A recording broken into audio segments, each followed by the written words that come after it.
Oh my god. That syrup. Oh my lord. Şerbeti yatırılan tüm tatlılar kötü bence. Ah siktir lan. Ah siktir lan. Ah ah ah ah ah siktir lan. Ah siktir lan. Ah siktir lan. Ah siktir lan. Ah siktir lan. Ah siktir lan. Ah siktir lan. Ah siktir lan.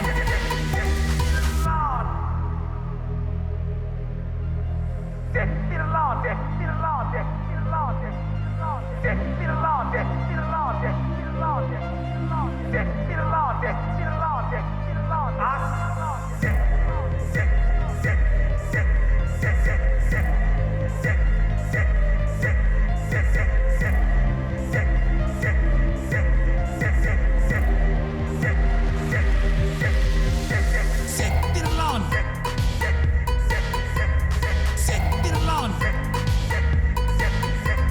Siktir lan. Siktir lan. Siktir lan. Ah siktir lan. Ah siktir lan. Ah siktir lan. Ah siktir lan. What's going on, everybody? I hope everyone's having a fantastic evening, fantastic afternoon, fantastic pre-noon, no matter where you are in the world. I'm Hasan Piker, and this is the HasanAbi Broadcast coming to you live from sunny California, Los Angeles. Folks, we're live and alive, and I hope all the boys, girls, and MBs are having a fantastic one. Because today's a beautiful day. Today's a wonderful day. Today is the day, baby. It is Tuesday. It's Newsday Tuesday, ladies and gentlemen. I got the Boogie Nights fit on. It's Tuesday, August 5th, 2025. And I'm feeling like it's boogie time. You know what I'm saying? Someone said Austin raid. What? Austin raid? That's crazy. What is happening to the world, man? We got Austin doing raids on my fucking broadcast. Like, what is happening? Anyway, this is the part of the broadcast where I tell you about my personal news about what's going on in the world of HasanAbi Piker in between the time period where I press the stop streaming button and press the start streaming button. So help me God, that's what I'ma do. But ladies and gentlemen, boys, girls, and MBs, we're live. We got a lot going on in the world, and I'm gonna get right into it. But before I do that, personal news time. So, you wanted to support up and coming streamers, bro? I'm busted. Like I'm falling off. So it's good.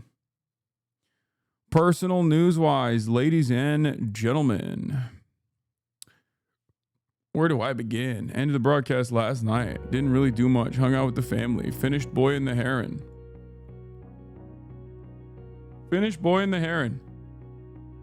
And honestly, I don't fully understand it. Like, I guess it's supposed to be like about dealing with loss. Like it's like Miyazaki has a lot going on in his life and his development and his upbringing that he like wanted to just kind of put out there. And it low-key feels like he kind of hated his dad, so I get why he was not a good dad to his son. Yeah, it's about loss, it's about coping, it's about grief, it's about giving up on loved ones that have gone. Like, not giving up necessarily, but just like basically figuring out how to deal with continuing with your life even after your Loved ones have passed. It's about letting go. And it's pretty crazy. It's a crazy fucking, are we talking about anime here? Yeah, but it's not like a regular anime. It's Studio Ghibli. It's Miyazaki. He is an auteur. He's a legend. It's about acceptance? Yeah, I think so. How could we understand it if we ain't ever lose? I guess. But yeah, I'm gonna tell you something, dude. I'm gonna tell you something. The way I've seen that man talk about his own father kind of puts it into perspective for me why he is not the best dad to his own son. It's a real cycle of absentee fatherhood. Maybe not even absentee fatherhood, but just like not the best fatherhood, let's say. Where would you put this on your Ghibli list? Is it up there? Mine is Spirited Away always. It's good, but I don't know. Why is Miyazaki a bad dad? He's like really ruthless to his son, very famously ruthless to his son. Someone get this man an ascot. Let's bring those back. This is it. There's no need for an ascot. I got this. I got the keffiyeh bandana. That's the new tech.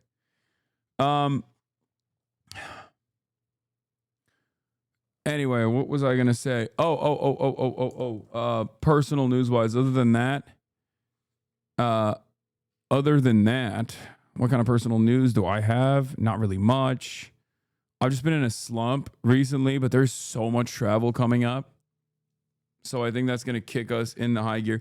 I watched King of the Hill. I watched the first episode of King of the Hill. It was all right. I felt like a crack addict trying to get one last hit. You know what I mean? And I couldn't figure out if it was just not hitting. Like, it was good. It's just never going to be the same, though. Some of the characters are not there. The animation is a little weird. It's not as bad as I thought it was going to be. It's not as bad as I thought it was going to be. But also it's always been bad. That's not true. King of the Hill is fantastic. It's American cinema. King of the Hill is the greatest slice of life anime ever created in the Western world. Okay. It is the real OG Western world slice of life anime. Regarding Never Gonna Be Same, they said that about the first reboot after the short cancellation. No, it literally will never be the same. John Redcorn's not in it. There's a bunch of, like, I think Dale Gribble also, or not Dale Gribble, but like some of the voice actors just sound so different. It's been so long.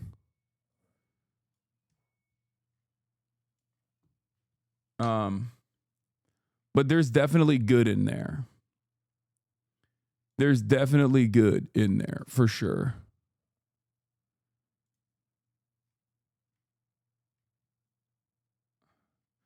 Oh, Dale's VA died. Redcorn's VA also was like killed in a hate crime, I think.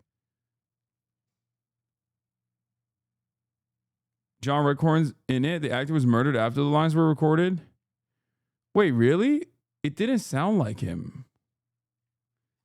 Anyway, we'll talk about all of that. Hold on. Let me gather my thoughts. What else was I gonna say?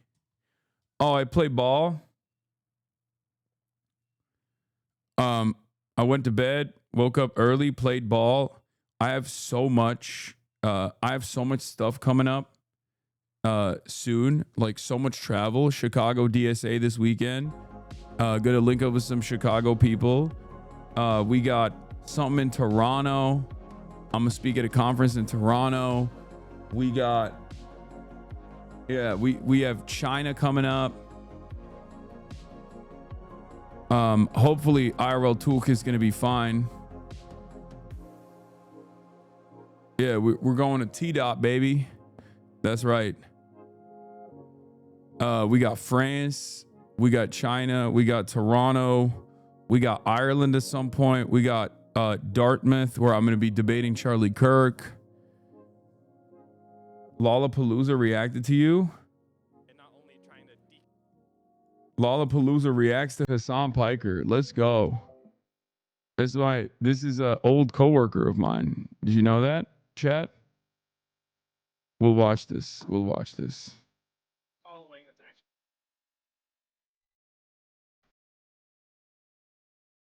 This is Rick Strom, TYT Sports.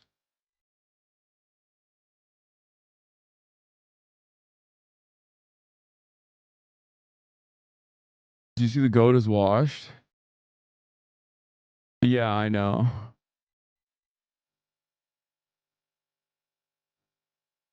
How the fuck does he have a photo with Fidel, bro? This hurts. This hurts so much more. This hurts so much more than Chomsky. Like, that is crazy. Fidel? Like, Chomsky, we already knew, but Fidel? Fidel? That's gotta be fake, right? No. No. Ain't no way. No. Oh my God. When Nancy Pelosi's daughter, Christine Pelosi, says some of y'all's faves are implicated, some of y'all's faves are gonna be implicated, like Castro meeting was with Andres Pastrana, the former president of Colombia, who stands between Epstein and Castro in the photo. Oh my God. Oh my God. This is hurting me. This is what a fucking devastating piece of news that you just hit me with this morning. Some things are better left unsaid. Not Fidel. Not Fidel, bro. No, no, no, no, no, no, no. No, no, no, no, no. I'm not. We're putting that one back in the tube, okay? Okay, some of the toothpaste has to go back in the fucking tube, bro. Sorry. I think not directly, friend of a friend type shit. I don't know. It's just a photo bomb, right? He Batista bombed the photo, I think. It could be AI. In my mind, is AI. We're putting the paste back. Toothpaste is back in the tube. It's over. Shh. I feel like a Trump supporter now. I feel like I'm a Trump supporter being like, he's just the white hat pedophile.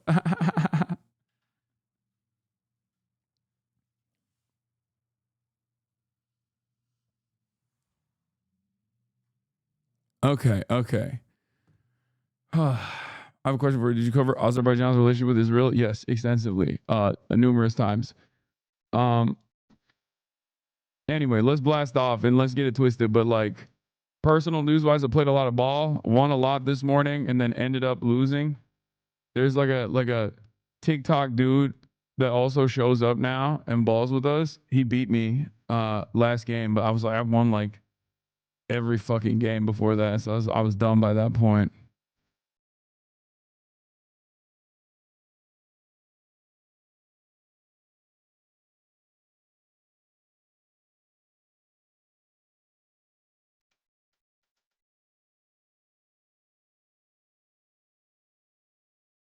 Okay, but why are you coming to Toronto? I want to speak at a conference or something. I don't know.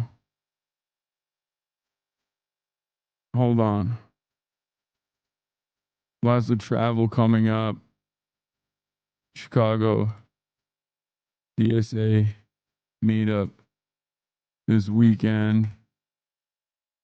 Do you prefer to ball indoors or outdoors? It's not even a question. It's always indoors is a preference, but I never get to play indoors.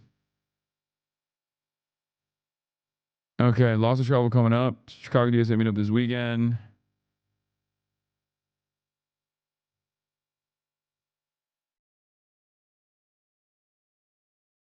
House probes Clintons in Epstein subpoena.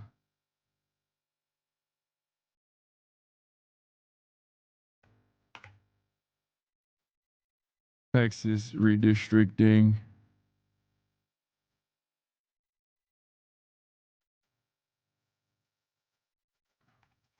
Continues.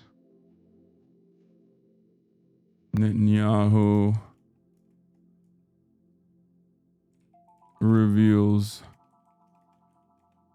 occupation of Gaza plan. Get in now. My usual circles is big guy stuff, schlack clap. So many HasanAbi heads all of a sudden and haters flooded it, lol. What is this? I made a tiny edited video on my TikTok and Ted playing basketball. Footage of his video blew up. Hell yeah. It'd be like that sometimes. Wow, exactly what I said would happen is happening. What do you mean?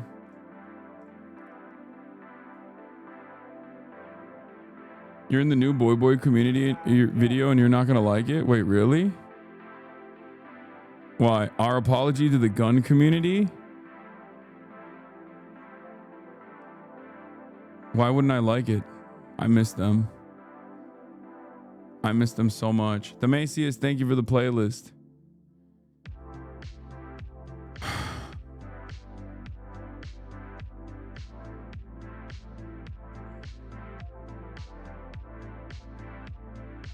They're going right wing now. Nice. Love that. Love that for them. I get your money up. That means freedom of travel. That means freedom of movement, honestly. So like that's cool. That makes me happy for them. Whatever they want to do, you know? I'm with them all the way.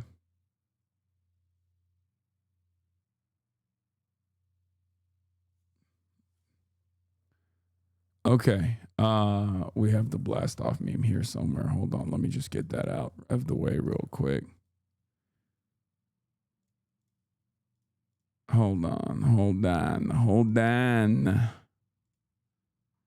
W Trump supporters boy so they can come into the US and not be fondled, right? Yeah, that's what I'm saying. W. Trump W. Big Trump W's all day, every day. I miss them, so I don't even care. If they have to say that they love Trump to be able to get into the country, I'm on board. You know what I mean?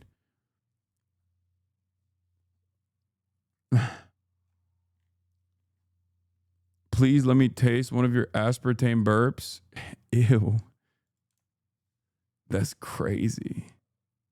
All that dog do is sleep? Yeah, because she gets her fucking energy out in the morning. Just like her dad.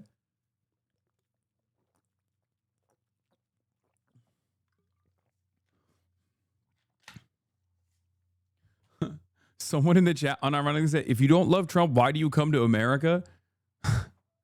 Bro, what kind of insanity is this?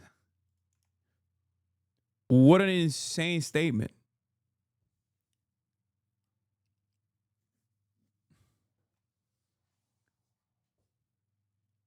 Like, that is low-key the reason why tourism is down so much. Not only because people don't fuck with Trump, but also because Trump is quite literally being like, don't come here. We will cook you. We will cook you. And now tourism is busted in this goddamn country. And we're like desperate to bring back tourism revenue. So I think Trump is going to try to do some crazy shit.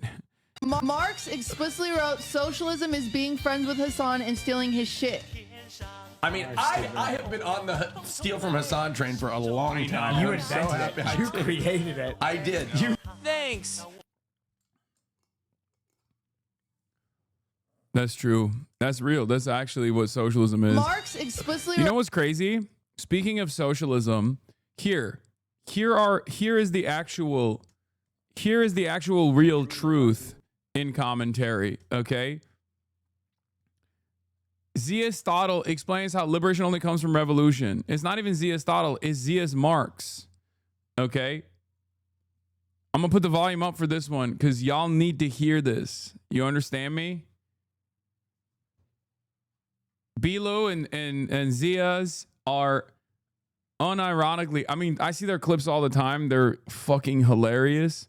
I've balled with them, if you guys remember. Are you being facetious? No, I'm not. Zia's dang, dude. Bilu angles. They're very funny. They're very, very funny. But lately, their humor has evolved. Their humor has evolved into becoming the I think most important thinkers of our generation, if not of all time. Let's take a look. Liberation can only come from revolution. Facts. And When I first heard this, I thought this was AI, by the way. When I first heard this, I was like, this gotta be AI, bro. This is crazy. nobody knows that better than America themselves. Facts. And that's why they put all these systems in place to keep us distracted, to keep Facts. us worried about other shit, to where we don't even got time to think about revolting, to come together and revolt, because they know how powerful it is for niggas to come together. Because that's literally our origin story. It's literally from revolution. Yeah. Think about it. Every country, because remember, it was a few countries in this bitch that owned everything. They colonized everything, and the only way they became free, they went and fought for that shit. They revolted. Yeah, I mean, that's the only way. I mean, shit, you can do anything. Shit. All the shit that all the countries that the British had colonized, they ain't just say, okay, you got your independence. Nah, them niggas went and fought for that shit. Yeah. Now British, they was trying to treat us like some hoes. Revolted. They was trying to treat us like we was some bitches. And got their independence. So if anything, niggas is like, bro, we can't allow that shit to happen right now. I mean, We gotta keep Yes. these keep these niggas worried about maintaining a regular living. So when the motherfucker worry about bills and how they gonna eat and where they gonna stay Don't know. and they work hours, motherfucker is not worried about yeah, say, nigga power to the people. Let's overthrow this shit. No, nigga, I'm tired. Oh, I'm tired. I'm trying to go I'm trying to sleep. go home. I'm trying to go I'm sleep. trying to get my baby a bath, change diapers They and put shit. these systems to keep you distracted. Then they throw the sports at you, the entertainment, the music. You feel what I'm saying? It's like, bro, if you so consumed with all this other shit, your frontal lobe not even developed to the point where you even feel like going to go stand up against some shit. Collab whenever, dude. Time and place. Collab whenever they want. Okay, I love them. I already have tremendous respect because like when we did DreamCon, I did not know B-Lu could ball like that. I did not know that. Okay, he can fucking ball. I don't know about Ziaz, but how is this funny? It's serious. No, man, it's funny because these guys are like is who these dudes are and what they are saying that makes it funny. Okay? Yes, I know they're both former college players. I know they play college football. I know they're athletes. Man, honestly, god damn, chatters, have fucking fun. shit. So in other words, you're basically saying on the earth, on the planet, it's basically billions and billions and billions of distractions. Exactly. That's basically what the earth is. That was amazing. I need this.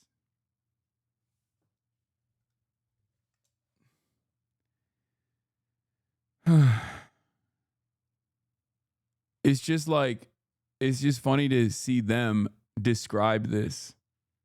Okay? So perfectly. It's so good. I need more of it. Marx and Engels truly and honestly banging on about revolution back in the 1840s. Liberation can only come. Oh yeah, this is the same one. All right, someone give me a funny clip from them so the chat understands like normally what's a good one? Let me think. Like what's a great way to be introduced to them, you know what I mean? Not the Marx. Like What is faster, sound or light?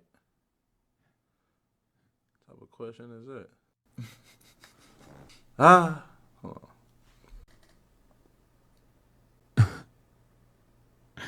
on.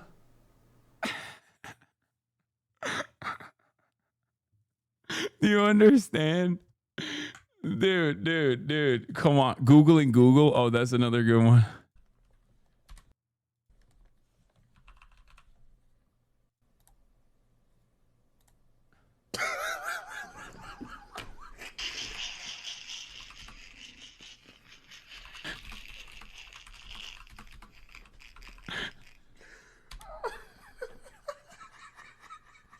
you can't literally see out of an elbow as it's a joint, not an eye, and doesn't have the necessary structures for vision. So how am I supposed to answer the question though? Like, how am I supposed to answer the question? What was the question we was asking? I thought this was what you told me to look up. I'm laughing at something else, bro, but go ahead. He Googled Google, man. That's so funny. Do Muslims eat 30 days. He almost Googled Google. Like Muslims- also. Damn, eat 30 days. Do Muslims not eat every 30 days during Ramadan? During Ramadan. Crisis. What the fuck is this? Get out of here. Sound. Think so? That's what yours is, did. The Hold sound on. was moving. Let's see. I once wished to study in America, but I think I'm good, bro.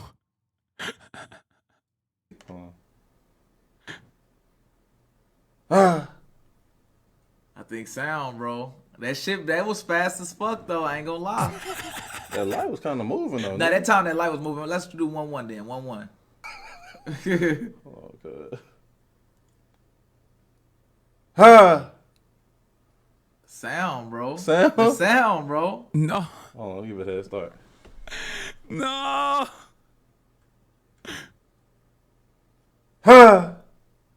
Light might have got you. Light by might have like got- a little yeah, bit. Like yeah, by a little yeah, bit. okay, Yeah, okay. just by a little bit. Ta. Ta. Ta. Ta. Ta.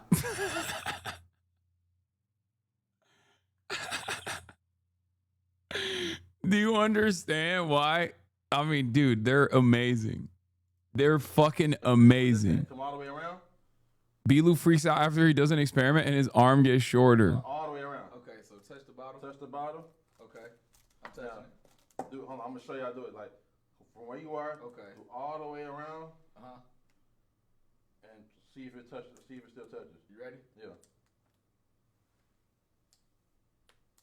What the fuck? Below! What's going on, Z? What was that? Did my arm just get shorter, nigga? What the fuck was that?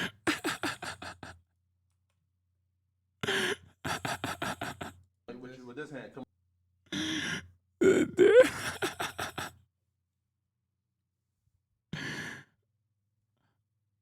Nah, their progress has been too fast, man. all They the way might around. discover how the universe got created. Okay. I'm touching it. Oh, man. They're fucking amazing. This you at DreamCon to Bilu? I owe you an apology. I wasn't familiar with the game. Oh, yeah, no, for sure. Zia's Bilu reacted to manufacturing consent narrated by Amy Goodman, Real Trust. Wait, is this actually? No, they didn't. Shut the fuck up. This is just a screenshot. This is a fake screenshot.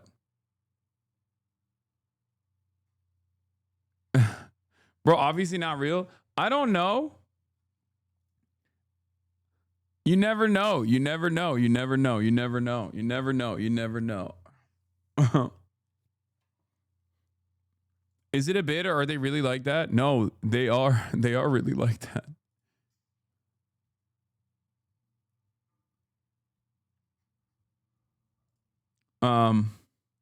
Anyway, yeah, I'd love to collab with them. I saw a clip of them once. I swear I thought they weren't real. I thought they were a bit. I thought they were characters. Like, are these people real? Get them on ASAP. No, they're fucking amazing.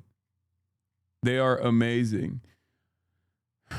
It's just like, you know what it is? It's like they have such a good nature about it. I think that's what's like so that's what makes it so funny. Like they're so wholesome and they have a very pleasant nature to their content. Like they don't do any like crazy shit, no drama, no nothing.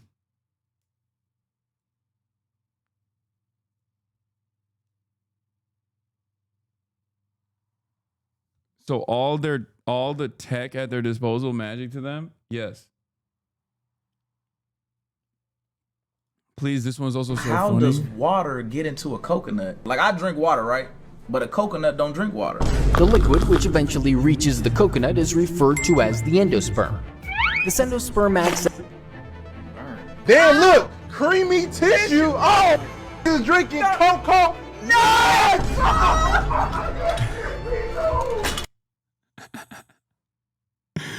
Oh no.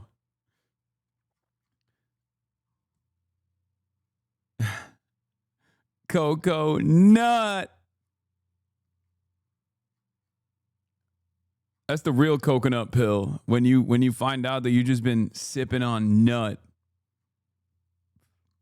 When you've been sipping on nut this whole time.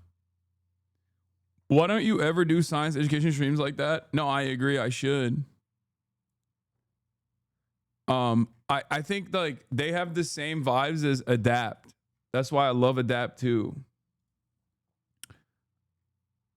You know what I mean? FaZe Clan. Aren't you Muslim? Do you not eat every 30 days? First of all, during Ramadan, you're not supposed to eat or drink water from sun up to sundown for 30 days straight, but you can eat when the sun is down. Okay? That's number one. You just fast. And it's not just like a food fast.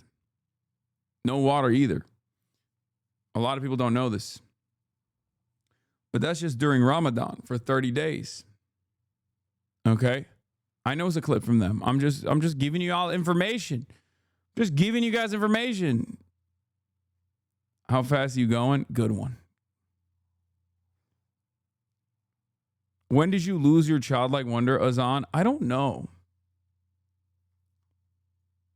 I don't know when I lost it, but I want to get it back. Unless a shawarma falls into your mouth during fasting. Oh yeah, for sure. Like, you know, it just happens that you just trip and fall face first into a shawarma, or a shawarma just like falls into your mouth. Then it's like you didn't break your fast. It just happens all the time. It happens with a little tzatziki sauce on the shawarma. And then just like half a bottle of the water just like, you know, falls down your throat, kind of. It is what it is. I was talking, but yeah, before we get started, I was talking about King of the Hill. I haven't seen this episode yet, but Dale Gerbil like won and then contested his own electoral victory. First episode. There was a lot of good stuff in there. No spoilers, but I mean, there's a LaRouche mention in the reboot, so I guess there's some good stuff in there still.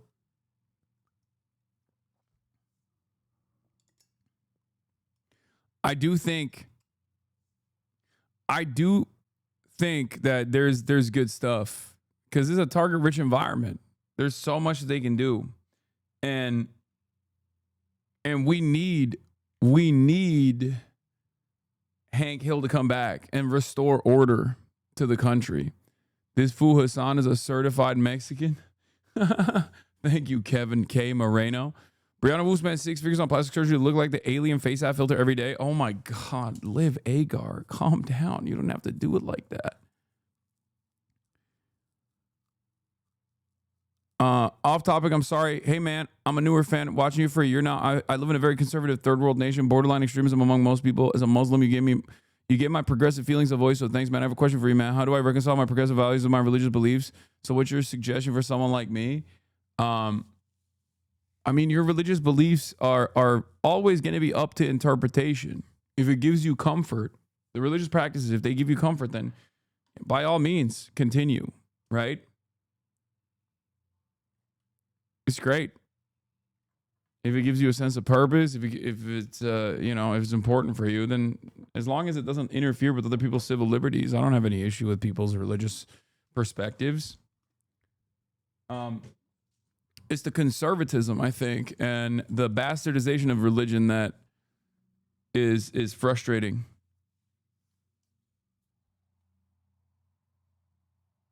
So just do your own thing. Because ultimately, all religion is still like a code of ethics, right? At the end of the day, all religion is just like a rule book of like what you're supposed to do. There's some stuff in there that I find to be strange, you know, some rules that I don't fully understand or abide by, but I'm the worst possible person to ask about said rules because, like I said, I'm not exactly a practicing Muslim myself. Having said that, the way I contend with that is like, you know, even if God was real and one of the Abrahamic religions or any number of different religions was the correct one, let's say, right? as long as you're a good person, and if there is a heaven, as long as you're a good person, I don't think God is going to be like, Allah is going to be like, oh, I don't know, man, you drank some alcohol. Sorry. You're not going to see Jannah, or you're not going to see heaven. You know, you tried your very best your whole life, but you also didn't pray 5 times a day.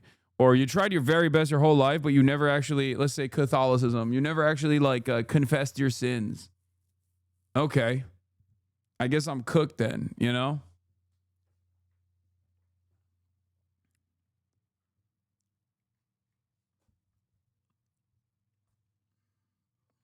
That is the way I see it.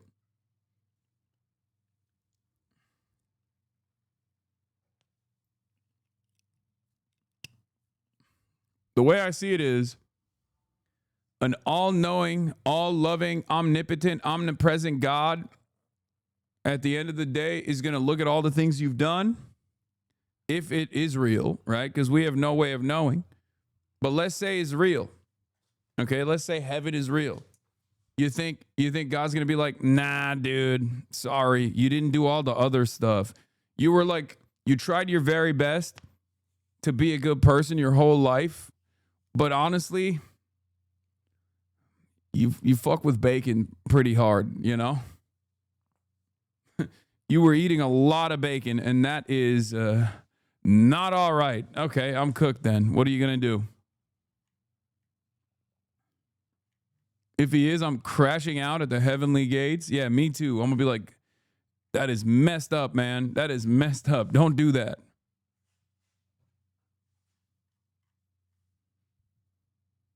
Yeah, you wore blended fabrics. You wore blended fabrics, so you're cooked. Not much you can do about that. I think your view on religion has matured a bit. If you think that this wasn't already my starting point when it comes to religion, since I started being a political commentator, I don't know what to tell you. This has always been what I've been saying. I'm very chill about that kind of thing. I was a way edgy r/atheism Andy back in the day when I was in Turkey, but since I've been in America, my opinion has evolved.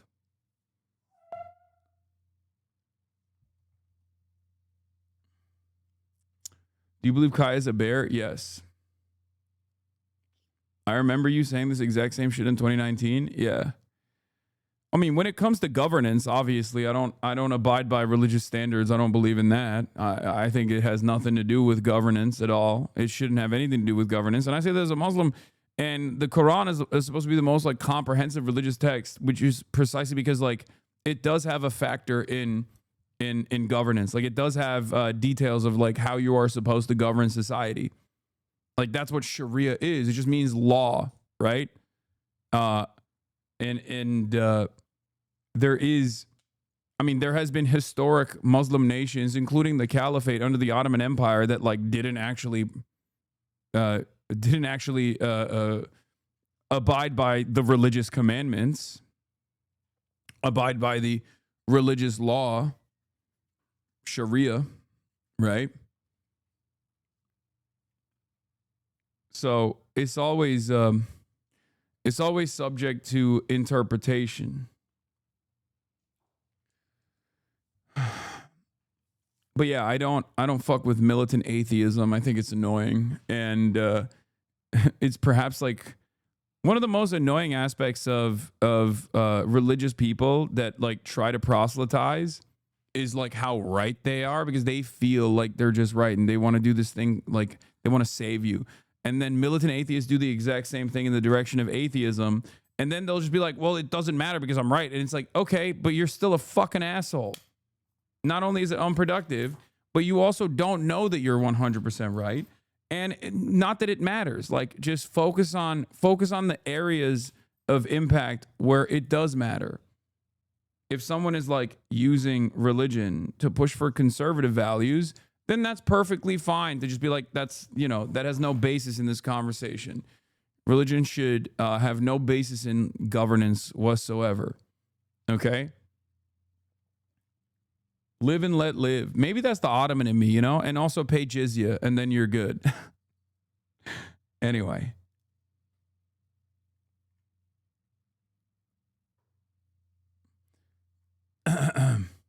It's kind of funny that this is like probably one of the least controversial topics that I broach with regular frequency. And I think that should tell you exactly what kind of topics we cover here normally. That like the religion subject is like probably one of the least controversial things we talk about. Meanwhile, many streamers would not even dare to even broach this part of the conversation.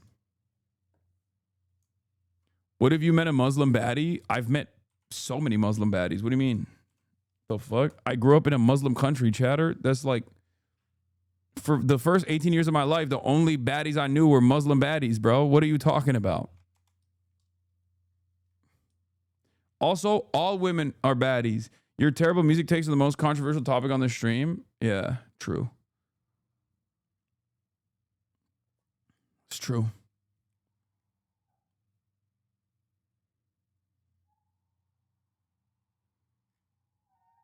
Need me a Muslim baddie? Okay, chill. Yes, Donald Trump went on the roof. The diddler on the roof. We're going to talk about that. Have you heard about this next religion? It's about you. Maybe you're the next Jesus or Meghan Markle. Okay, calm down. Tell that to the DACA Christian nationalist that was on the Jube. Yeah, but the problem there is not that he's a Christian. The problem there is that he's a Christian nationalist. Or the problem there is that he's a Christian nationalist who's a DACA recipient, which is like inherently... it's a concept that doesn't make sense because all the Christian nationalists are not trying to do actual Christianity. They're trying to do the opposite. Mike Huckabee's family is at the Western Wall in Israel. This is a thing that I've never understood. This is a part of the religious practice, right? I don't know anything about the wall. And a lot of people love like pointing to it to be like, oh, it's like Illuminati. I just don't get it. What's up? This is the one thing about Judaism that I do not know. Like, I mean, and we've learned deep lore. I've learned deep lore on this broadcast about Sukkot, about the citrus, about the stick and the tent, I know about all of the different aspects of, it's just a holy wall. I don't know. Wait, what the fuck? You don't know either? How do you not know? You're Jewish. This makes no sense. It's the wall of a temple, I think. It's the closest site to the temple equals holiest spot Jews can reach. So what is that? Why do Christians go there and like cry and stuff? Like, I know Jews go there too, but like, why do... Can any of the Jews in the chat enlighten me on this? Because, like, what is that? What is it? Just to be like, I love Israel? Is that what the... Because I feel like that's what the politicians are trying to do. Because, like, I don't think Eric Adams gives a shit about the wall. You know what I mean? Like, he's just going there, and he's got the hustle and grind beads on his arm as he's touching the wall. That's my favorite photo. He's got his swag on, touching the wall and going, yeah, I learned a lot.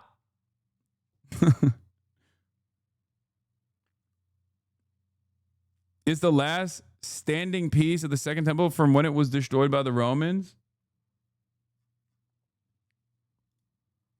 I'm going to be real. It's not much. It's the outside wall of the Second Temple. This is the Temple Mount, mega holy, great place to pray.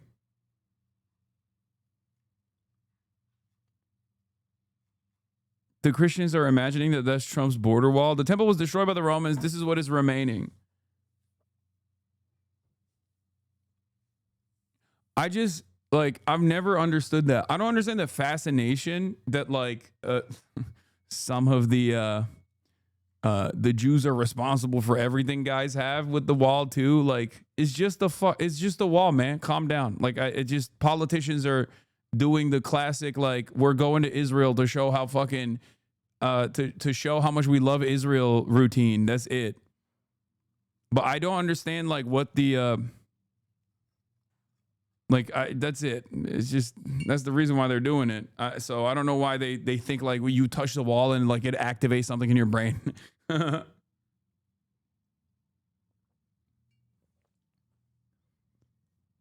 the area in front of the wall was bulldozed in 1967, hundreds of homes were destroyed. Jewish person here, the wall represents the last remaining wall of the Great Temple. The temple being the last place on earth, you can technically do old rituals like sacrifice. Why do Christians go there? Because they're posers.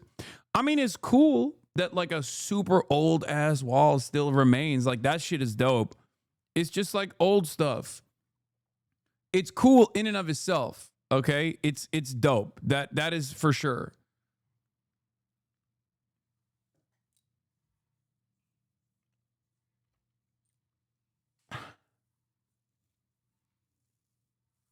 Apparently has 4.7 stars on Yelp. Christians view it important to the religion and being as close as possible they will ever be to Jesus. That's the point of faith in Christianity, but Christians still visit for that.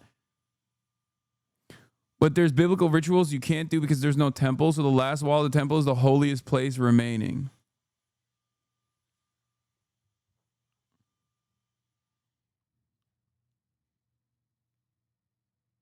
Do you have a wall? I mean, bro, I grew up in Istanbul. It's old as fuck. There is so much old ass wall in Istanbul. Like, you know, this is really old though. This is old. It's stupid shit. Just the fact that people who used to pray in the temple, that the wall were apart were the original Christians, aka Jews, is just LARPing. Yo, that's it. This is my goat. Thank you. Thank you for showing this. Can't stop thinking about the New York City mayor, Eric Adams' visit to Jerusalem, where he touched the Western Wall while wearing the little beaded bracelet that says hustle.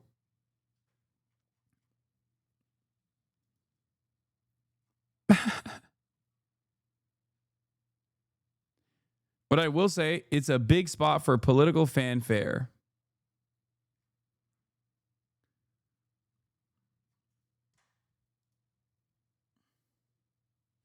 Destruction in 70 CE fulfilled prophecies that shaped early Christian understanding. It's an obsession with the end times when the third temple is built. Yeah, bro, he's doing plur, but Judaism style.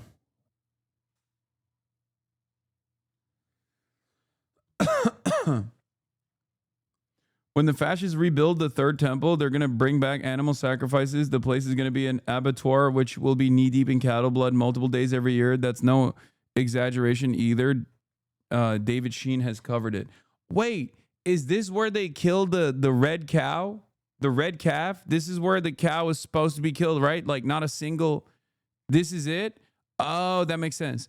There's the red heifer. So...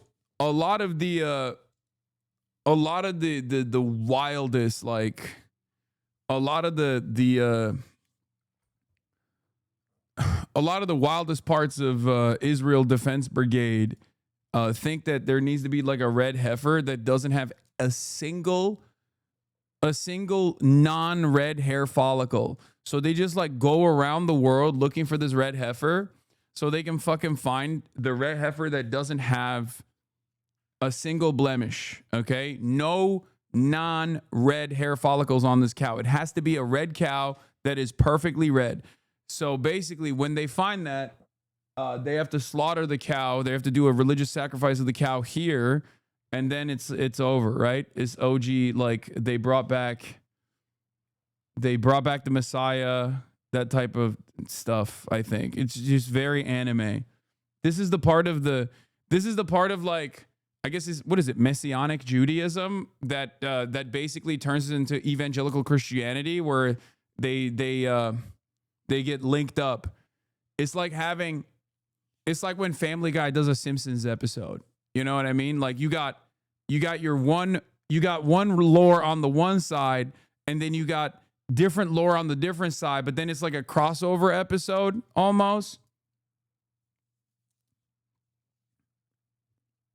It's like that. It's a big crossover episode. Obviously, like the writers of one franchise have a very different attitude about what unfolds after that versus the writers of the other one kind of low-key hate the writers of the first one because like they came first. Maybe they're a little jealous. I don't know. But the writers of the second franchise basically decided that like when that happens, the writers of the first franchise and all the characters die in eternal damnation. Like they die, they go to hell. Unless they convert unless they become like regular cast members of the second franchise. Okay, it's a big crossover episode. The writers of the first franchise don't really believe the writers of the second franchise, but it like kind of goes along with their interests, so they just kind of act as though they believe in it. But it's a very interesting crossover episode.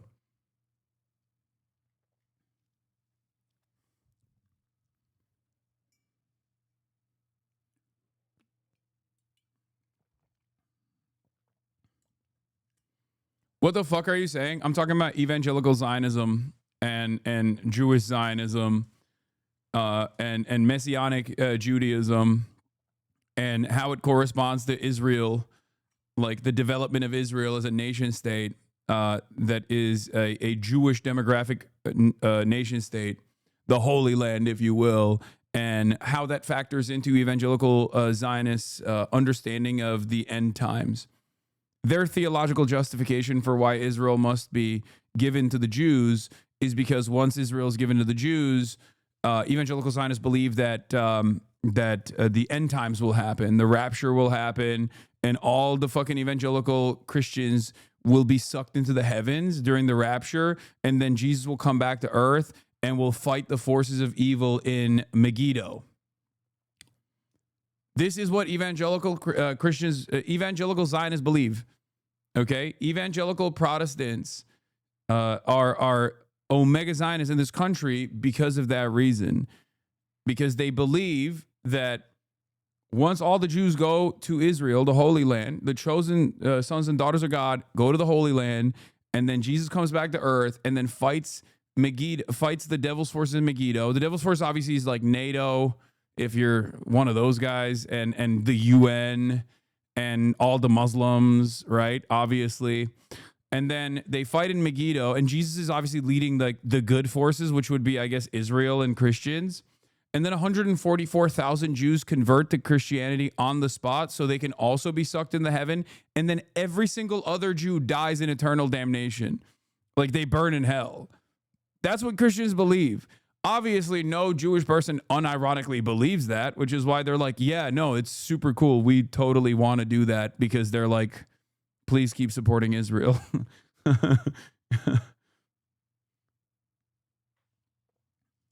At the Jewish protest yesterday, they kept speaking about Israeli hostages and dead IDF people so much that Motaz asked to speak again to call out the others for not speaking about the Palestinian hostages. Peter Barnard also got a bigger applause than Motaz. It was infuriating to be there. Where was this, Yehuda? Is JVP doing like protests in New York or something? Is that what's going on? Wait, I missed personal time. What anime is this? It's not. It sounds like an anime, but it's just, I was just describing the theological justification for Christian Zionism. Evangelical Zionism. Evangelical Protestant Christian Zionism. Central Park, if not now. Oh, it was if not now. That's why. If not now is a little bit. JVP is more aggressive than if not now. I mean, they're fine. I don't have an issue with if not now either. I feel like they've also gotten way more radical in the past year or so. But did you see this about the temple actually worrying that it's becoming more common? Oh yeah, no, they're trying to destroy the Al-Aqsa Mosque, right? Oh, like actively, they're like destroying what's underneath it so they can like collapse it. Yeah.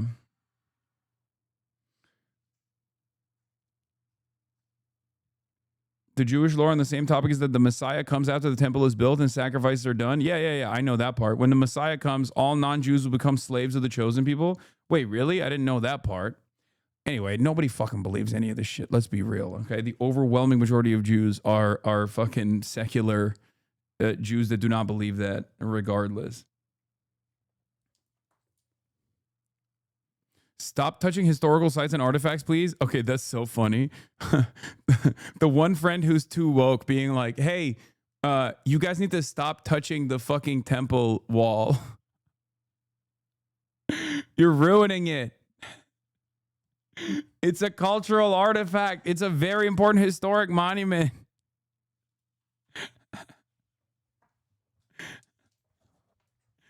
The slave thing is not true.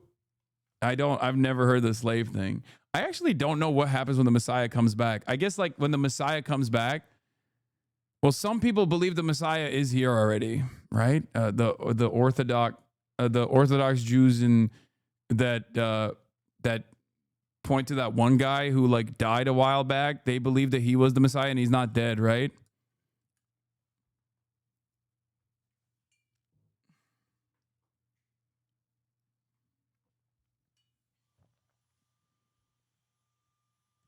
Do Muslims have an end time prophecy? I don't think so.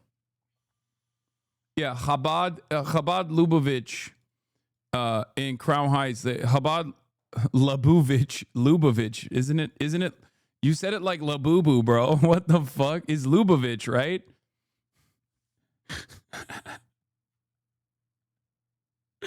Labuvich. Labubu. Chabad Labubu.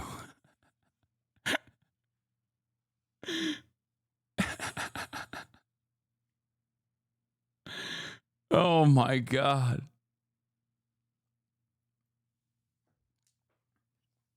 I don't know if there's like a end times prophecy in the Quran. Shiite have an end time prophecy, the 12th Imam? Oh. Okay, I didn't know that. I'm not Shia, so.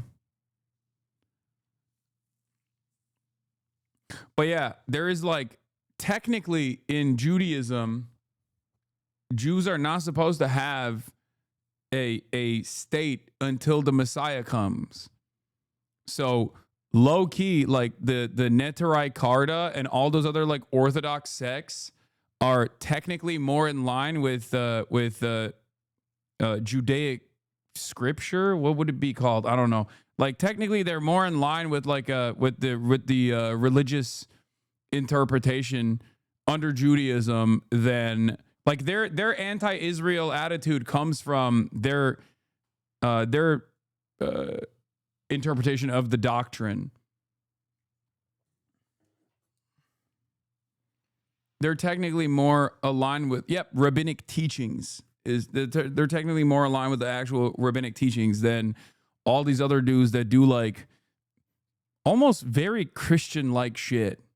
I'm actually kind of surprised that the Orthodox Jews that are pro-Israel have not branched out into like, because they're so Christian-coded in many ways, weirdly enough. I'm surprised they haven't branched out from doing conversion to, you know, secular Jews to like just straight up trying to do conversion to non-Jews. Because that's like the last aspect of evangelical Christianity that like some of these dudes have not adopted as a technique. You know what I mean? Watch this space. Who knows? Jews for Jesus. I guess there is that, but those guys are just straight up Christian, no?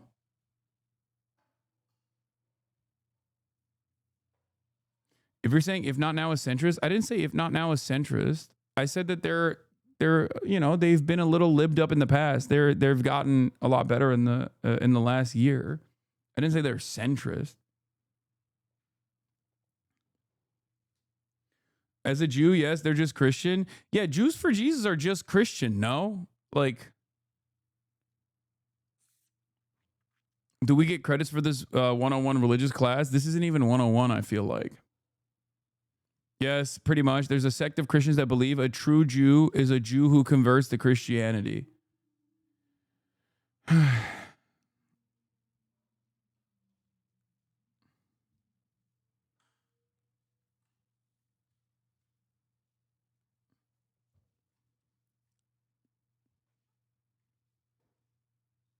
Anyway, I don't know, man. I don't care. Daughter Sarah Huckabee and wife mother Janet Huckabee at the Western Wall to pray at Tisha B'Av as Sarah arrives for trade mission. I guess all religion is performative in general, but this is like the extra performative aspect of it. dude, Christians love doing this. They love this. I don't get it. I don't fully understand like what the reason is. This is how we started on the conversation. But it's just like,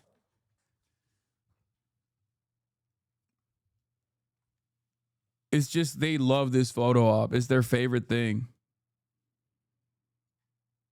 It's just Pelosi and kente cloth. I mean, this is the same version. This is a different version of that, but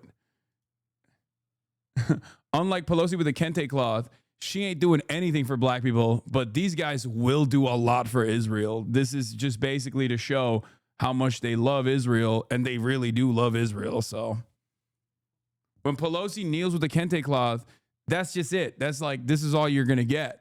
Black people, this is all you're getting, okay? Nothing else.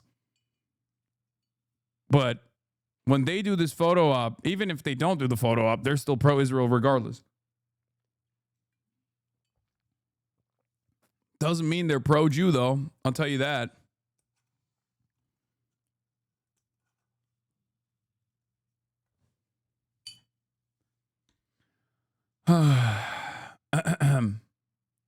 Yeah, honestly, it's just coincidence that it's also the colonial vestige in charge of protecting interests in the region. I think it's not a coincidence. I think it works perfectly in line with the interests of Christians. So you can just like galvanize as many Christians as possible through a network of holy sites, through a network of churches in America where, you know, there's still a lot of community, there's still a lot of fundraising, there's still a lot of political momentum and mobilization. It just works so perfectly. In a way, it's not really all that different than the Holy Crusades, you know?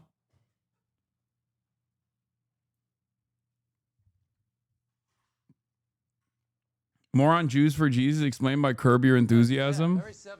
Oh, I was just looking at the schedule and I realized this is totally my fault. I'm so sorry, but I can't make anything after 4 on Thursdays. I have a church thing. Church? Yeah. Your last name's Steinberg. Oh, I'm a Jew for Jesus. I love this one. Nice. Just gonna grab a picture. Okay, great. So again, I can totally work around it if not, but I hope that doesn't like throw a huge wrench in it. We'll fix it in the schedule. Oh, bless you. Thank you so much. Sure. Good. Bless you.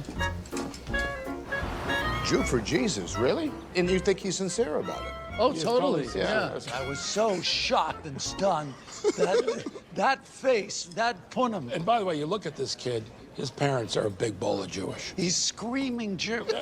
What do you think about this whole Jews for Jesus thing? That's crazy stuff. I don't know why anyone would do that. You know, when you're a Jew for Jesus, you're embraced by the Gentiles immediately. Right. But as much as you're embraced by the Gentiles, you're reviled by the Jews. He's considered like a traitor. That's right. He's left us. The Gentiles are liking him. They'll put that one in the front. They're proud of that. We took him in. Yeah. You know, we got one. We got one. We got one. We got one. Why they want one, I don't know, but they got one.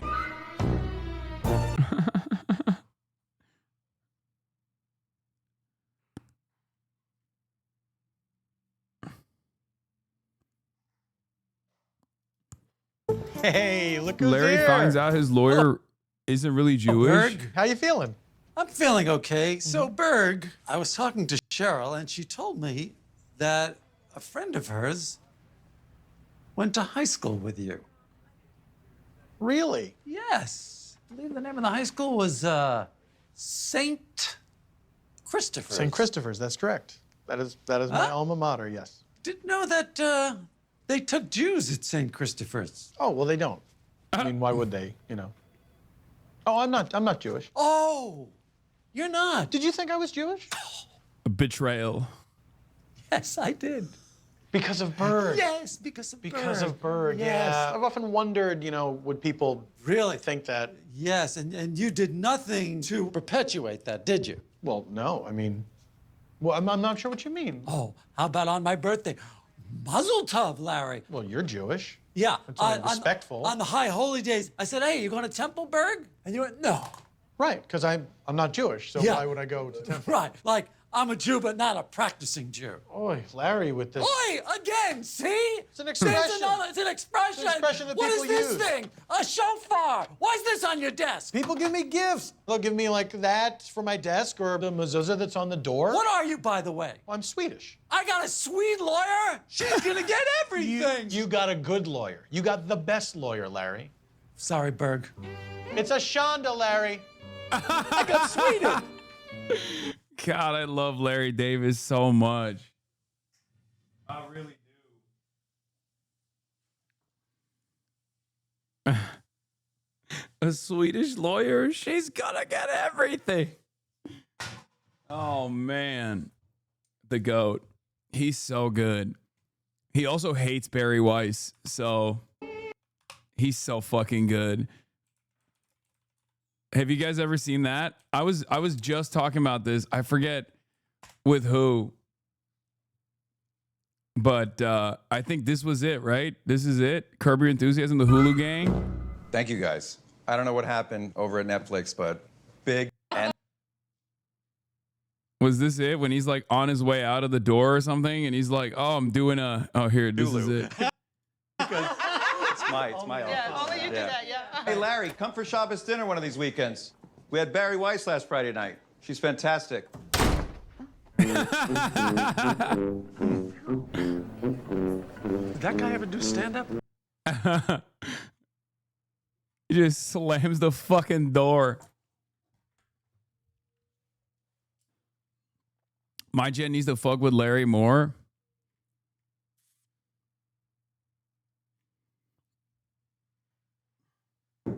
Yeah, he also fucking hates Bill Maher.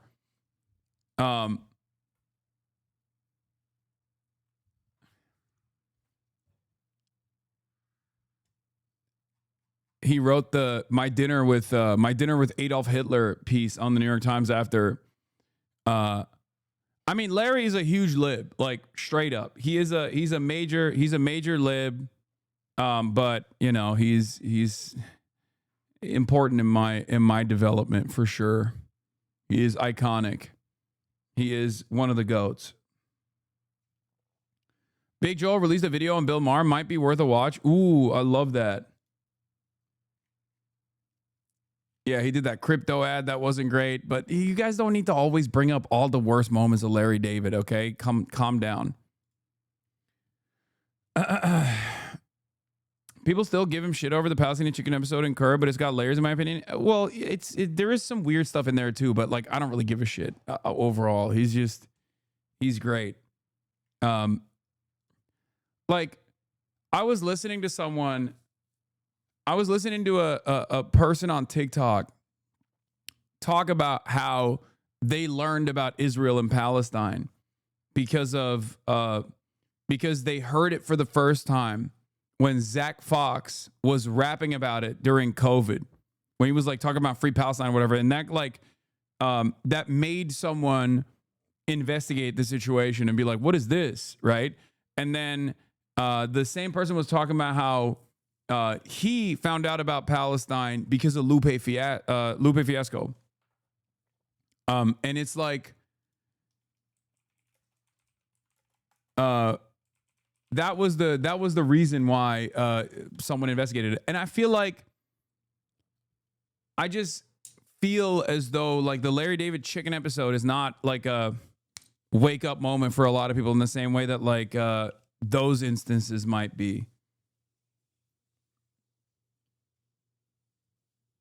If that makes sense.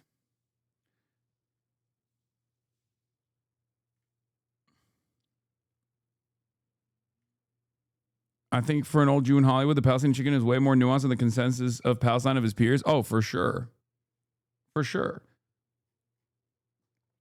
I wholly recommend remember Lupe calling Obama a terrorist? Yes.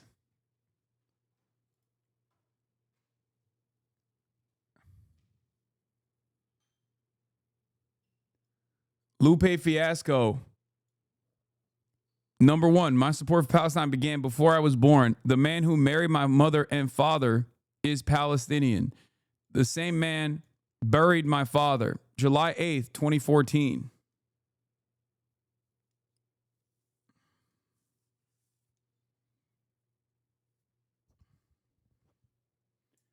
Anyway, Donald Trump is on the roof. Let's take a look. What the fuck is this audio, bro?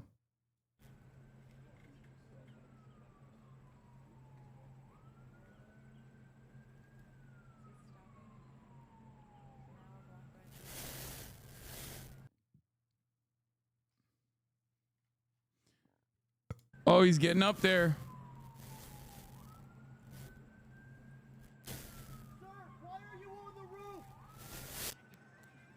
Mr. President, what are you doing up there?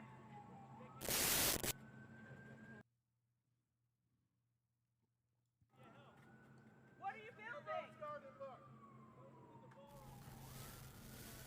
Are you considering more renovations?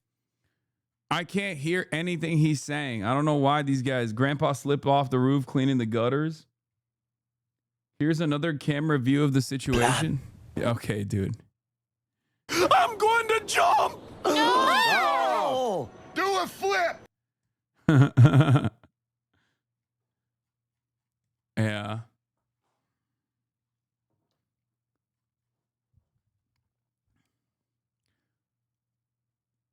What is this? It Follows 2014.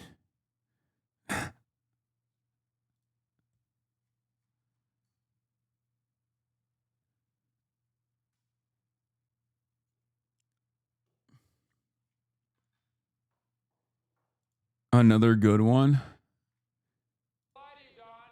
People down here are starting to murmur that you don't have the balls to do it. I don't care! Yeah. I say you can do it. I mean, I don't want you to jump and say you have the capability. I'm not going to lie to you.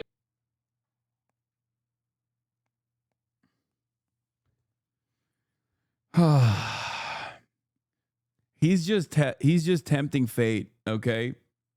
He wants us to get excited. That's what he's doing. It's like that TikTok of the guy on the balcony going, and then taking a fucking gallon of bleach and going, He knows we hate him. He knows we hate him, and he's just giving it to us. He's just the entertainer, man. He can't stop himself. He's giving us hope and then taking it away so we feel worse overall. He's just teasing us. Trump says of migrant farm laborers. Let's take a look at the incredible take. The difference between Batya Unger Sargon, who is one of the worst defenders of the administration, who like tries to do this like populist right-wing thing, but obviously fails to do so, says the difference between right-wing populism and left-wing populism lies in how you view labor. Trump views it as inherently dignified and worth protecting, while the left-wing populists view it as humiliating and the job of illegal immigrants. Immigration is always the tell. Yeah, totally. That's what right-wingers talk about all the time, how dignified labor is. Let our farmers not have anybody, these people, you can't replace them very easily. People that live in the inner city are not doing that work. They're just not doing that work. And they've tried, we've tried, everybody tried. They don't do it. These people do it naturally. I said, the Mexican, he's got a natural predisposition to working working the soil. A natural predisposition. It's genetics, folks.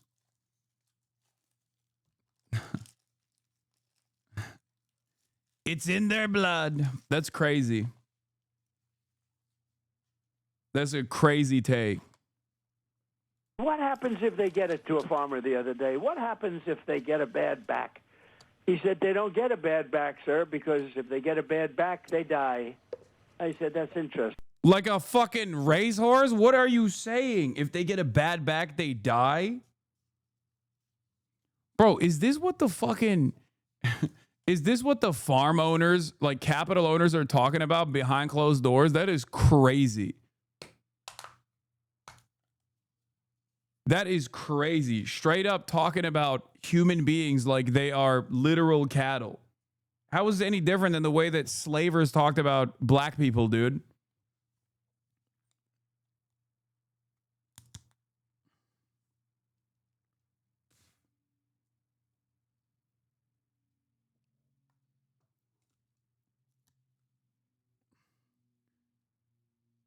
Jesus Christ. Isn't it? You know, these are very, you know, in many ways, they're very, very special people.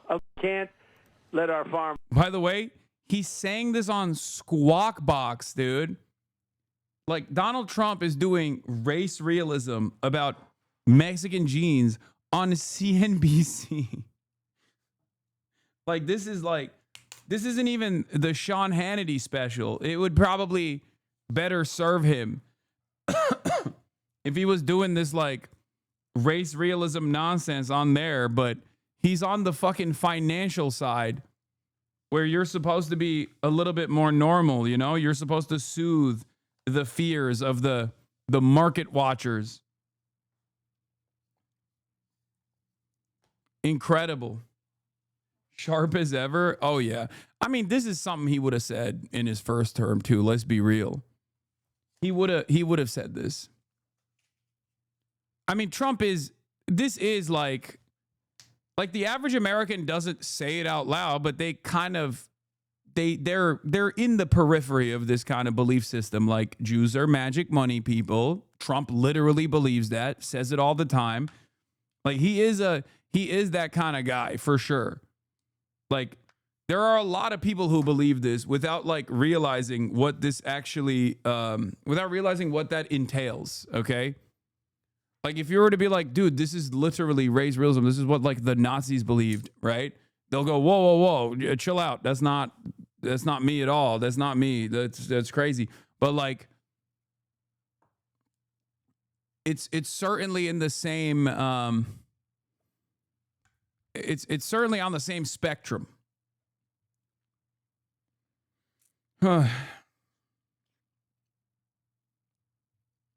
When will you reject your whiteness? Never.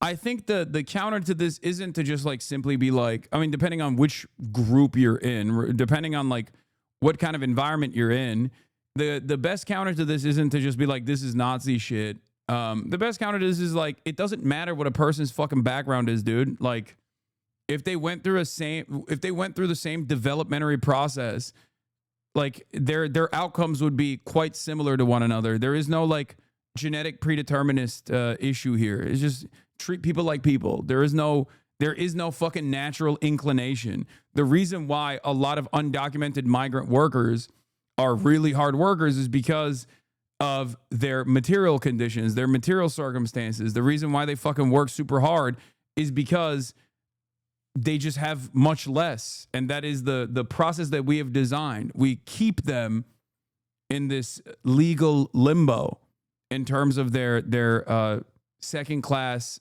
citizenship status so that we can keep fucking working them into the goddamn ground.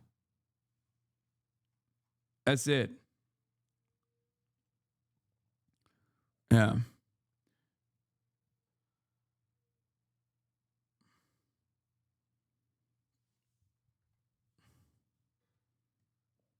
And the reasons as to why they migrate to the United States of America is because of American intervention in most circumstances as well. There's a bombshell New York Times article, by the way, showing a camera in Epstein's bathroom and so much more. We'll obviously get to that. And then we'll do the Israel stuff afterwards. But breaking news, House Oversight Chair has issued subpoenas for the Epstein files and is deposing the Clintons. That's right. It's happening. Oh. Hi, I'm Diana Macedo. We have breaking news. The House Oversight Committee is issuing a subpoena to the Justice Department for the Jeffrey Epstein files. The Republican-controlled committee is also issuing subpoenas for former President Bill Clinton, former Secretary of State Hillary Clinton, and 8 former top law enforcement officials. Committee Chairman James Comer says he wants the Justice Department to turn over the, quote, full, complete, unredacted Epstein files by August 19th, setting up a potential standoff between Congress and the Trump administration. Let's bring in Justice Department reporter Alex Mallon for more. Alex, what are they hoping to get from these depositions, and what happens if these people don't comply? Well, what they're hoping to get is what this administration originally promised it would release, and then obviously during the early July days backtracked like from that controversial memo that they issued saying that they were not going to release any more files. This is basically Congress taking the driver's seat and saying that we are going to demand these files. They're asking the administration to respond by August 19th. They've also issued a wave of subpoenas for officials like former attorneys general dating back to the Bush administration, and also you just mentioned former President Bill Clinton as well as Hillary Clinton. That could also set up a potential interesting legal fight because it's really abnormal for former presidents to ever appear for testimony before Congress. They could argue there are some significant separations of powers concerns there. But obviously what the Congress is seeking is information related to Jeffrey Epstein's activities as well as Ghislaine Maxwell's activities and the abuse of underage girls, and all of these records that would relate to federal investigations into his conduct. Alex, how significant is it that these subpoenas are being issued by a Republican-controlled committee?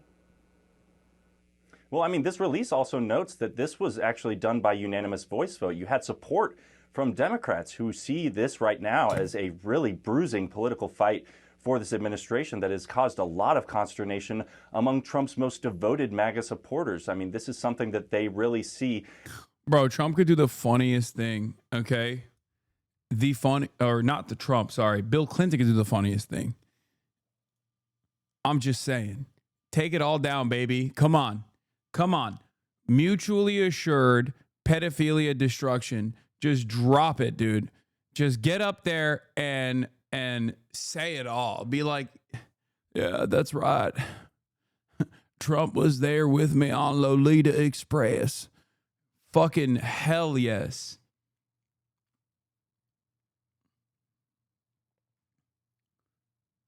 Oh my God. I mean, it's never going to happen. It's never going to happen. But man, it would be sweet, dude. Oh my God. The entire executive and former leadership just like takes itself out due to their Jeffrey Epstein connections. Oh my Lord, that would be, Trump supporters wouldn't believe the Trump accusations and only hyper-focus on Clinton? I don't know. I mean, you're right. That's the red meat. But the reason why I don't think Trump has touched that red meat is because of the potential pushback. And as I said before, because like I told you already that eventually they have to give their base of support. They have to give the MAGA people something, right? They have to give the MAGA people something. And if it's just Hillary and Bill Clinton, there are a lot of people who are going to be satisfied with that for sure. Okay?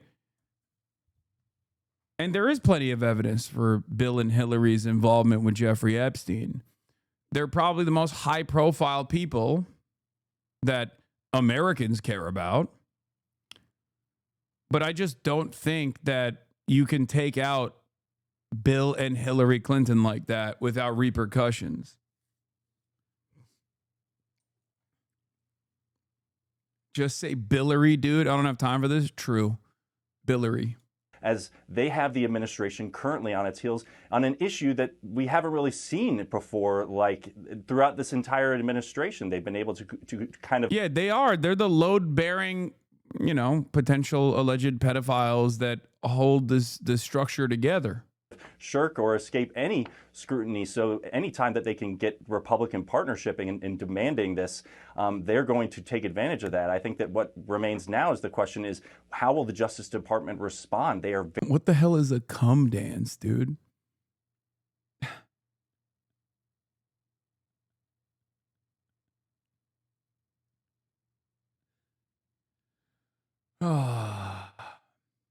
Maybe use a different phrase than load-bearing pedophile. I mean, but that's what it is. Very typical to really be protective over their investigative holdings.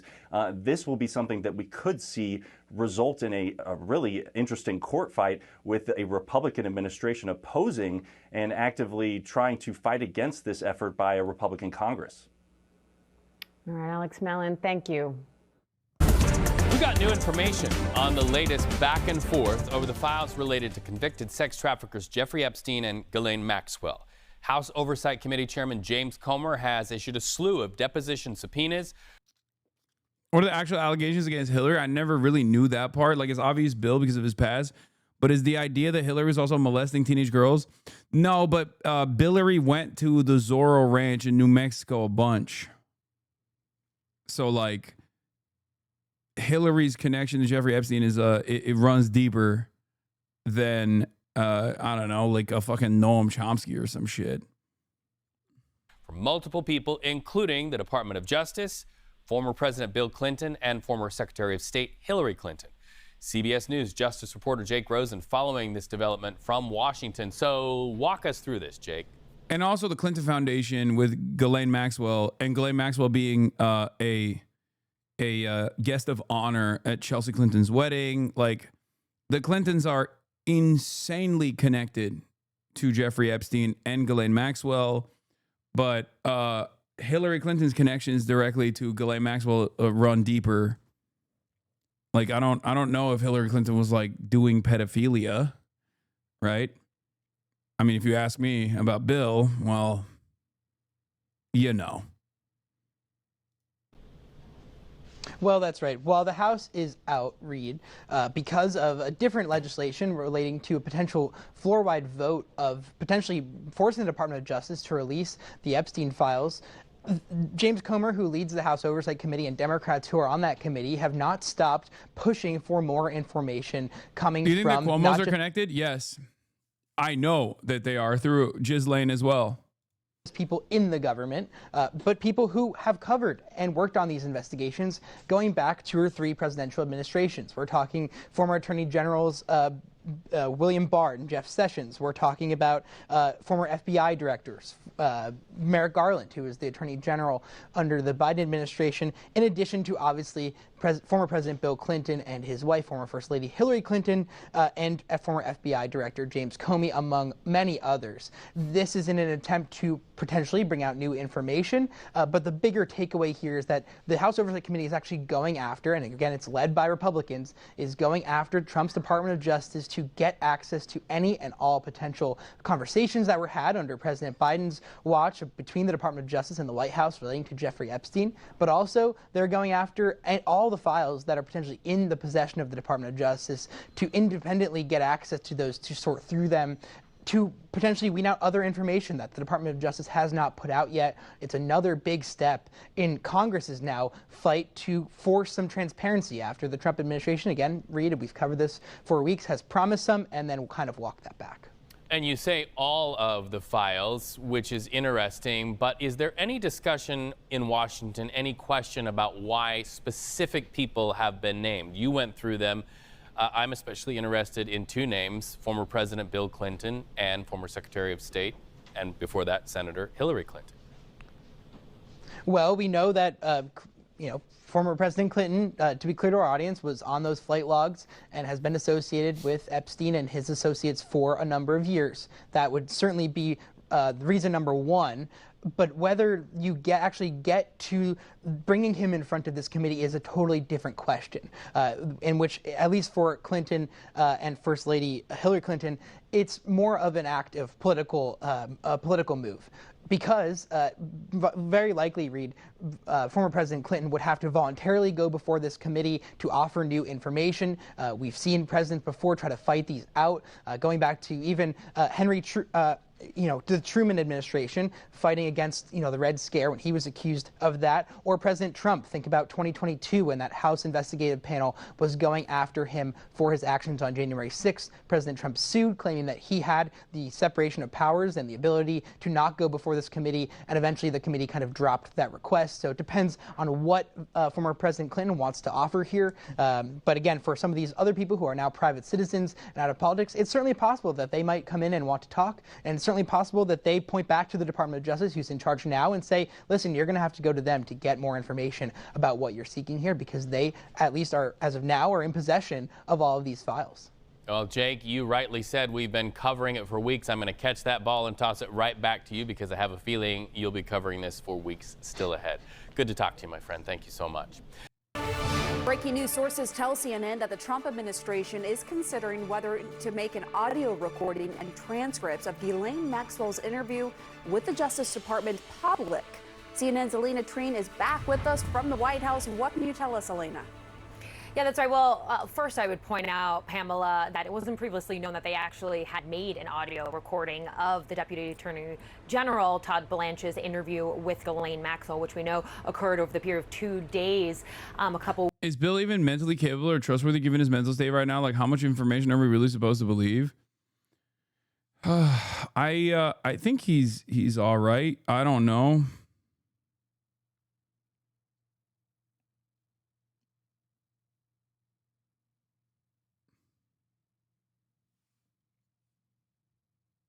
If they leaked the audio recording, would you listen to all of it on stream? Yes. 100%. Bill was in a worse position overall. I think when Hillary was running, like in 2016, he looked like he was going crazy. But since then, I've seen other videos of him where he seems to be fine. I don't really know. Weeks ago, last month, and essentially from what we're hearing from both sources within the Justice Department and here at the White House, 3 senior administration officials told us that what's currently being discussed is whether or not they want to make the audio and the transcripts of that meeting public. Now, we know that they are going through and digitizing some of the audio. We were told by one official that the interviews were more than 10 hours and also going through transcribing it and, of course, redacting parts of it where maybe victims' names who have not been previously made public, trying to redact those if they do ultimately release this information. Now, I think a big question, of course, is we all knew that Blanche went to Florida to have a sit down with Maxwell, one of Epstein's associates who is currently serving a 20-year term for some sex crimes that she was engaged in along with Epstein. And the question was, are you even going to share any of that information? Now we're learning that that is, of course, a big topic of conversation between people here at the White House and the Justice Department. Some of the people we spoke with said that they want to release this information sooner rather than later. They believe that the Trump administration needs to be more in control of the optics of all of. Nobody is considering Al-Qaeda. Epstein worked for Al-Qaeda and China and Hamas. Yeah. Jeffrey Epstein was actually Russia, China, Al-Qaeda, Iran, and Hamas.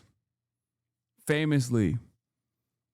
All of them. Definitely not Israel, okay? Do not say Israel, please. Just anybody but Israel is who Jeffrey Epstein was working for, okay? Oh my God, how crazy that this guy who was able to operate inside of American boundaries freely was meeting up with high-ranking intelligence officials from both the CIA and also the Mossad. He was just simply working with the KGB. He was working with Russia, and he was working with Iran, and he was working with, are you sure? Yeah, I'm joking.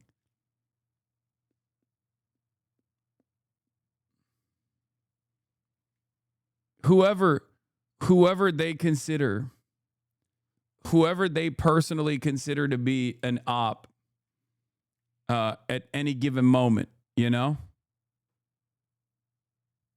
This. Others said, they believe that the Epstein story has largely died down right now, and they would prefer not to resurface that at this moment. But all to say, it's a big topic of conversation. We could see some of this information come to light shortly. I would also note that we did hear from White House Communications Director Stephen Chung, who essentially said that he believed that this is nothing more than CNN. This is a unique situation because, like, I do think I do think Billary getting into trouble with the Epstein connection is not a bad thing. It's a good thing. But also, I want more evidence and I want the truth to come out in terms of, like, who Jeffrey Epstein was connected to, how he was, like, who else he was connected to. And I feel like if they just simply used this as a gift, if they went after Billary and Billary alone, it's just like, that's kind of messed up, because on the one hand, I'm like, sick, great, well deserved. But also on the other hand, it's like, well, there's still plenty of other people, you know, we're not packing this up, you know, it's not going away. I also don't really know how this would work as far as, like I said, mutually assured pedophilia destruction. Trying to desperately to create news out of old news.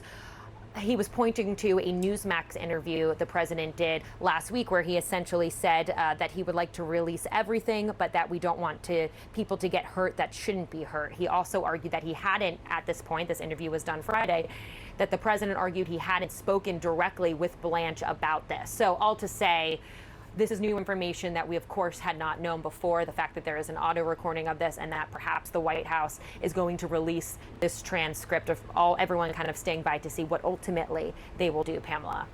All right, Elena, thanks so much. Joining us now, CNN senior legal analyst Ellie Honig. Ellie's a former federal and state prosecutor. What's your reaction, Ellie, to the Justice Department considering releasing of Deputy Attorney General Todd Blanche's interview that went on for hours and hours with Maxwell?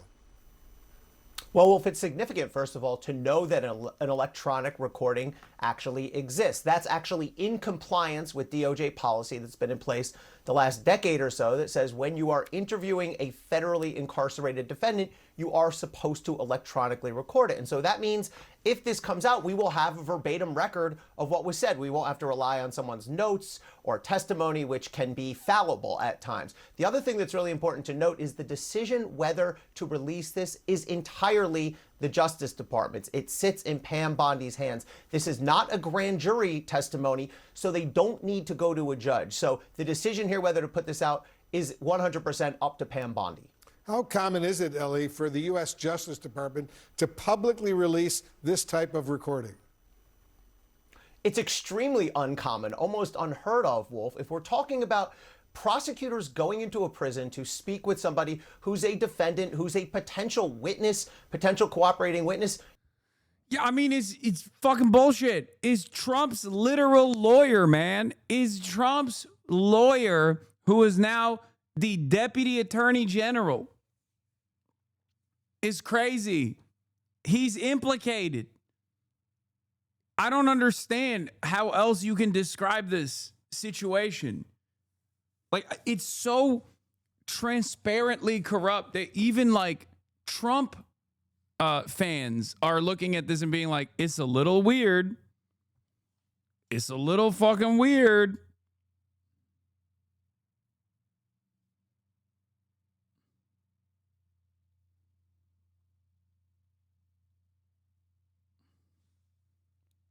You would never publicize and put out and make and disclose publicly the interview that you had with that person. That would be an investigative file. That would be something you would keep in-house. You would never put it out. But of course, a lot of what we've seen here is happening outside of the normal track. Well, CNN is learning this morning that the Justice Department has an audio recording and transcript of the interview it conducted with Epstein's accomplice, Ghislaine Maxwell, and the administration has been considering releasing that publicly. What do you think about that? Would you support it? I would support it. I mean, it was a very unusual interview to begin with. It's very unusual that she's been moved to the prison that she is in. We need transparency right now. Just the lack of transparency, what appears to be a desire by the White House to hide what is there. Let's just see what it is. I mean, this man was disgusting. He is guilty of horrific crimes. We are forgetting that there are victims that are still recovering, more than 1,000 of them. We need to know what the facts are, and then we need to move on, because quite frankly, not the Democrats, it's the Republicans in the Congress that are keeping business that needs to get done for the people of this country by blocking rules to consider anything. Well, there are two victims, at least two, who actually wrote the court. And their identities are anonymous right now, but they're concerned that they could be exposed with the release of grand jury testimony, right? They say that this is political warfare and that people are being insensitive to these victims. How can Congress simultaneously push for transparency while also protecting the victims here?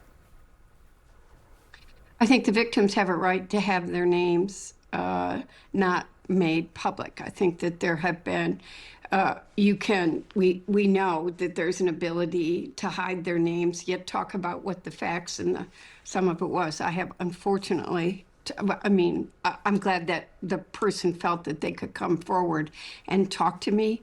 They're scared to death. They don't want their name to become public or become part of a hate tunnel.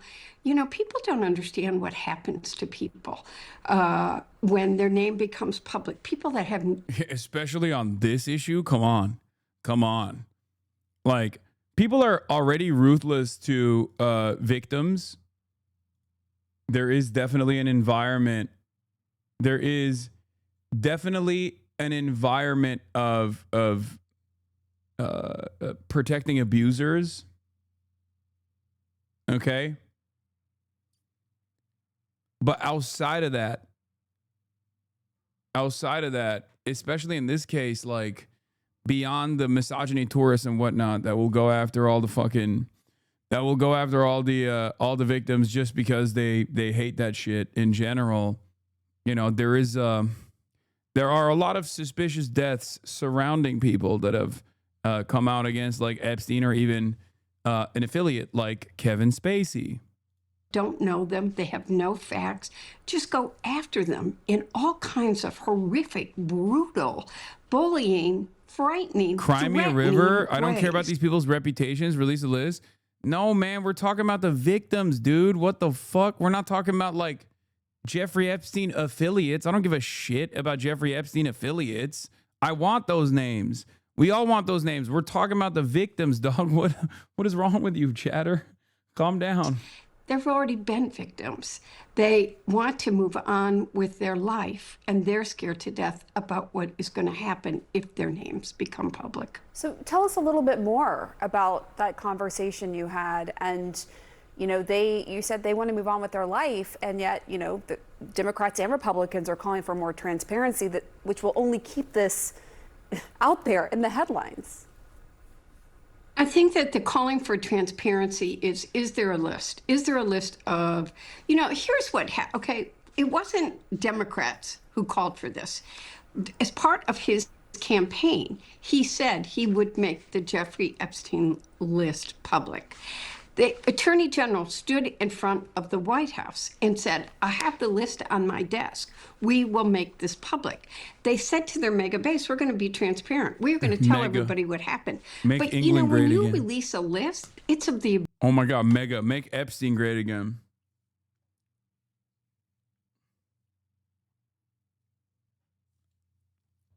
That's what does Debbie Dingle know? Abusers. It isn't of the victims. In this country, we have tried very hard to protect the victims. I'm somebody who works in domestic violence abuse every single day, trying to... I think the Epstein files, which 1,000% exist, are a distraction, which will be prolonged to make sure more deportations happen, more Israel funding, and more tax exemption for the rich. Congress won't do shit. Release a list of billionaires and politicians who make up the foundation of the U.S.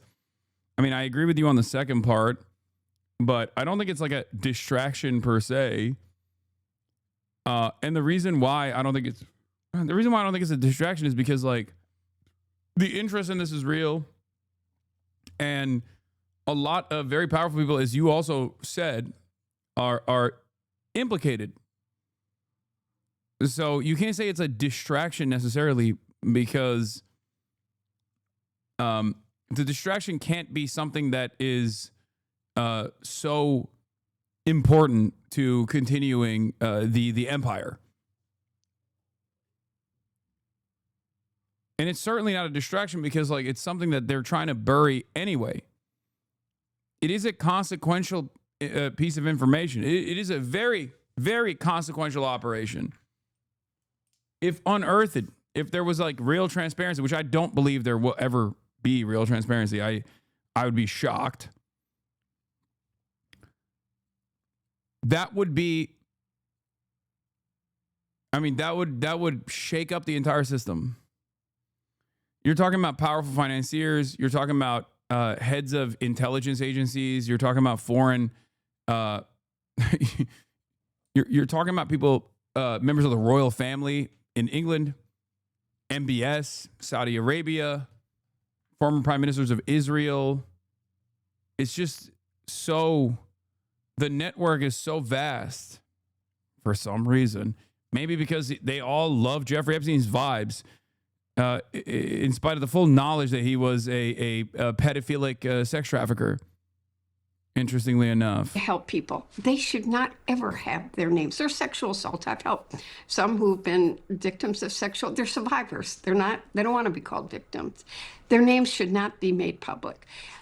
It's hard enough for people that just are like that. When you take a case like the Jeffrey Epstein case, which is on the minds of millions of people across this country, there are people that are not kind. There are people that are mean and brutal.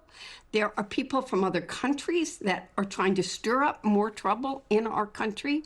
And those survivors become victims again by the sheer hatred and brutality that people put towards them.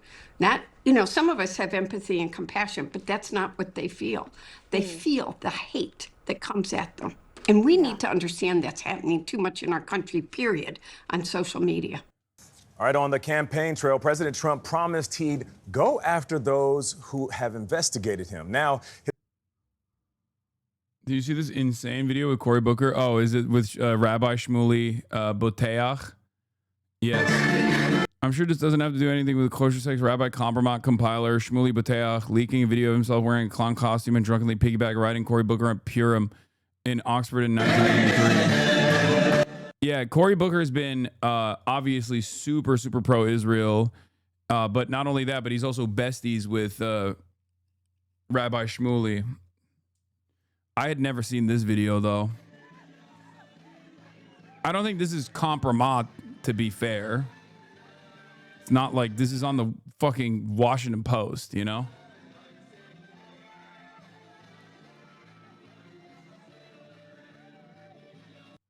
This is some 4chan shit? Yeah.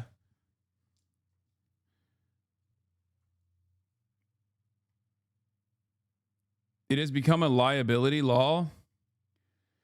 I mean, they've been homies, and he is ass, and so is Cory. I don't know. I don't think this is like, yeah, they've been friends for a very long time. Yes, that's Cory Booker. Cory Booker has been friends with Rabbi Shmuley for years and years and years. I've talked about this on the broadcast. He's also been super pro-Israel for years and years and years. It is precisely the reason why he refuses to. I mean, look, this is the reason why they brought this up is because Senator Cory Booker declines to endorse Zohar Mamdani, saying, New York City, you're about 10 miles from where I live. You guys figure out your elections. I'm going to focus on mine. Mamdani, are you going to support him? I have learned a long time ago. Let New York politics be New York politics. We got enough challenges in Jersey. I got a governor's race. I'm supporting Mikey Sherrill. I got legislative races. That's where my energy is going to go going into November. New York City, I love you. You're my neighbor. You're about 10 miles from where I live. You guys figure out your elections. I'm going to focus on mine. Mamdani. July 26, 2021. Mr. Adams is also navigating critical relationships closer to home. He met with Chuck Schumer, the Senate Majority Leader, over the weekend. Senator Cory Booker of New Jersey, among others, has also reached out. Yeah, he did. He had no issues. He had no issues pumping Mayor Adams. You know, he had no issues like defending the Eric Adams endorsement after he won the primary by a much smaller margin than Zoran did. This is all about Israel, 100%. And Israel is not even just about Israel. Israel is about democracy. You can look at the Democratic Party's like prominent politicians and the next wave of leadership as putting the interests of American foreign policy, the State Department, or numerous other lobbying efforts, numerous other corporate interests over the interests of the citizens, over the understandable, justifiable, moral demands that the overwhelming majorities of the Democratic Party's base of support is making. Okay?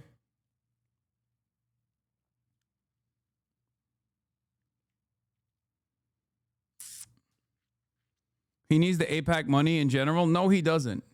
None of these guys need AIPAC money, okay? AIPAC money is consequential. It is important, especially at a time like this. But the AIPAC money is not the most important part of this. Okay, is not the most important part of the puzzle. IG, I guess, not in general. Oh. Yeah. In late recording, Cory Booker says he and AIPAC president text message back and forth like teenagers. Elections. Yeah. AIPAC is simply a representation, like is the tip of the iceberg in terms of how pervasive Israeli lobbying efforts are and how pervasive Israeli influence is in American politics. Okay. But I think people hyper focus on it. It's not a bad thing that people hyper focus on it because like it's such a important part of the puzzle, and it's good that people know what AIPAC is. It's good that people are aware of it. It's good that people are mad about it. It's good that like AIPAC has sullied its reputation. Same with the ADL, because these are all different parts of the pervasive influence peddling operation at the behest of the apartheid state doing a genocide. So the more people are aware of them, the more people are repulsed by them, the better it is overall. But it goes beyond that. And a big part of the reason why AIPAC is not a FARA violator, even though it is, right? It's not a foreign agent. It doesn't have to register as a foreign agent, is not because, oh, it's American Jews that are like funding it. What do you mean? It's just the interest of like American citizens who happen to be Jewish, like who, you know, who happen to care about Israel. Like, no, it's Israel's in the name. Okay. The reason, the reason as to why AIPAC is so pervasive in its influence and so successful is not just because it is a well-funded organization or whatever. It's because Israel is in line with American foreign policy. Israel has a special interest, a special designation in American foreign policy as the most important ally in the region. But the more people push back against Israel and the allegiance that we have with Israel, the more difficult it becomes to maintain this this special designation. The more consequential it becomes to continue this allegiance. Okay? Mearsheimer contradicts your point of view in his Tucker Carlson interview. He explained that the convergence of interest is limited for the U.S., and it doesn't justify everything regarding U.S. policy in favor of Israel, and that money from the lobbies are the key factor because the U.S. even goes against its own interests for Israel, so not always convergence of interest. I know Mearsheimer, I think, fully focuses on the influence of lobbying, but I don't think it's, I'm a centrist. Noam Chomsky says it's all American foreign policy and nothing else. And Mearsheimer says it's all AIPAC, it's all different interest groups, like different lobbying efforts. I think it's both. One cannot exist without the other. AIPAC would be registered as a foreign agent if it wasn't for the fact that it is a profoundly important part of American foreign policy. Okay? That's it. Wrong day to bring up Chomsky. I know. And I have the Lollapalooza reacts to Hasan a video on the docket.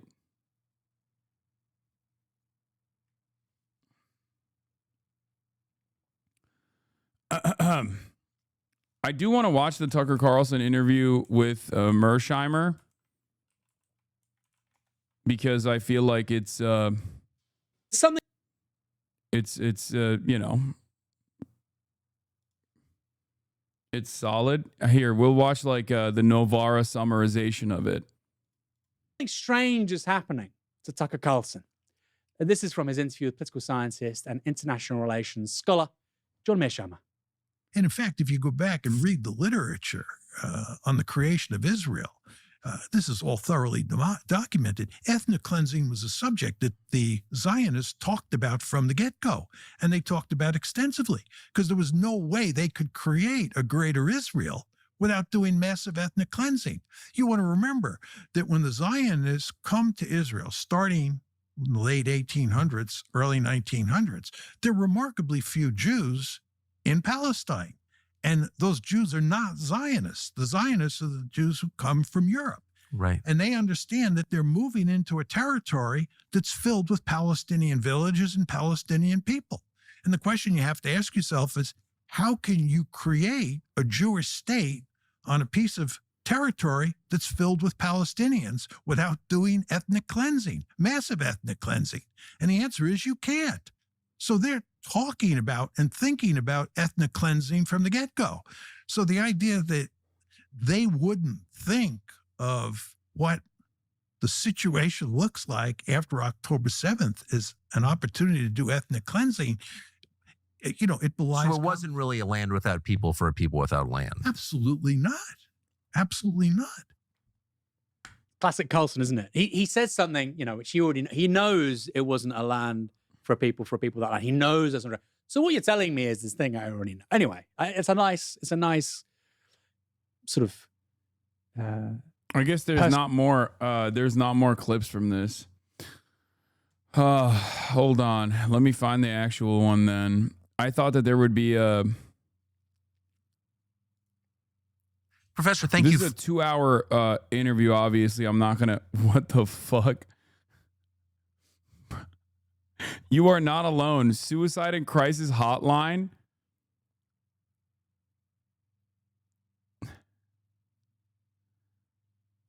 The growing threat of China and how the U.S. empowered them. The U.S. public calls Zelensky. Donald Trump's biggest challenges with ending the war. Why the U.S. foreign policy establishment is so hawkish on Middle Eastern wars. Why the U.S. puts Israel's interests first. Here, we'll start here. If need be, it can help Israel if it gets into trouble. I didn't hear any reference to American interests in that description. Well, when it comes to Israel, right, and what Israel needs, right, that has little to do with American interests, right? The truth is, any two countries in the world. I don't understand how these guys, how Mersheimer says stuff like this. I mean, I guess I kind of understand it because he is ultimately an international relations realpolitik guy. So in his mind, he does not have like a dialectical perspective. He does not have a materialist perspective. So therefore, like when he says, "Oh, this is not in the interest of America," I think he's his assessment is still structured around liberalism. His assessment is still structured around the limited confines of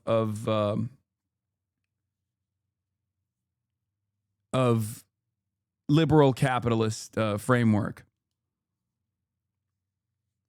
Because America has a profound interest in both propping up Israel from the start as a Cold War ally and also utilizing its incredible espionage facilities all around the globe.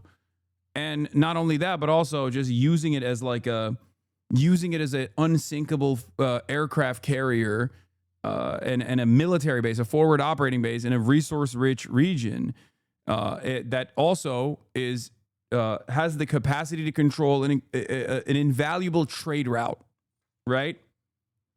So for that purpose, for that very reason, it is absolutely in the quote-unquote interests of America. It's like saying war is not in the interest of empire, or war is not in the interest, like doing these foreign wars is not in the interest of going, is not in the interest of like the American public. It's true. Are going to have but similar interests plus different interests. Yes. Right. So there's no question. I'll hear what he has to say. Israel and the United States sometimes have similar interests and sometimes have different interests. Let me give you an example of this. The United States has a vested interest in making sure Iran does not have nuclear weapons. Yes. We're against proliferation. It's in the American national interest. It's obviously in Israel's national interest for Iran not to have nuclear weapons. Right. So two states can have similar interests. In the case of Israel and the United States, we already have Egypt and Jordan. They don't commit genocide. Yes, this is where I misalign, I guess, with like a full-blown materialist perspective, because I don't think the people that are fucking operating here are thinking like that. But those guys are brown, okay? Israel is seen as a white country in the simplest terms. And Egypt and Jordan not committing genocide like Israel does not even matter a little bit, okay? Saudi Arabia does a fucking genocide in Yemen. We love that. We gave them weapons to do so. We helped them out. We helped them target some of these fucking school buses that they struck, okay? But ultimately, there's only so much trust you can put in the hands of Egypt and Jordan from the perspective of the American State Department, especially considering that they are on shaky ground to begin with.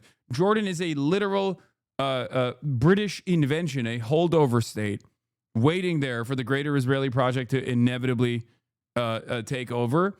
Egypt is a little bit different, but ultimately, Egypt is also a client state that could be toppled. A regime that could be toppled. It is a client state that has millions of angry citizens in it that could just at any given moment go, what the fuck are we doing? It has happened before in Egypt.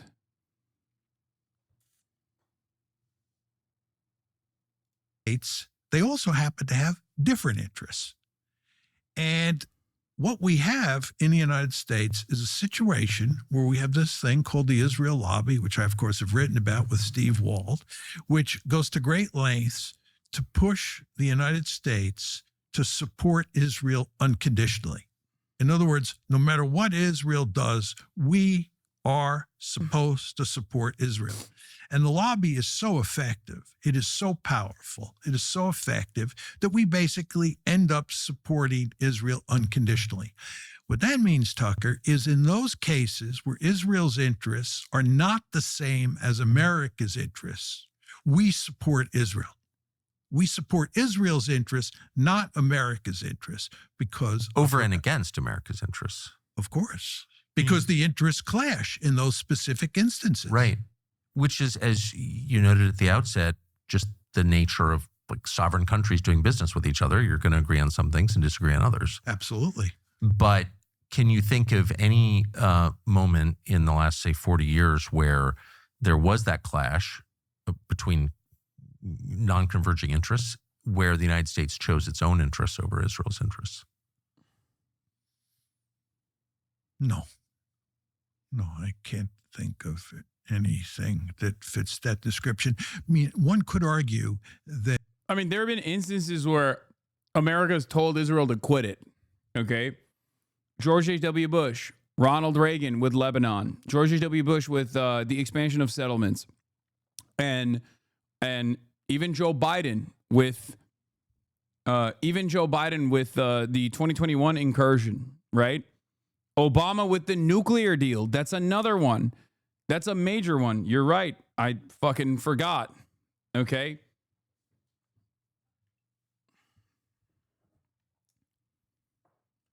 There have been plenty of instances where America has said, cut it out, and Israel has cut it out. Now, one could still say that was in the interest of Israel's continuation, and there is truth to that. Like, there were moments where America was like, we are the party that controls Israel. They know better. They know that that is the truth. And therefore, Israel has responded to American demands. Okay?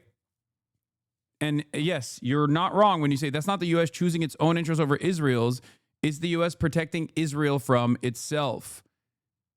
I agree. But the reason why they're not doing that right now when they could have, the reason why they should have dialed back Israel a long time ago for the sake of Israel's continuation, okay? Because under normal circumstances, post-October 7, what should have unfolded, what has happened, what should have unfolded is exactly what had happened in the past, which is Israel goes in, they kill like 10,000, 20,000 people. It's incredibly bloody. And then they piss off more and more people. And you know, you have more attention to Israel's behavior in the Western world and all this stuff where America then steps in and goes, you have to fucking dial it back because you're getting out of control and there's too much enmity. You're becoming a pariah state, right? That is how things have happened in the past. But Trump 1 was a major convergence, I would say, where the Israeli interest and Israeli intelligence had always been profoundly important for American strategic interests in the region, but they had never had their hands on the fucking wheel. Maybe they could just like make some, if we're driving a car, right? America's driving the vehicle. America controls everything, right? Israel's in the fucking shotgun seat, basically telling which routes to take. And America usually listens. America even allows Israel to make them feel like they're driving the wheel every now and then. Or even in certain instances, Israel misbehaves and even kills like, you know, a bunch of like American naval officers in the USS Liberty incident or whatever. But because ultimately it's so important that this allegiance continues for America's strategic interests, as I described before, that they just kind of let that slide, okay? They kind of let that slide. Trump won after Obama's JCPOA and after a lot of fucking anti-Obama stuff that came from Israel turned into a situation where Israel took control over the vehicle completely. Our Middle Eastern policy was entirely directed by Israel after Donald Trump's first term. And Biden, being the ultra-Zionist that he is, an ultra-nationalist pro-Israel figure that he is, allowed that to continue. There was no off-ramp. There was no scaling back on Israel's influence on American foreign policy. Biden straight up let Israel continue its, continue its like incredibly influential position in American foreign policy that like started directing the car as well. And then post October 7, it was over. It was like fully accelerated, right? With the bear hug strategy. Entirely disagree. Israel runs the show. America is Israel's dog. You have a misconception that Trump has any say. No. Israel currently runs the show, but ultimately, if Donald Trump woke up tomorrow and was hit with a fucking woke ray in his mind, he could literally just be like, Israel, stop it. And Israel would say, yes, we're stopping it. They don't want to do it. They can explain exactly why this would be devastating, how this would collapse Israel as a nation state, collapse Zionism as a fascist project, and all of that. But if Donald Trump was like, no, you're not, you're done, it's over, it would be over tomorrow. Okay? Straight up. There is no genocide or no apartheid state without America's weapons. There is no genocide or no apartheid state without America's go-ahead. There is no genocide, no apartheid state without America's political support to Israel in the global stage. America is the hegemonic superpower on the. America is still very much the hegemonic superpower. Like, I'll give you a totally separate example. Cuba, right? Cuba has a trade embargo. Cuba has a trade embargo by the United States of America. And I sometimes see some liberals be like, oh, there's no blockade. There's no trade embargo. You guys are like greatly exaggerating. Other countries are allowed to fucking trade with Cuba. Wrong. That's not correct. America has actively tried to sanction other countries and other companies from like, you know, Spain immediately comes to mind. They have actively tried to stop trade altogether to Cuba and have been successful in stopping trade altogether to Cuba. Okay?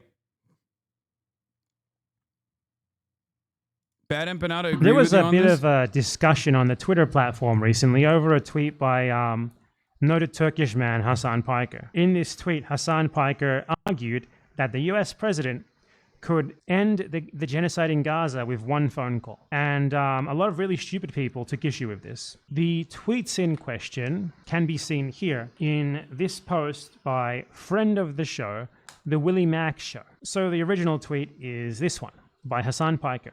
One phone call is all it would take to stop Israel's genocide. If Israel doesn't comply, shut off weapons transfers. If Israel looks to get weapons elsewhere, put up a sanctions package. And if that fails, invade Israel militarily. That is why all it takes is one phone call. And this was responded to in really the most generic Zionist way. All it takes for Hasan to end the war in the Middle East is one phone call or a full-scale U.S. invasion. The escalation of this tweet is hilarious. Oh, my God. That is where America's power comes from. That's it. That's not where it's going to go. Why are these people so stupid? I don't understand. It's so goddamn frustrating how stupid these people are. And we have propped up stupid people. Like, the online community has propped up people who are not knowledgeable on the history of the dynamic between Israel and the United States of America. And now they just fucking buy into it. It's just, I don't understand it. I literally don't understand it. Are you so incurious? I fucking laid it out right there. It's reductive. It's, within the confines of Twitter word limitations, but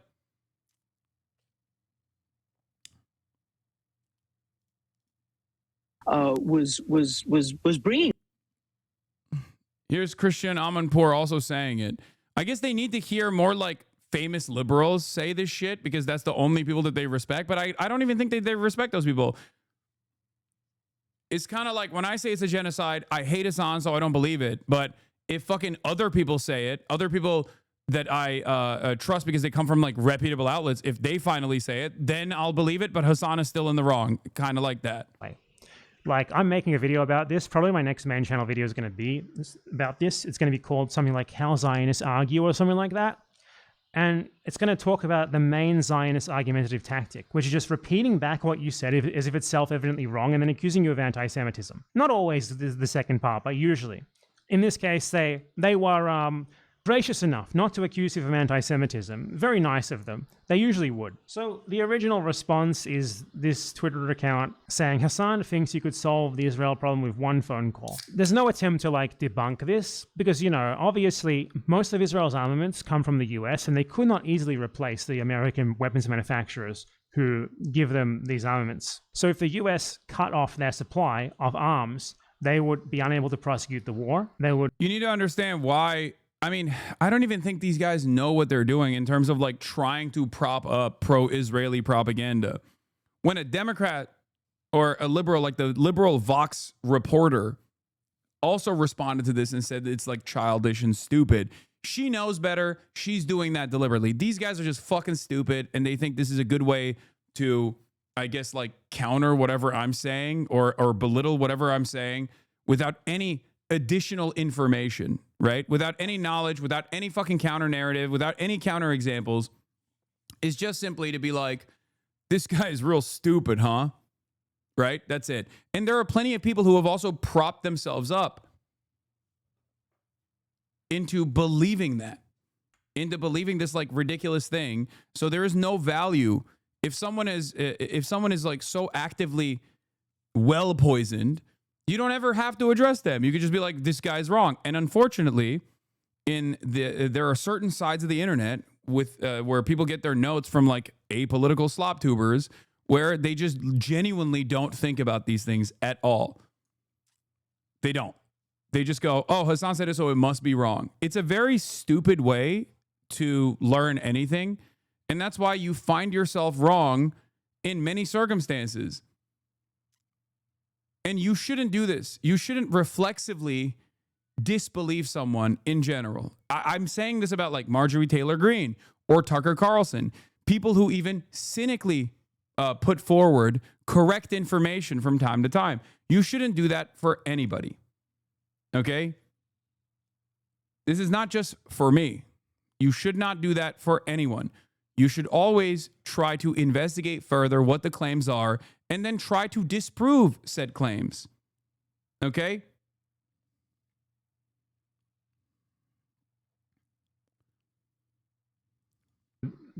Be in real risk of like being attacked by their neighbors and stuff, because the US support, the US patronage is what allows them to do what they do. So a phone call like saying, hey, stop what you're doing in Gaza, withdraw immediately, or the arms transfers are gone. That would end the genocide right away. It's not a question of could this happen? It's a question of why doesn't it happen? They don't even try to argue against it. They just restate the statement as if it's self-evidently wrong. And I really like the Willie Mack Show response here, because Willie Mack Show seems to have thought that Hasan was saying here that he could call Israel and end the genocide. I don't know. All it takes for Hasan to end the war in the Middle East is one phone call or full scale. I don't even know if these guys are saying like, I'm going to make the phone call. I don't think anybody actually believes that, right? I hope people don't literally believe that. They can't be that stupid. I mean, that's stupidity beyond what I'm accustomed to online. I see a lot of stupids online, but this is like this is a new level of stupidity. I don't think he's saying that. How to take this aside from him saying that. All it takes. They are saying that? No, that's what they think, Law. No, I think it's better for us not to assume that our interlocutors are just like that dumb.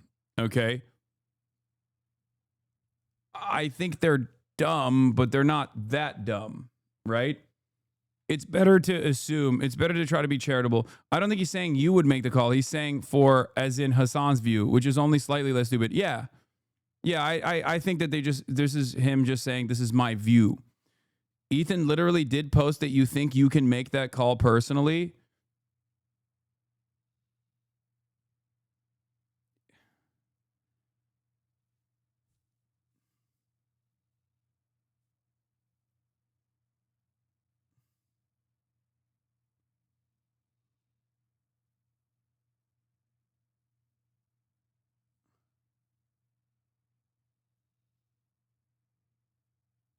Really?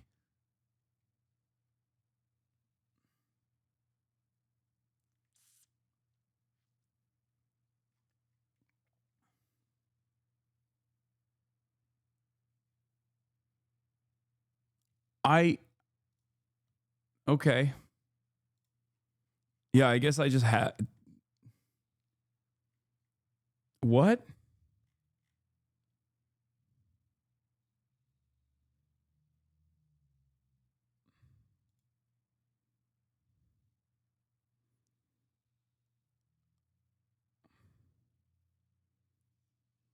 What is this? Hasan, who would solve Israel-Palestine with one perfect phone call and know who thinks the Houthis are the only ones following international law. The fact that these airheads dominate lefty discourse on Palestine is a bigger gift to Netanyahu than anything else they could accuse me of doing. Why? These guys are political commentators, right? Like, just address the issue. Like, address the argument. Explain why America does not have this level of control over Israel, despite the fact that America has supplied 70% of all offensive and defensive weapons to Israel. Explain how Israel would make up for the lack of munitions that they are getting from the United States of America. Then explain how many Israeli military officials in the past, and even during this instance of genocide, has actively told the media in Israel that America has demanded that they scale back on certain instances in spite of what the Israeli public is demanding. And they've literally said, we can't do this without the United States of America. Explain why throughout Israeli history, American politicians, American presidents have actually made that one singular phone call to stop Israel's atrocities. Explain all of that. You know, there is no Israel without America. It's that simple.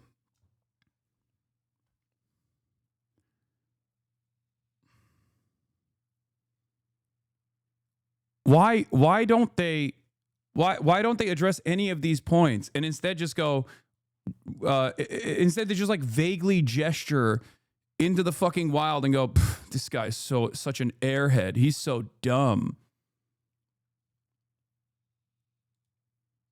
What is this? Does Ethan think Hasan is saying he's the one who would make the call? What the fuck is this dude saying?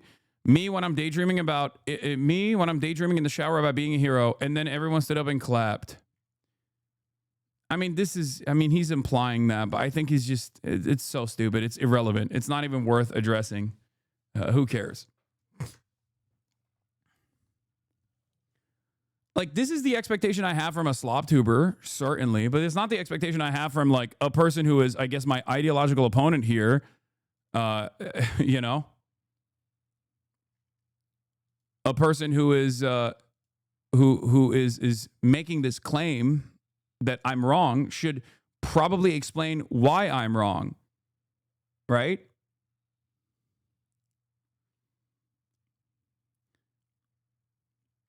It's very strange.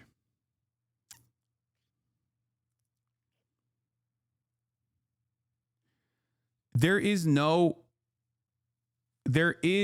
continued genocide without American weapons. Okay? It's that simple. And not only that, but also, if America cut off weapons to Israel, which would never even happen because it wouldn't get to that point, Israel does not have a meaningful way to make up for that supply chain. Okay? Especially in the short period of time necessary to continue this genocide.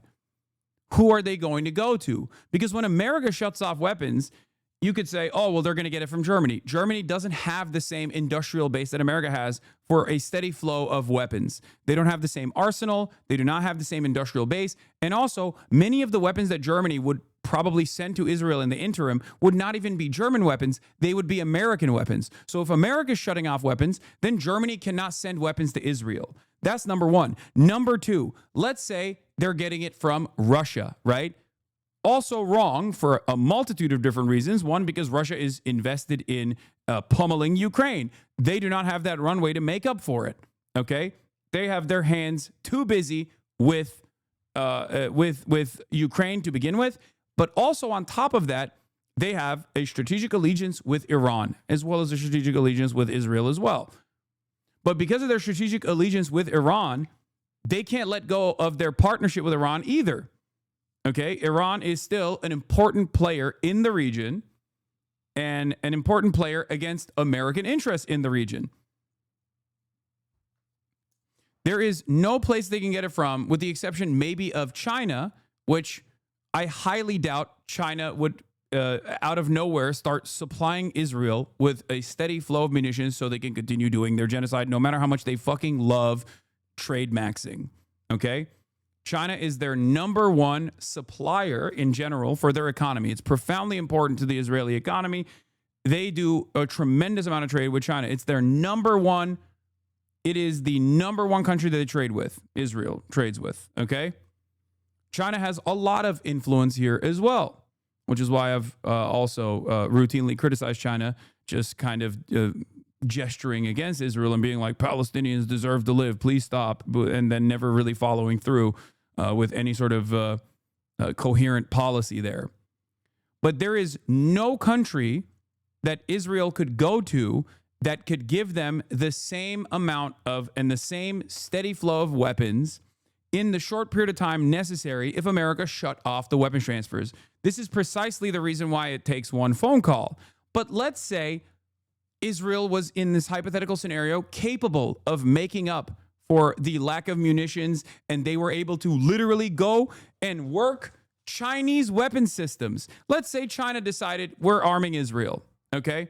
That's the only country that has the bandwidth and has the industrial base to be able to supply weapons to Israel, right? America and Israel's allegiance has fallen apart. All of a sudden, America is anti-Israel. They said, no more weapons, right? Let's say China is actually sending the weapons. Let's say that while China is actually sending the weapons, Israel what? Magically figures out how to operate Chinese weapon systems? Like, you have to get trained on this stuff. You can't just like come in and be like, all right, perfect. Now these anti-aircraft defense systems that they shipped in, which is a logistical fucking nightmare to begin with, we can now use. You can't do that. It takes a tremendous amount of time and a tremendous amount of training for people to be able to start using this stuff, okay? You know this. You know this from what happened in Ukraine. It's not fucking plug and play. These are foreign adversaries. Israel is an ally. Israel uses American weapons. They do not use Chinese weapons. They use Chinese surveillance and things of that nature, Chinese drones, but they do not use Chinese weapons. They can't. It's an entirely different weapon system. America would never allow that anyway. America would nuke Israel before allowing Israel, who at that point would still retain a bunch of American weapons, a bunch of American like missile systems, to then all of a sudden bring in Chinese weapon systems onto that same platform. That would be insane. That would destroy any kind of security America had, because now Israel would give everything to China. Okay, there are a million different reasons as to why this would never work. But let's say it did work, okay?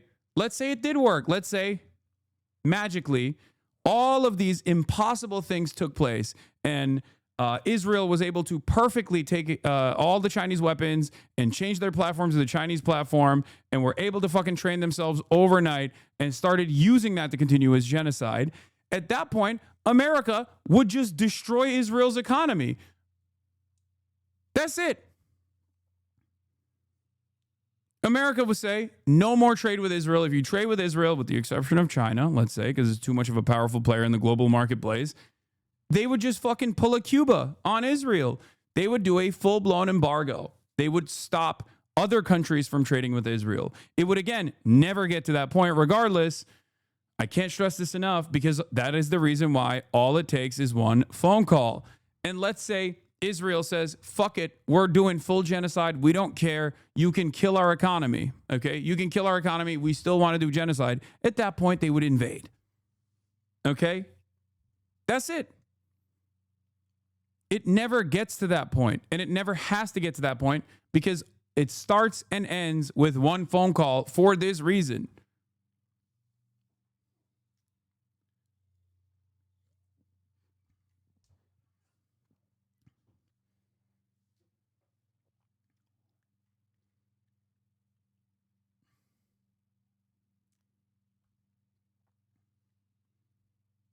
It would never in a million years get to the point where America's invading Israel militarily. Okay? That is why all it takes is one phone call. Even from the first step to the second one, there is a tremendous amount of impossible things that are literally physically not possible for Israel to do to be able to continue its fucking genocide. Okay?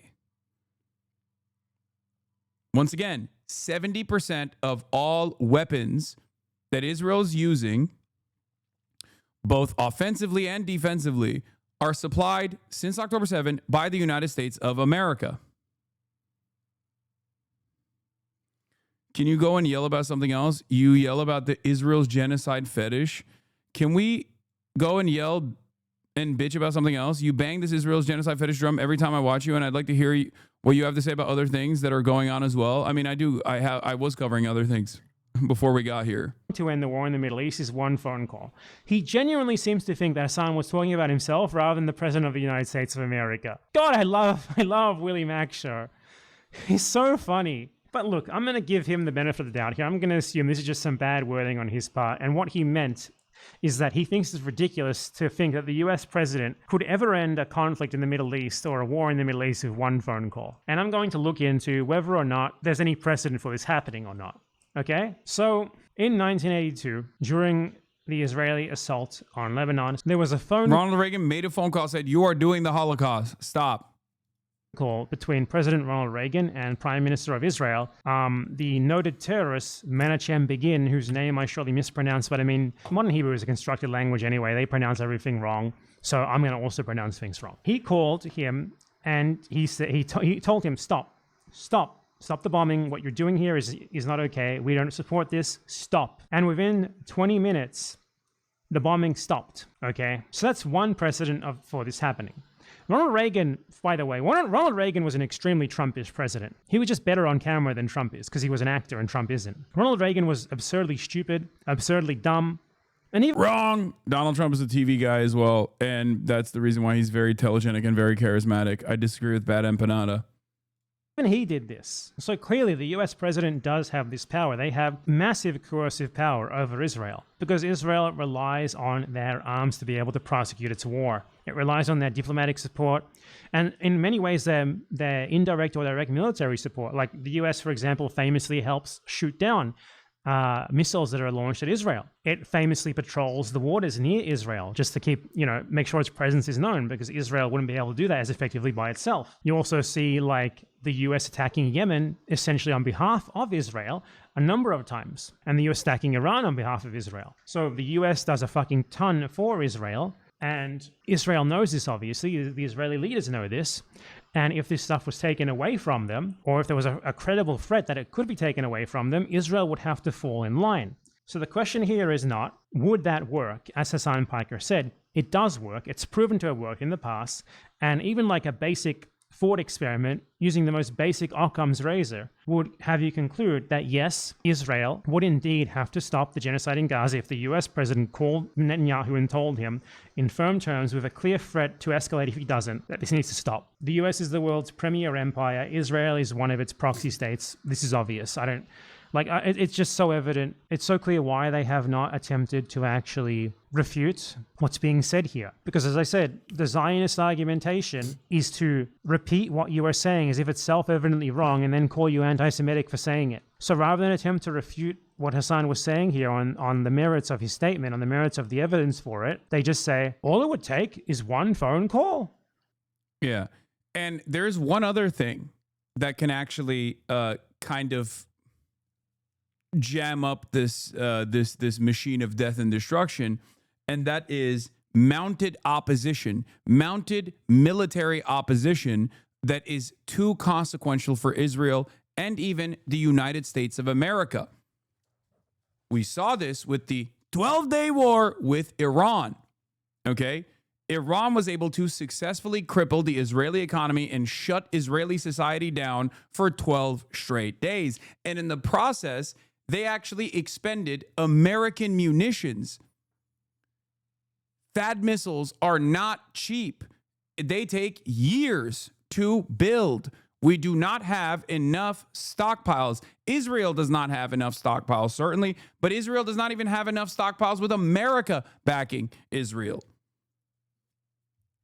So there was a point as well. There is a point where this can come to a halt without America making that phone call or force America to make that phone call.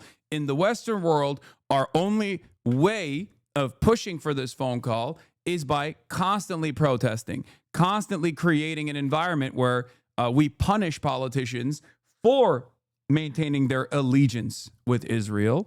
And then it's same in the Western nation states as well, where you can actually get more involvement from your politicians, even though they're fearful of America's interests, fearful of ever sidestepping the United States of America.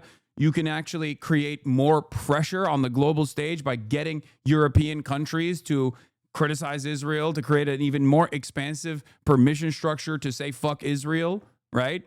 And then all of that ultimately becomes costly for the United States of America. In the region, though, the way to do this is by expending America and Israel's munitions. It's that simple. That's it.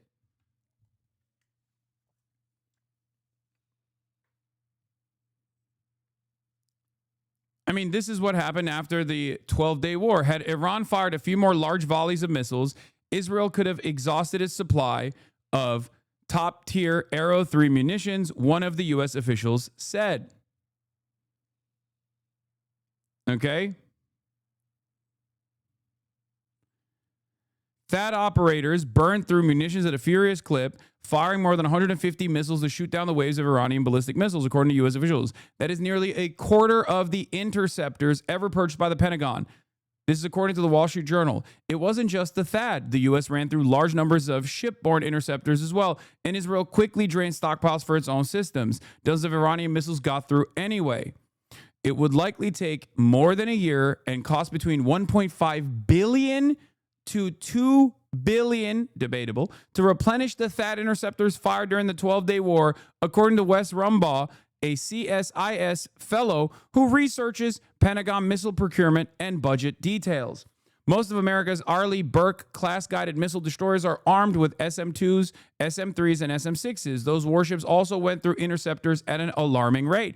During the 12-day war, the ship shot about 80 SM-3s at Iranian threats, according to a U.S. official. So everyone who predicted that Israel's multi-layered missile defense was 1 to 2 weeks away from critical grid attrition was correct. It could have been sooner, depending on the tempo of attacks.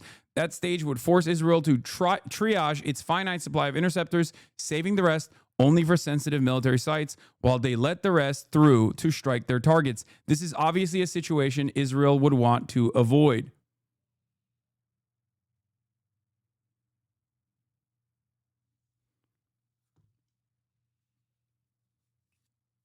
Do you understand?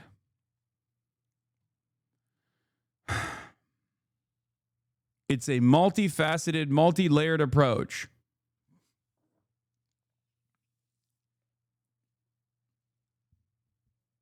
At the end of the day, war can be as complicated or as simple as you want to explain it. And I think the simplest ways to describe war is attrition, both in the economy, but in the simplest terms, attrition with how much it costs for an Iranian missile to be lobbed in the direction of Israel versus how much it costs for Americans to defend Israel. Okay? It is unimaginably costly to defend Israel like this. It is, in comparison to how costly it is to defend Israel like this, it is insanely cheap to attack Israel if you are Iran. It's not even a comparison. It's the same with Yemen.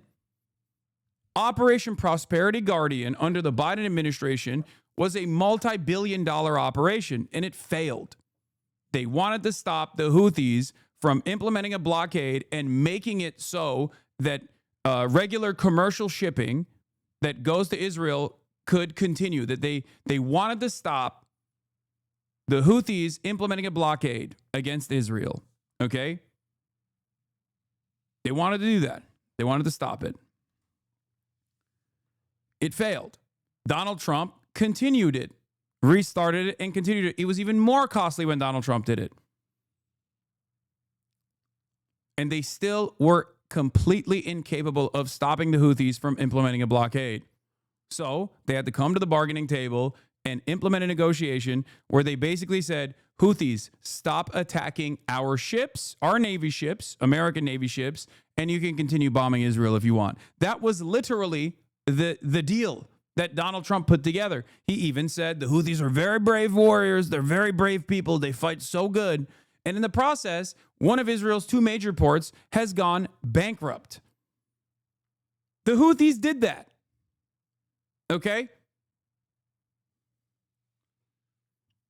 The Houthis dropped during the second wing of Operation Prosperity Guardian approximately 20 plus Reaper drones that are around $20-30 million a pop. Four fighter jets dropped in the process due to maneuvering incidents, due to hitting one another. And they were able to strike the Ben Gurion airport. Is not even a question. It is not costly for them to do this. It is incredibly costly for America to continue doing this. Hello, stupid. And I mean, yeah, in 2021 as well, the Biden administration pushed Israel very firmly towards a ceasefire, though not quite as firmly as Reagan did. So this is something for which there is precedent, and it's something for which, even if there wasn't precedent of it happening in the past, you can just look at the relationship between the US and Israel, see how much the US gives to Israel, how much Israel is reliant on the US, and easily conclude that yes, the US president could absolutely force them to stop what they're doing in Gaza. The question is not, can he? The question is, why doesn't he? But again, thank you. Exactly.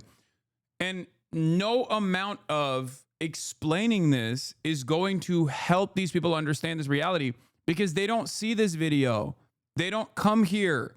There is a steady flow of fuck Hasan propaganda that just like circulates in that corner of the internet. And especially if you're already like invested in the mindset that like America can do no wrong, or America can sometimes do wrong, but they're doing wrong while they're trying to do right. You know, if you have this kind of attitude, you never actually learn the truth. This is what's so frustrating about the nature of discourse online nowadays. I guess it's always been this way, but it's gotten especially worse in recent years, where no amount of explainers is going to cause someone who is already invested in the Hasan is stupid and dangerous and violent and a terrorist to basically turn around and go, wait a minute, let me look into this myself.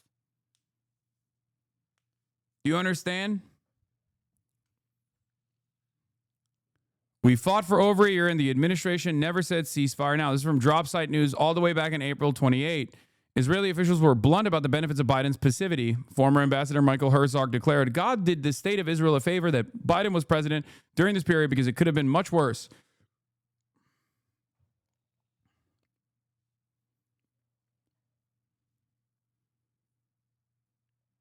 We fought in Gaza for over a year and the administration never came to us and said, ceasefire now. It never did. And that's not the problem. That's not to be taken for granted. It's ironic because people will always say like, oh, he's looking at Twitter links. Like that's another one. That's another like fucking thought terminating cliche. I'm not looking at Twitter links. I'm looking at Twitter summarizations of an article from a reputable outlet like Drop Site News that is comprised of investigative reporters that have worked all around mainstream news that are fucking very well credentialed people who I know personally. Okay. People always love doing that where they're like, he's just looking at Twitter links. It's like, I'm not. This is a Drop Site News summarization of an article that was initially reported in Axios. Okay. Or this is Channel 13. Sorry. Axios reported on it as well.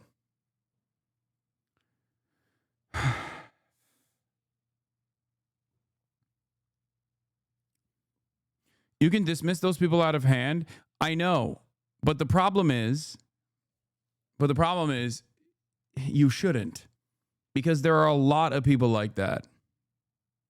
Them. And then October 7th happened and that absolute catastrophe and slaughter inside Israel. And now for nearly 2 years now, the revenge has been bitter and deep. And where is it leading Israel? Where does it leave the hostages? And where does it leave the Palestinian people? So there's a huge amount that Israel's allies, and especially the United States of America, who could, with a single phone call, change this.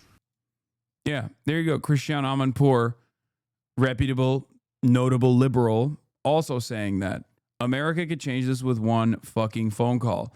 Anyway, there's a Trump press conference happening right now after his executive order. Let's take a look. Redistricting, or whatever you want to call it, the Democrats have done it long before we started. They've done it all over the place. They did it in New York. They did it in a lot of different states. But in Massachusetts, so somebody used this as an example today. I was interviewed this morning, and they said, you know, it's pretty unfair. Trump got 40%. I'm not proud of that, but I think I probably got more, but that's okay. I got 40% in Massachusetts, and yet they have 100% of the vote in terms of Congress. So there's no Republican, there's no anything.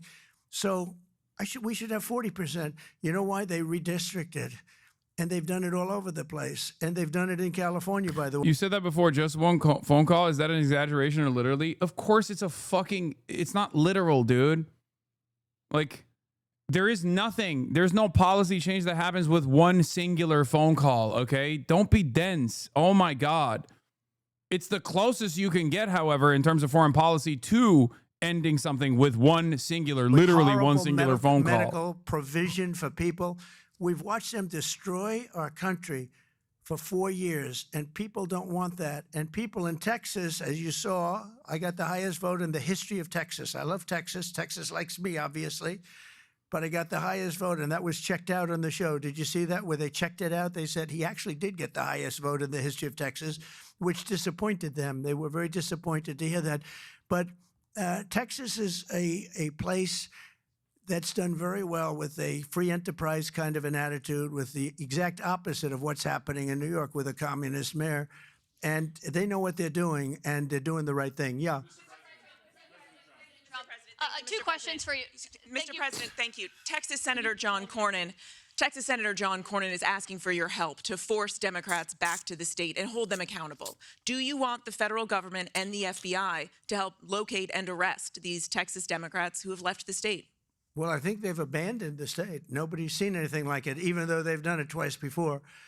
And in a certain way, it almost looks like they've abandoned the state. It looks very bad. Yeah, go ahead, please. Should the FBI get involved? Should the FBI get involved? Well, they may have to. They may have to. No, I know they want them back. Not only the Attorney General, the governor wants them back. If you look, I mean, the governor of Texas is demanding they come back. So a lot of people are demanding they come back.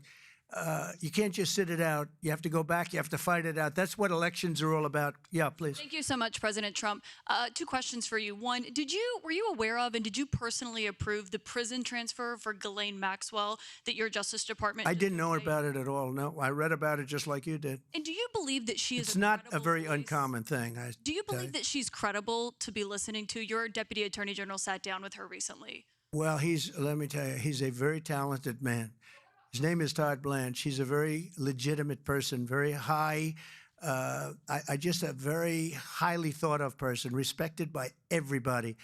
And I didn't talk to him about it, but I will tell you that whatever he asked would be totally appropriate, and it's not an uncommon thing to do that. And I think he probably wants to make sure that, people that should not be involved or aren't involved are not hurt by something that would be very, very unfortunate, very unfair to a lot of people. But I will say this, Todd Blanche is one of the most highly respected people you'll ever meet. So I know this. I didn't discuss it with him, but anything he talked about with her or the fact that he did that, not unusual, number one, and most importantly is something that would be totally above board. Please. Yeah, please, go ahead. Thanks, Mr. President. Sonia Mr. President, how Lang. much more would you Thank you like for the 100 DOGE to cut gifted. from the federal government? Well, it's not so much Doge Why? anymore. And by the way, I have to say that somebody from Doge was very badly hurt last night. You saw that. A young man who was beat up by a bunch of thugs in D.C. And either they're going to straighten their act out in the terms of government and in terms of protection, or we're going to have to federalize and run it the way it's supposed to be run. But it's not a question of Doge. We have great people, Thugs. secretaries and all, working with Doge and cutting with I said with a scalpel as opposed with an axe. This cutting with a fine-tooth comb. This is a turning point in and they're domestic getting policy rid when you're of taking a people pee that aren't break? doing Yes. their job, or bad people, I still or have to bad piss. things, bad policy, et cetera, and I think we've been very successful in that. Casually And there's Explained more just cutting tweeted to about do, you. But there's also more getting. We want smart people in government. Our country is doing great. I think we are doing probably, maybe in many ways, better than we've ever done before. We're taking in trillions, not billions, trillions and trillions of dollars from other countries who, for years, took advantage of us. They took advantage of the United States like we were children, and that's not happening anymore. Now they're paying a lot of money, and they're paying hundreds of billions of dollars. Individual countries paying hundreds of billions of dollars. You're seeing what everybody else is seeing. And we have a lot of things we can do. One of the questions asked of me this morning is, are you going to make a dividend to the people? And the purpose of what I'm doing is primarily to pay down debt, which will happen in very large quantity. But I think there's also a possibility that we're taking in so much money that we may very well make a dividend to the people of America. Thank you all very much. Thank you. Thank you very much. Thank you.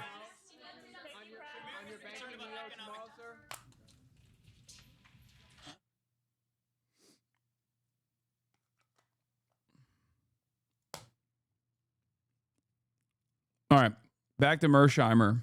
that Israel wanted us to fight against Iran in 2024, that they tried to bait us into attacking Iran in April and then in July. And as I said before, the Biden administration did not take the bait. Can you think conversely of instances where the U.S. government chose the interests of a foreign power over and against its own interests and its people's interests? Besides the Israeli case? No. In the case of Israel, we're allied with Israel informally, and they want us to do something that is hurtful to us, does not help our interests at all, but we do it anyway. What is our interest? What is our interest? What is, in air quotes, our interest? Okay? Was Iraq in our interest? Depends on who you ask. Was it okay for 12,000 Americans to die in this illegal invasion of a foreign nation? Even if you're not thinking about the millions, the tens of millions that are displaced, extremism in the region, a power vacuum that was created, the formation of ISIS. Even if you're purely looking at it from the perspective of the average American, was it in their interest? No, of course not. Was it in the grand interest of American capital to go into a foreign nation and piece up its natural resources, like oil, for example, and to forcibly sell it off to foreign capital?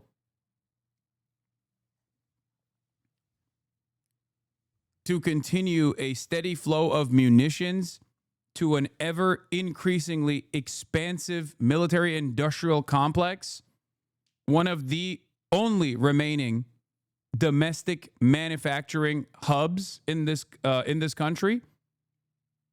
It was in the interest of capital. It was. It was in the interest of corporations.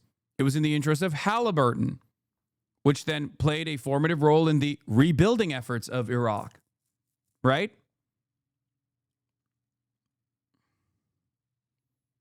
So technically, it wasn't in the interest of America or Americans.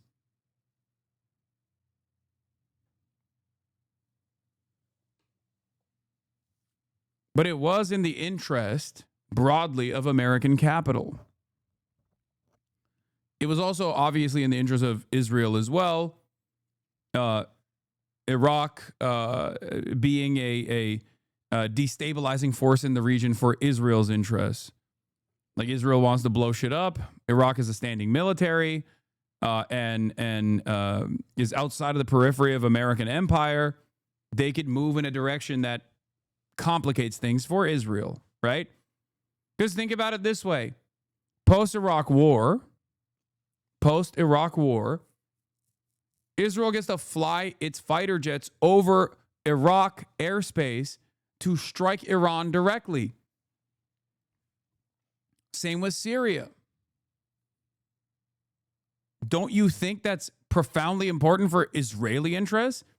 This is where there is convergence with America and Israel. You understand? But ultimately, this wasn't like Israel duping us, okay? It was not. Our interests were aligned.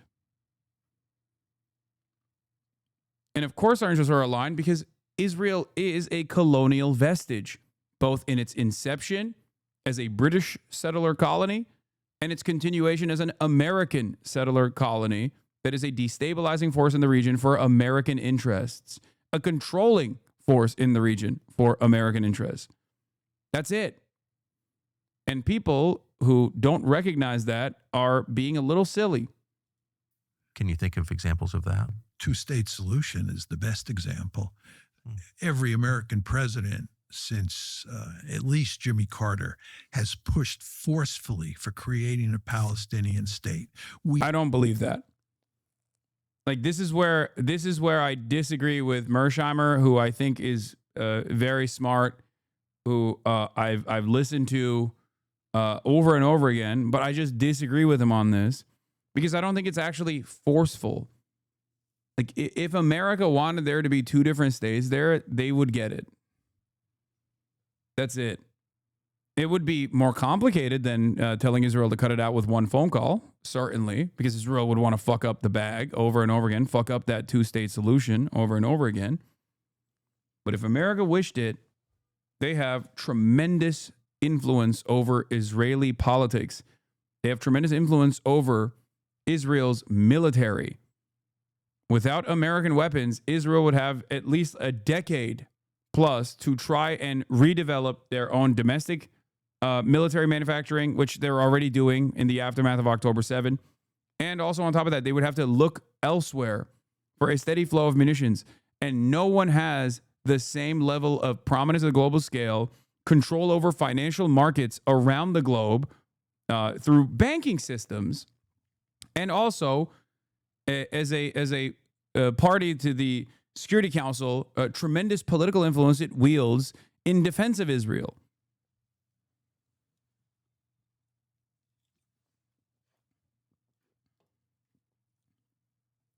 We have long believed that the best solution to the Palestinian problem, which is the taproot of so many other problems that we face in the Middle East, is to create two states. So every president has pushed hard, except for maybe Donald Trump, for a two-state solution in the Middle East. That's bullshit. That's bullshit. The Israelis have rebuffed us at every turn.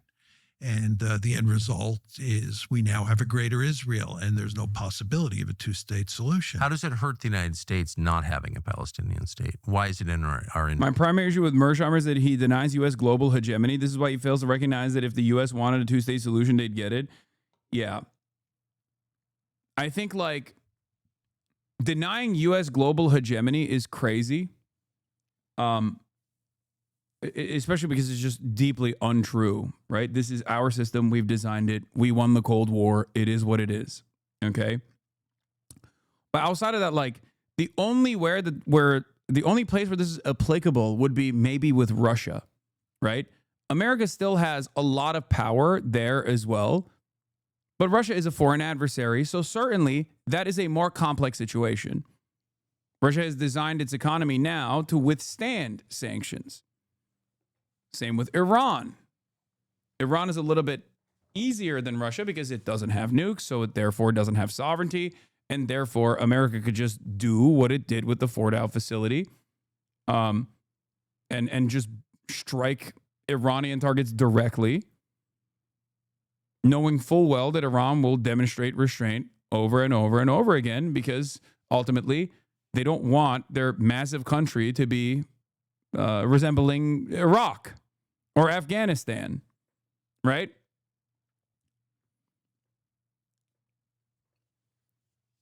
But ultimately with Russia, it's a more difficult, more complex situation because of the nuclear arsenal that Russia has. But even then, America still has tremendous influence because it could just go to China. It could go to Russia's backers. It's trying to do that with India right now.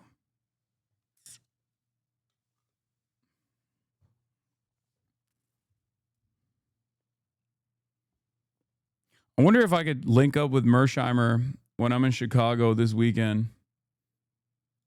Why does every president push for that? Because the United States has a vested interest in having peace in the Middle East. It's not in our interest to have wars in that region. First of all, it forces us to commit military forces. It forces us to fight wars. And that's not in our interest. And we have long felt. I mean, like, this is what I mean. It's like war is always in our interest, man. It's always in our interest.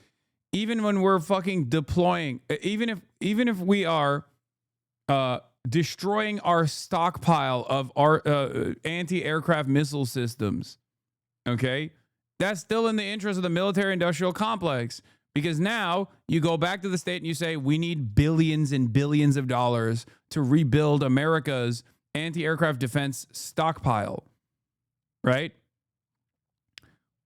Ultimately, I feel like if you don't take the next leap into how this corresponds to capital interests, to the interests of capital, whether it be the military industrial complex or any number of different industries, you inevitably get to this point where you're like, well, America's just kind of doing it because I guess they're bullied by Israel. I guess the pervasive influence of AIPAC and all these other instruments of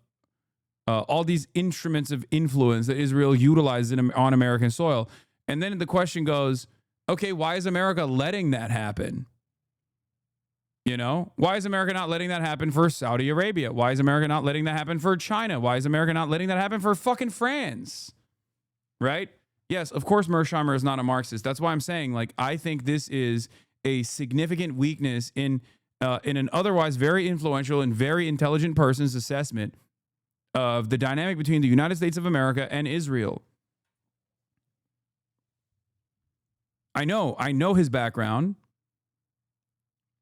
And I think this is what leads to people engaging in conspiracy. Okay, this is what leads this kind of sentiment leads, this kind of analysis leads people into believing that there's got to be another explanation for it then. And that's how you arrive at, oh, it's like Jewish mind control, is Jewish blackmail operations, it's Jewish media control. Okay, that's it.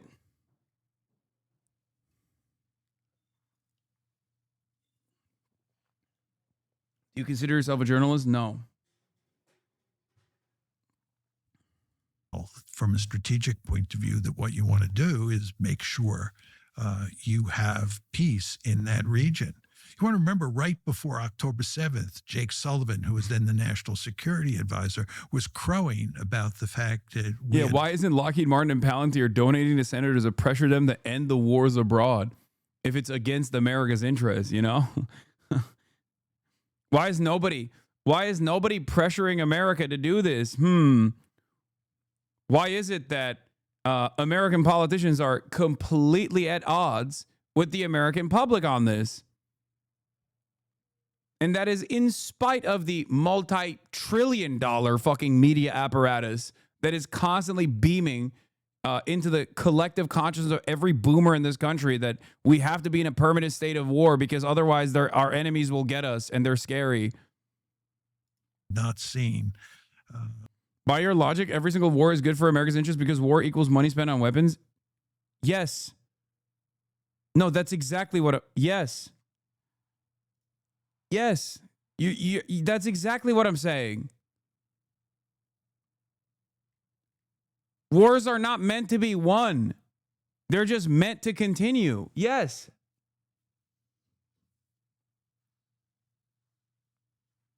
What? 20 years in Vietnam, 20 years in Afghanistan. Why do you think it took that long? Then helping Israel can only possibly help America regardless of any blowback. That's the assessment. Yes, you're arriving at my conclusion. That is the assessment being made by American politicians. That is the assessment by the American State Department. Now, there is some disagreement there, as we saw clearly in the aftermath of October 7, when many American State Department officials resigned. They resigned because they thought Israel was going too far. And regardless of our interest in like maintaining the war economy, that Israel would basically end itself. Israel would make it so that they would no longer be as useful to America's strategic interests in the region, given how violent they are. In a way where like everyone can see it. And that is also true. And it will take a long time for for that to bear fruit. That enmity, that animosity, that resentment that many people have towards the state of Israel, it will take a while for it to bear fruit. But in an incredibly short period of time, you have seen attitudes swing wildly in the opposite direction. America, it was not even a question in the United States of America on whether or not we support Israel. until these past couple of years.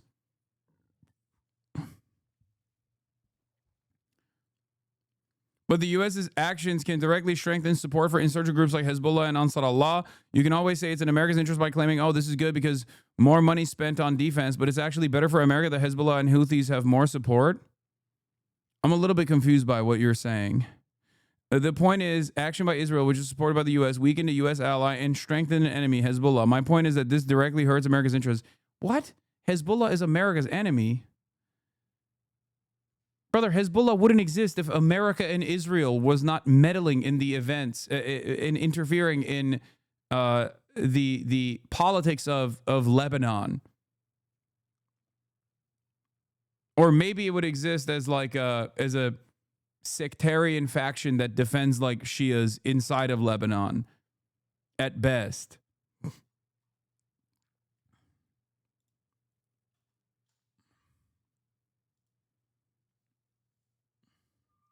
That's my point. America helping Israel in the 2006 war, strengthening support for Hezbollah. Yeah, that's marginal. It's negligible. It doesn't matter. As long as Hezbollah, as long as Lebanon doesn't have anti-aircraft defenses, because they are, again, in a joint security partnership with the United States of America where it's not allowed for them to have anti-aircraft defenses. One must ask the question why. As long as Lebanon does not have a standing military and like true independence from American empire, then Hezbollah is meaningless. Hezbollah as a military force is engaging in guerrilla warfare. That's why they're considered terrorist groups in the same way that Hamas is. These guys have nothing in comparison to what Israel has, in comparison to what America has. It's ultimately inconsequential for the United States of America that they exist. To varying degrees, obviously, like, because Iran is certainly more consequential. But it would be tremendously costly for the United States of America to go to war with Iran. That's a calculation that they do make, certainly. And as it stands, clearly, we're not there yet. Seems as though America does not have the bandwidth to continue. You're describing what those in power think is in America's interest, not making a normative judgment. Yeah, I'm not saying this is good for America, obviously. I'm saying this is how they make this calculation. This is how the State Department makes this calculation. The Middle East so peaceful in a long period of time. And he understood full well that this is in our interest. Well, if you compare the world, on October 6th, 2023, with the world that exists in the Middle East today, we are much worse off today. This is not in our interest. And this is in large part because of Israel. And this is just the strategic dimension. We're not even talking about the moral dimension. I mean, the Israelis are executing a genocide in Gaza, and we are complicitous in that genocide. When you say it's a genocide, what do you mean? Well, if you look at what the definition of a genocide is, right, it's where one country tries to destroy either all or a substantial portion of another group, another ethnic or religious or national group, for the purposes of basically destroying that group identity. That's what you're talking about here. I think that that's the definition of genocide. It's laid out in the 1948 convention. I think that what the Israelis are doing fits that description. And lots of people and organizations agree with. What is this? Hasan, he's speaking from the POV of America as a state, not American foreign policy via American military-industrial complex and political nexus. He's speaking from an academic understanding of what state is and what its interests are to secure security. You are conflating it with American foreign policy in its current inception, which serves American. And yeah, no, I get it. I understand. I understand what you're saying. Mearsheimer's assessment is like the state's function, which encompasses bettering the lives, bettering the welfare of the average American citizen. Okay? I don't believe that a capitalist state functions in that way ever. I don't think that the American state has ever functioned in this way, which is why I'm saying it's wrong. The American state is also not a perfectly rational entity to begin with.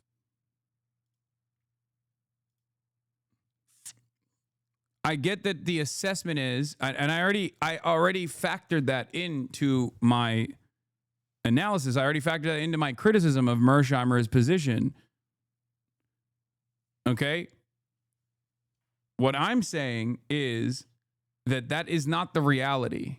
The American state has never put the interests of American citizens and their welfare against the interests of capital. They've always defended the interests of capital every single time. And therefore, when he says, oh, this is going against the interests of America or our interests, especially when he's analyzing foreign policy, I think it ends up being somewhat incorrect. It is just too heavy-handed on the side of Israel's pervasive influence in American politics. Me on that point. It's very important to understand here that just killing large numbers of Palestinians is not necessarily genocide. I mean, the United States, when it firebombed Japan in World War II, killed many more Japanese than the Israelis have killed Palestinians in Gaza. There's no question about that. But no one would ever accuse the United States of executing a genocide against Japan. The United States was killing large numbers of Japanese civilians. And by the way, we killed large numbers of... No, he's right. Firebombed. It was a nuclear weapon? No, they did firebomb. Come on, dude. John Mersheimer is a fucking he's a poli-sci professor. He's right. The firebombing campaigns over Japan was far more costly in terms of overall lives for Japan and Japanese society than even the fucking atom bombs were. That's how deadly the firebombing campaigns were. Anyway, I don't know if, I mean, he said it's not, you wouldn't call that genocidal. Sure, I guess if we're going to be super strict with the legal designation, fair, I guess. That's a fair assessment to make. The intention there wasn't to like eradicate Japanese soil of Japanese citizens. The intention was to punish the entirety of the Japanese civil society for the crimes of Imperial Japan, which I guess Israel also says is their goal here in Gaza. It was still very much a crime against humanity, for sure.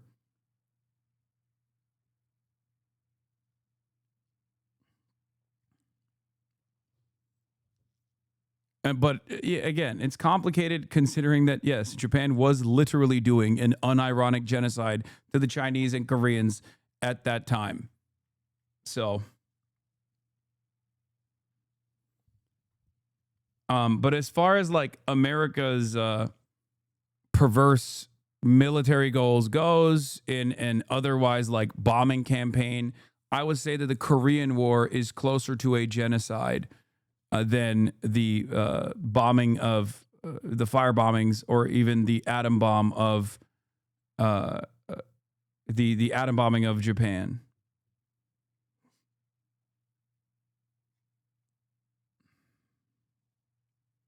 German civilians as well. Millions.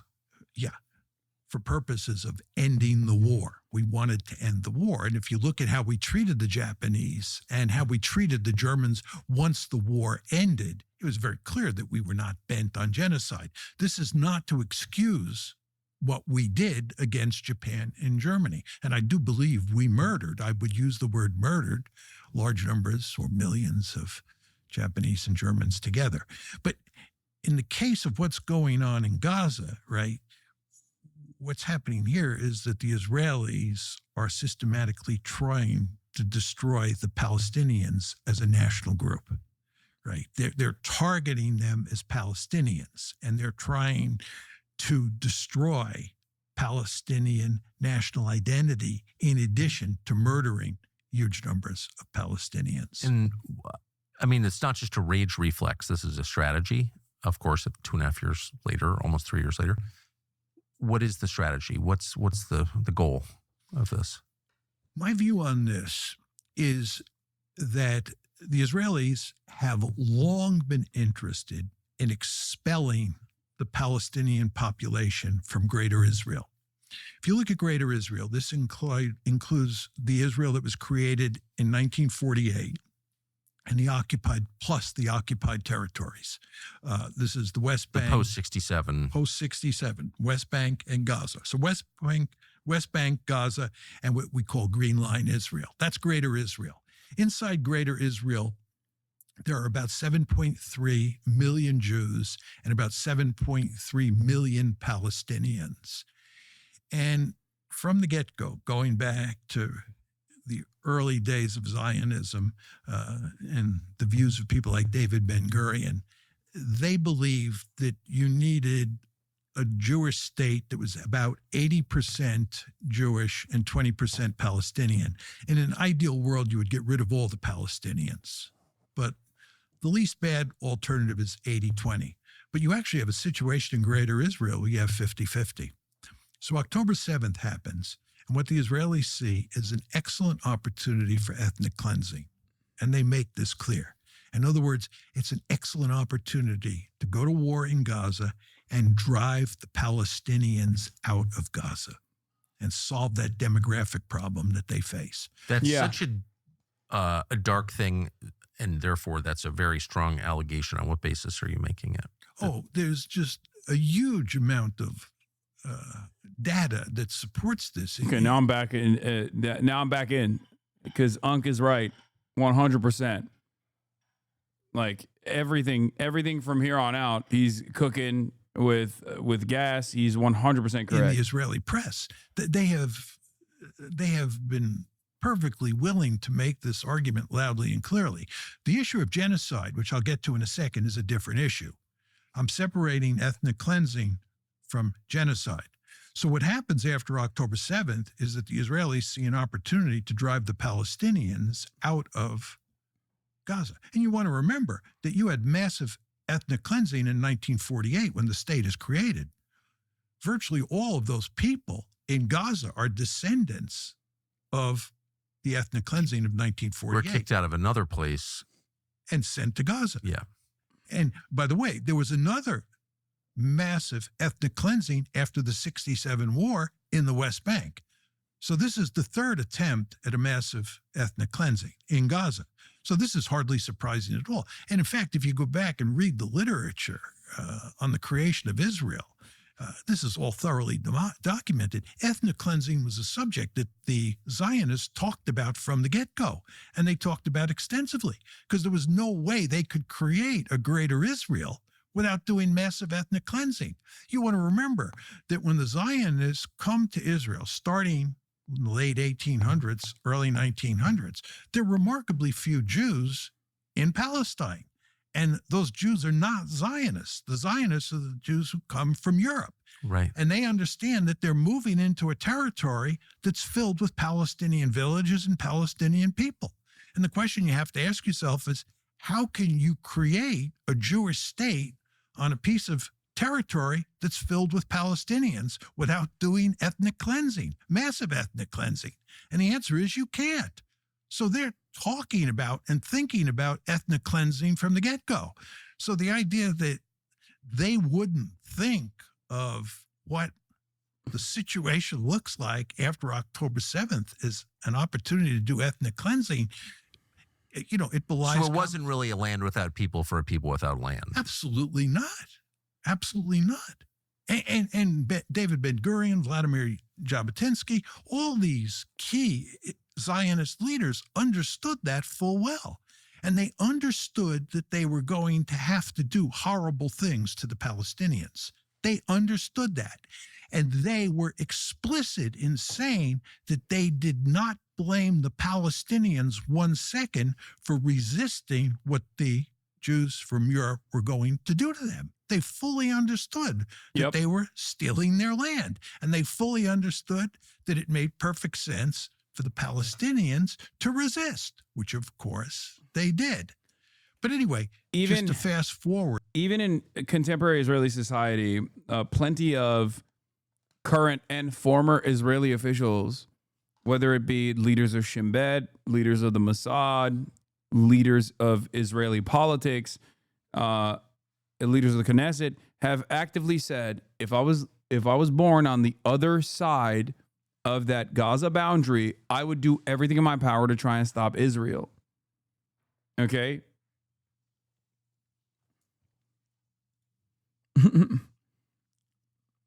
Someone said, is this anti-Semitic? And then this person said, it is Sag. October 7th.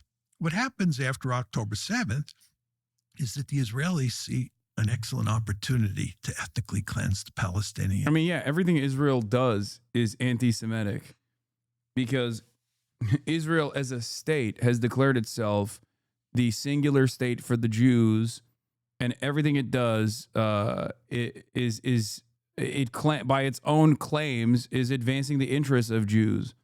So yes, Israel is unimaginably anti-Semitic. In Gaza, you have about 2.3 million Palestinians in Gaza. Just to be clear, you have about 2.3. Israel's literally running around being like, we are Jewish. We love doing this for Jews. We love starving children for Jews. And if you ever say starving children is bad, then you hate Jews. Of course, it's the most anti-Semitic thing you can think of.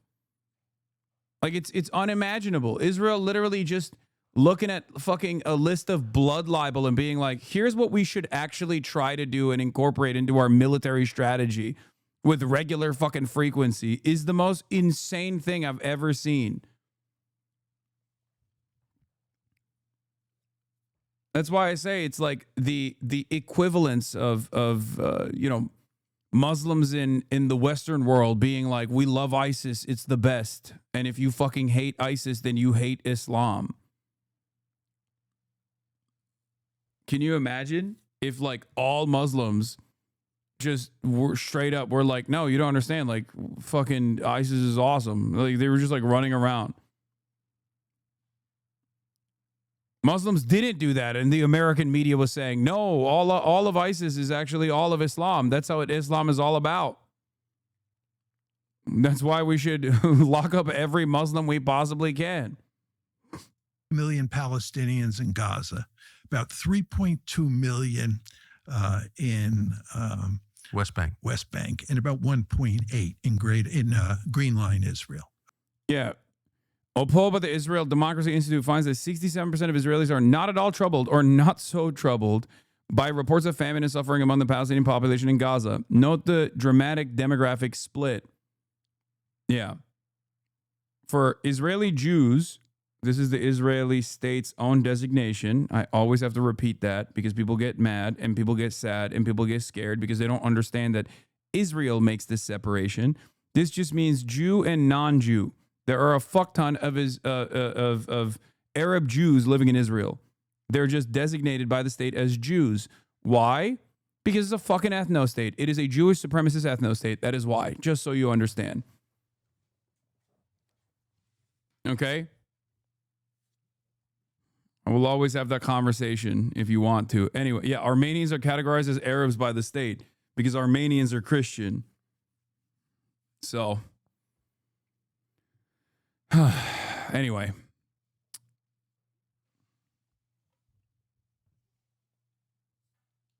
As I was stating, to what extent are you personally troubled or not troubled by the reports of famine and suffering? Not at all troubled amongst Israeli Jews is 55.6%. Not so troubled is 23.4%.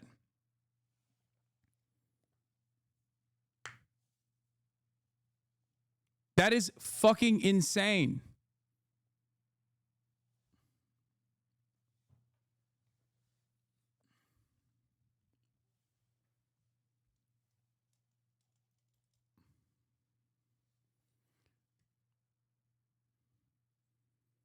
Note that the majorities believe the IDF is making substantial efforts to avoid causing unnecessary suffering to Palestinians in Gaza and believe the IDF reporting to the extent of Palestinian civilian casualties in Gaza.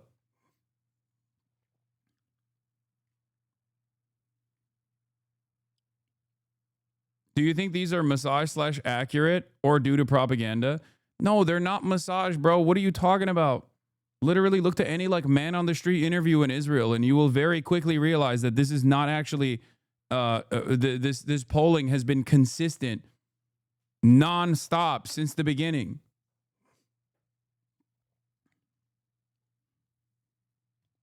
It is due to propaganda. It's due to the fact that Israel is a Nazi country. Okay? This is what happens when you basically when you basically design a society around expulsion and death and destruction of the out group. Okay? The in group will never in a million years feel sad about the out group being destroyed.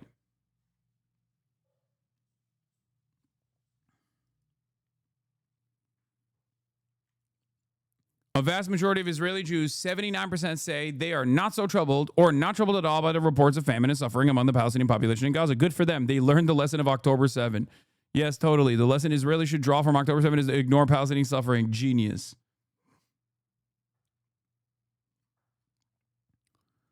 I think what's really interesting about this is this number.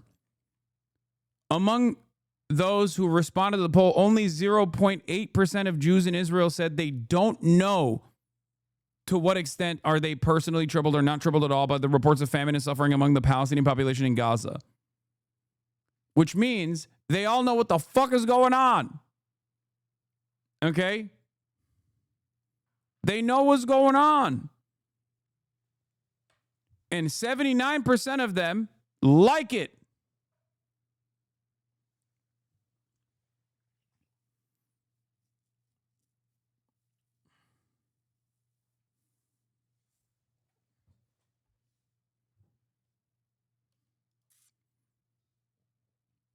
Israel's public broadcasters befuddled as to why German football suddenly drew a line at an Israeli footballer saying Gaza should be wiped out, seeing as it was such a pro-Israel institution before.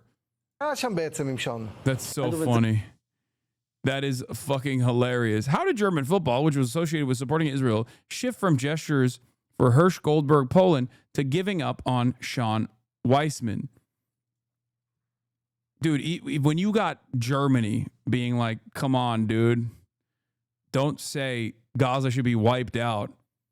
That's like, how do you not recognize that? Well, you don't recognize that when you are completely fucking echo chambered and everyone outside of your echo chamber is conveniently Hamas or anti-Semitic. They have the greatest fucking thought terminating cycle you could ever have. Anti-Semitism. Anti-Semitism plays a formative role in the collective identity of Israel. Okay? Especially because there is real historic anti-Semitism and real historic violence that you can point to.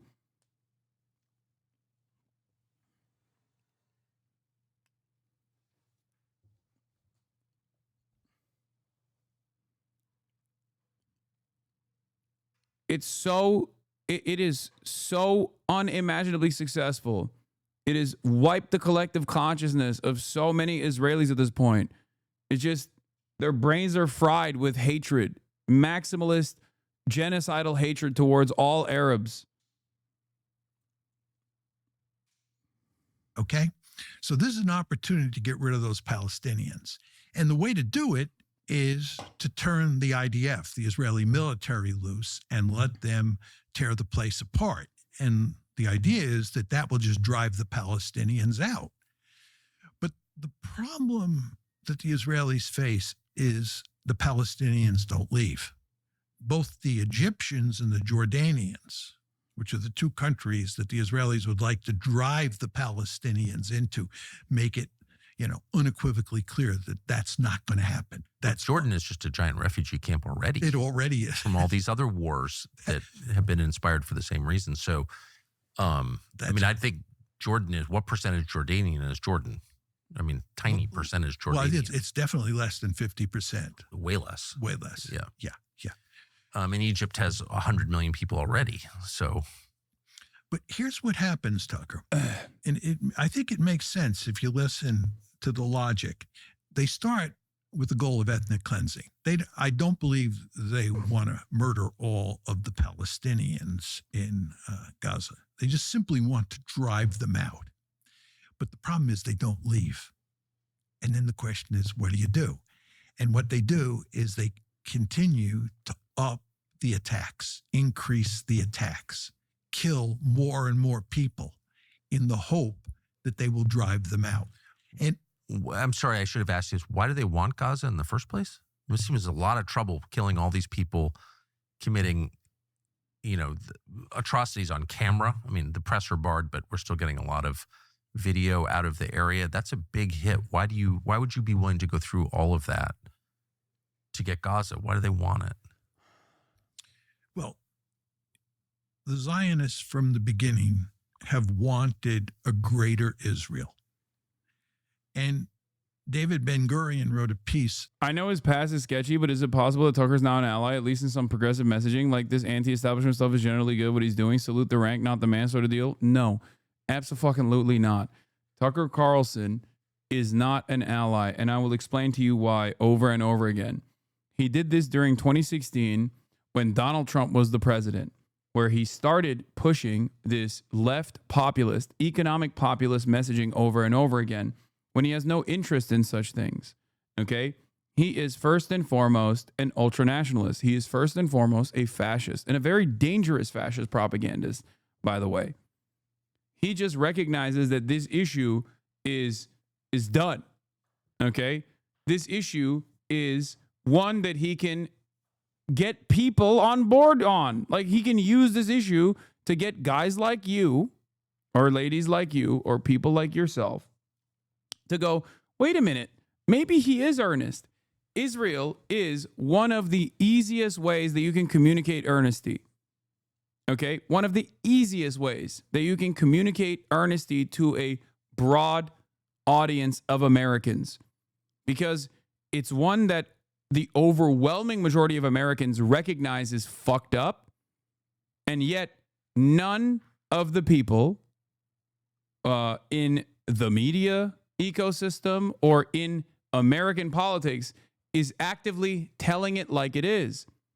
So when you come out, and at this point, I'm saying, because before October 7, it was not the case. Okay? Before October 7, the broader public opinion on Israel was just like, yeah, we're pro-Israel. What the fuck do you mean? They're like sometimes getting hurt by scary Muslims. Of course we're going to support Israel, though. What are you talking about? But post-October 7, especially at this stage, it's over. Public consciousness has shifted dramatically to recognize the humanity of Palestinians and the plight of the Palestinians. And therefore, anyone who comes out and sees this messaging void and just slams a pro-Palestinian position into their commentary is doing so, like a person like Tucker Carlson, who has always been pro-American empire, pro-American imperialism, who is first and foremost a nationalist, will use this as an opportunity to farm sympathy, will use this as an opportunity to get people on board to say, look, I'm not like the other Republicans, okay? I'm not like those guys. Those guys are compromised.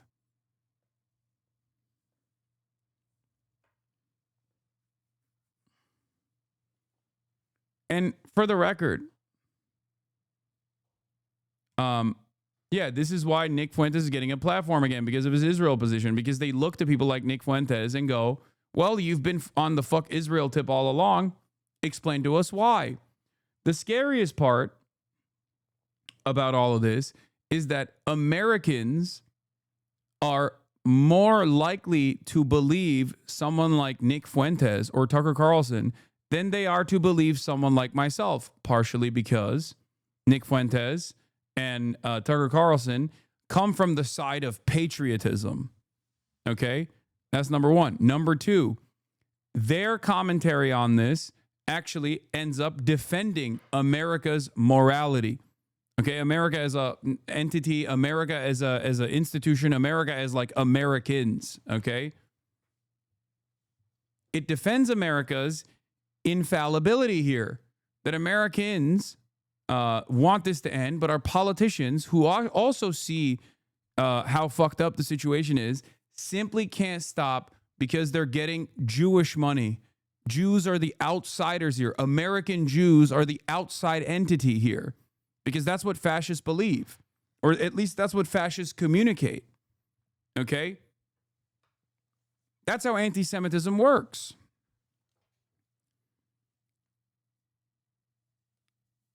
So if we were to rid ourselves of the scourge of Jewish mind control, Jewish influence, Jewish interests, these guys say that America would be this shining beacon of light and prosperity.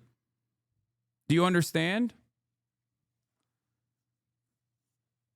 This is why I think if you do not have a materialist analysis in your basis, you end up falling victim to these sorts of conspiracies, because everyone wants to solve the puzzle. And if the reasons as to why America is letting Israel do all of this is because America also enjoys the benefits and even lets Israel get out of hand from time to time, because ultimately this position, this cycle of reinforcement has only happened due to decades of steady propaganda, moneyed interest, pervasive influence, institutions that were propped up exclusively at the behest of defending Israel. None of that would happen if Israel did not play this formative role in American foreign policy in the region. Okay? And if you can't see it as that, then you have to seek out an alternative answer. And if you're looking for an alternative answer, well, Nick Fuentes and Tucker Carlson will give it to you. Tucker Carlson won't say it outright. He'll always dance around the issue, but he'll dangle it to you like a carrot. Okay? And Nick Fuentes will say it outright. It's Jewish influence. It's Jews. It's American Jews. It's Jews are the rootless cosmopolitans that actually are a dangerous scourge on the otherwise infallible and superior Western civilization. Western civilization that was propped up by white people. Western civilization that has been defended by white people. Western civilization that is incredible, that has brought so much technological prosperity to the entire world, that has civilized the entire world through colonial expansion, has brought technology to the fucking unwashed savages of the world. That's it. That's the alternative argument. And that argument, unfortunately, is that alternative argument is certainly one that is in line with Americans that have been sheltered from dialectical materialism, sheltered from socialist opinions, sheltered from and made fearful of anti-imperialist sentiment for a very long time.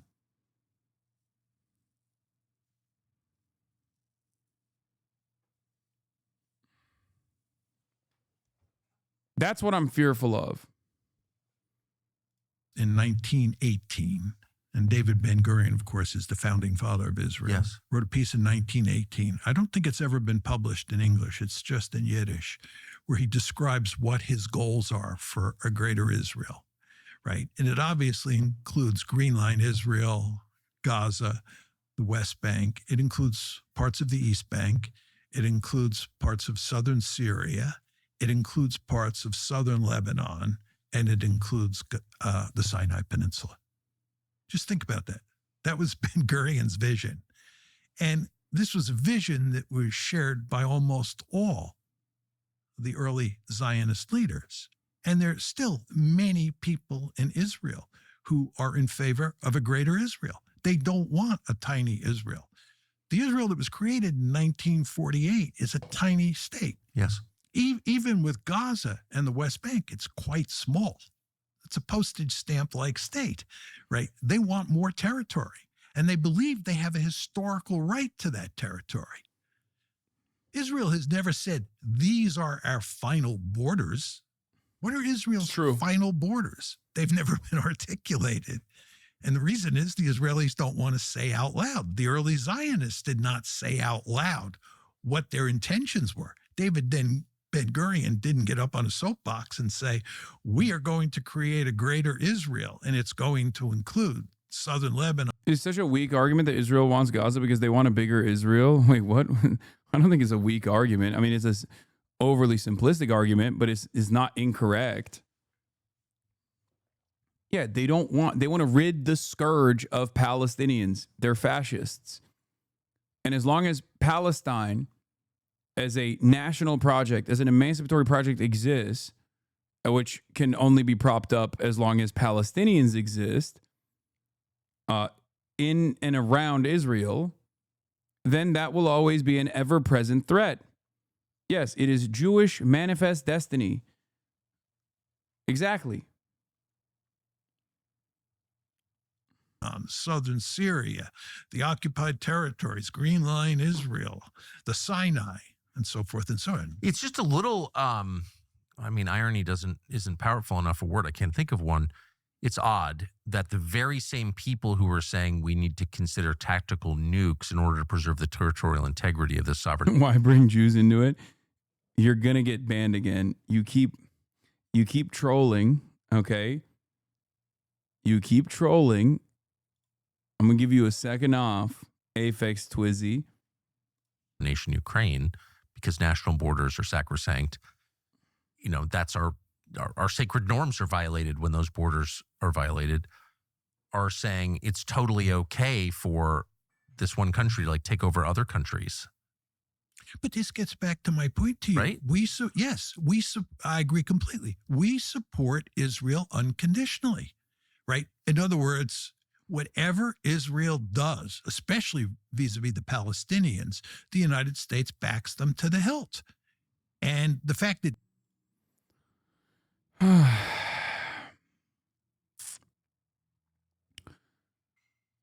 this is the final stage, the final evolution of the Greater Israel Project, and it's between the Nile and the Euphrates. This is the biblical prophecy that evangelicals believe, for the record.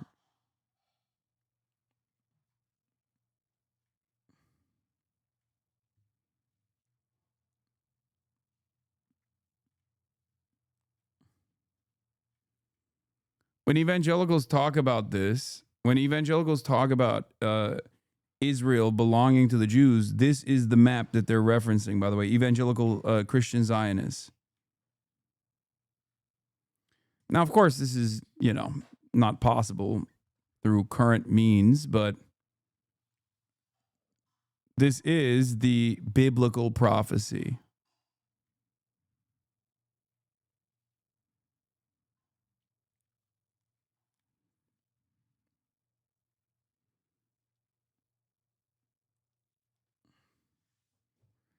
And evangelical Christian Zionists believe this will trigger the rapture once this happens.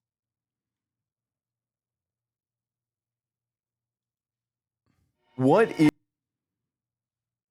We can look at that later. they're changing borders.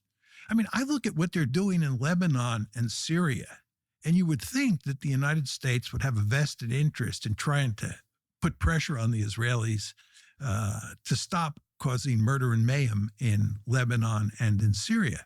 But we do hardly anything at all. And those are real countries. Those are ancient countries and beautiful, beautiful countries with sophisticated, intelligent people, and the roots of Christianity are there. And it's not, in other words, I mean, there's a sense if you're fighting over Sinai or something, it's one thing, but Lebanon? I mean, that's one of the great countries in the world. Syria, same thing. And they're being destroyed. I don't understand why people allow that to happen. Well, let me explain to you what Israel's goal is here. first of all, Israel's goal is to stop, Tucker. You're making it worse. I mean, this is classic Tucker. He knows the fucking answers. He's just playing stupid. Okay, he is like functionally, he's a great interviewer. He is a like if you're talking about skill, he is a media demon. That's why he's so fucking evil. Okay, he is very, very smart. That's part of the reason why I really dislike him. That's why I think he is dangerous. He is a far better propagandist than many, many people on the Republican side. Is he not grifting here? I feel like he's totally grifting. Look, when he has John Mearsheimer on, no, I don't think he likes Israel. Okay? I don't think he likes Israel in general. I don't know if he really, if he cares much for Jews in general. And I think like that probably is part of it. But he's ultimately an American fascist, okay?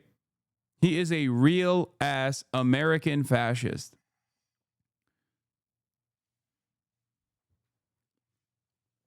And as an American fascist, as a white supremacist, whether American Jews are a part of that puzzle or not doesn't really matter too much. The reason why he's having these conversations, the reason why he is like this overtly anti-Israel now is because he knows that this is a way to bring millions of people on board with whatever the fuck he's going to do next. Okay? That's it.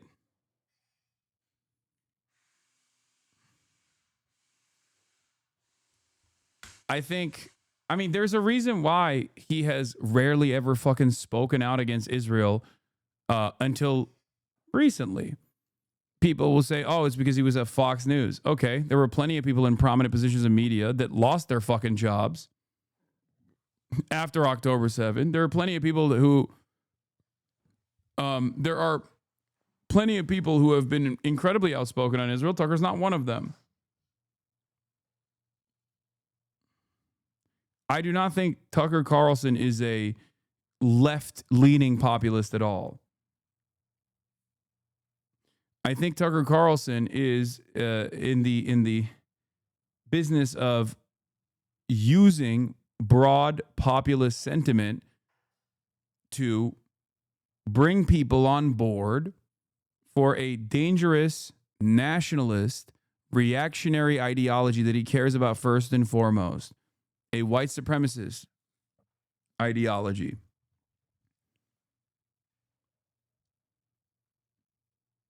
There's a reason why the Nazis are National Socialists. Did they do any socialism? Is there anything in the Nazi elimination campaign that had anything to do with socialism? No, of course not. The first people that Nazis put in concentration camps were socialists. Socialists, trade unionists, and communists. The Nazis despised socialism, said that socialism was a Jewish invention. But they still called themselves socialists. They called themselves National Socialists. Why did they do that? Because they also understood the popular sentiment of socialism at the time. Just like Tucker Carlson, who will never call himself a socialist because that doesn't exist anymore. That kind of popularity doesn't exist anymore, okay? Will still lean heavily on left-wing economic populist ideals, regardless of his lack of interest in implementing those left-wing economic ideals. You're being paranoid, bro. Hasan, listen to Daryl Cooper's 20-hour pod on Palestine. I don't agree. He has never been anti-Palestine. I think maybe sometimes you read too much into it. Chatter, I do media criticism first and foremost, and I don't know how to say this without coming across like an asshole, but I think you're maybe a little misguided about how much I know about Tucker Carlson's background.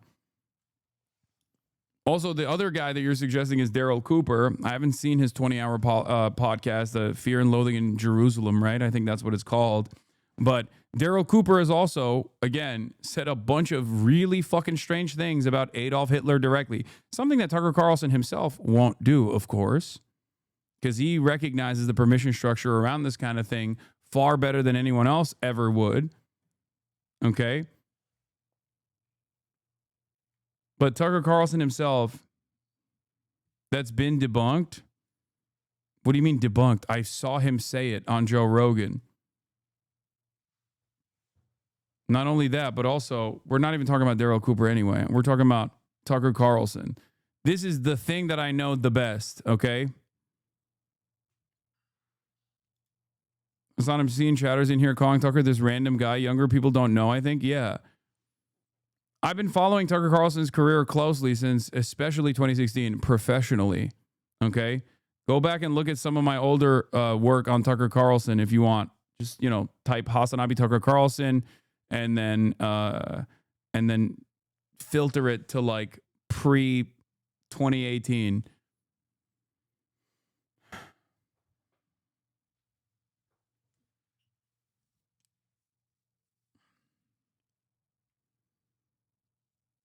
Tucker Carlson was the most successful Fox News most successful commentator on Fox News for years.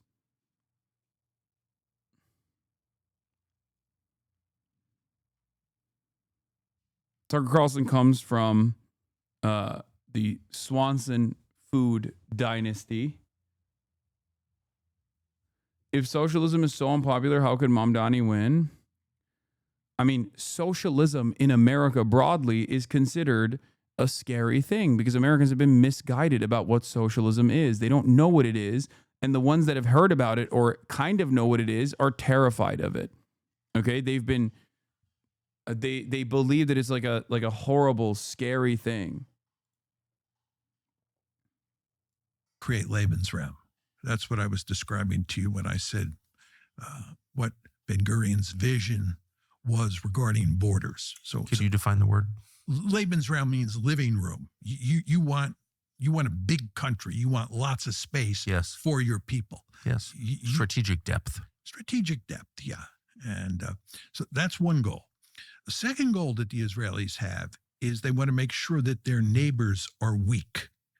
And that means breaking them apart if you can, right? And keeping them broken. So the Israelis were thrilled that mainly the United States and the Turks broke apart Syria. So would you say anti-Zionist advocates shouldn't go on programs with Tucker in the first place? I feel like, no, it's not. No, I'm not saying that. Tucker Carlson has a ginormous platform. Even if he asked me, I would go on it. It would not be a pleasant conversation for Tucker Carlson, but I think anti-Zionists should go on every platform that they possibly can, with obviously notable exceptions. Tucker Carlson, while Tucker Carlson is a dangerous, perhaps the most dangerous fascist propagandist out there, okay? He's still a quote-unquote reputable media figure. He's in the in crowd, okay? The exception for those things, those sorts of things, like in terms of like platforms, is like Nicholas Fuentes, okay? Because Nicholas Fuentes is beyond that. Like Tucker Carlson might agree with Nicholas Fuentes on many issues, right? He might even go so far as to say he disagrees publicly with Nicholas Fuentes. But the reason why he's doing that is because he wants to stay within the confines of permissible politics. You know?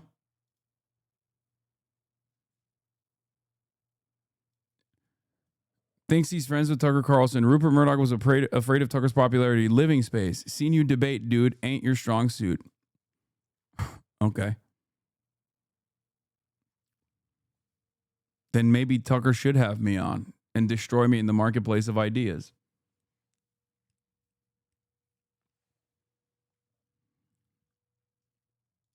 One could argue that Syria was even broken before Assad fell.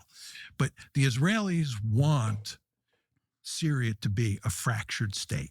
They want Lebanon to be a fractured state. what they want in Iran. We talk about the nuclear program, the nuclear enrichment program, and the argument is sometimes made that the principal goal, the only goal, is to go in and eliminate their nuclear capability. That's a lie. Well, it's just part of the story. You could call it a lie. Yeah. What the Israelis want to do is they want to break Iran apart. They want to make it look like Syria, right? You want neighbors that are not powerful. You want them to be fractured. Jordan and Egypt, they have a different solution there. And what's happened is because those countries are economically backwards, the United States gives them huge amounts of economic aid. I've noticed. Yeah. And that's done for a purpose. And anytime the Egyptians... And what's the purpose? Because anytime the Egyptians or the Jordanians get uppity about Israel, the United States reminds them, you better behave yourself because we have huge economic leverage over you. You have to be friendly to Israel. So Jordan and Egypt never caused the Israelis any problem. It sounds like our entire foreign policy, at least in the Western Hemisphere, is based on this one country. Like, Tucker Carlson has done a fucking complete reversal on so many of his positions as time has changed because he reads the room. That is why he is even more dangerous than Donald Trump, because Donald Trump is like easily manipulated, narcissistic at the end of the day, and still a very violent force for American politics, certainly, as we've seen so far. Tucker Carlson, in my opinion, goes beyond Donald Trump because I think he's, one, smarter than Donald Trump, two, a better room reader than even Donald Trump is, and Donald Trump certainly was a great room reader in general. But last but not least, the scariest part of Tucker Carlson's force, the influence that he wields, the scariest aspect of it is he is ideologically committed to a white nationalist world view.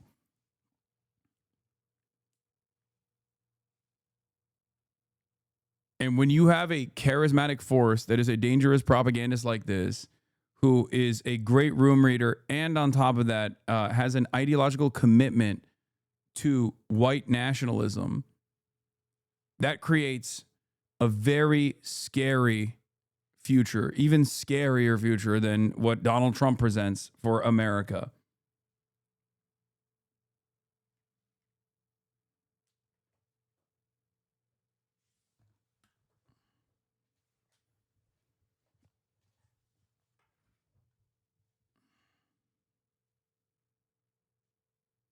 You need to claim this. He's bringing better information to Palestine than AOC right now. You need to claim this as a leftist interview. This is so good at talking points and right information. It's so bad in the moment of truth. You start yapping about how right-wing they are.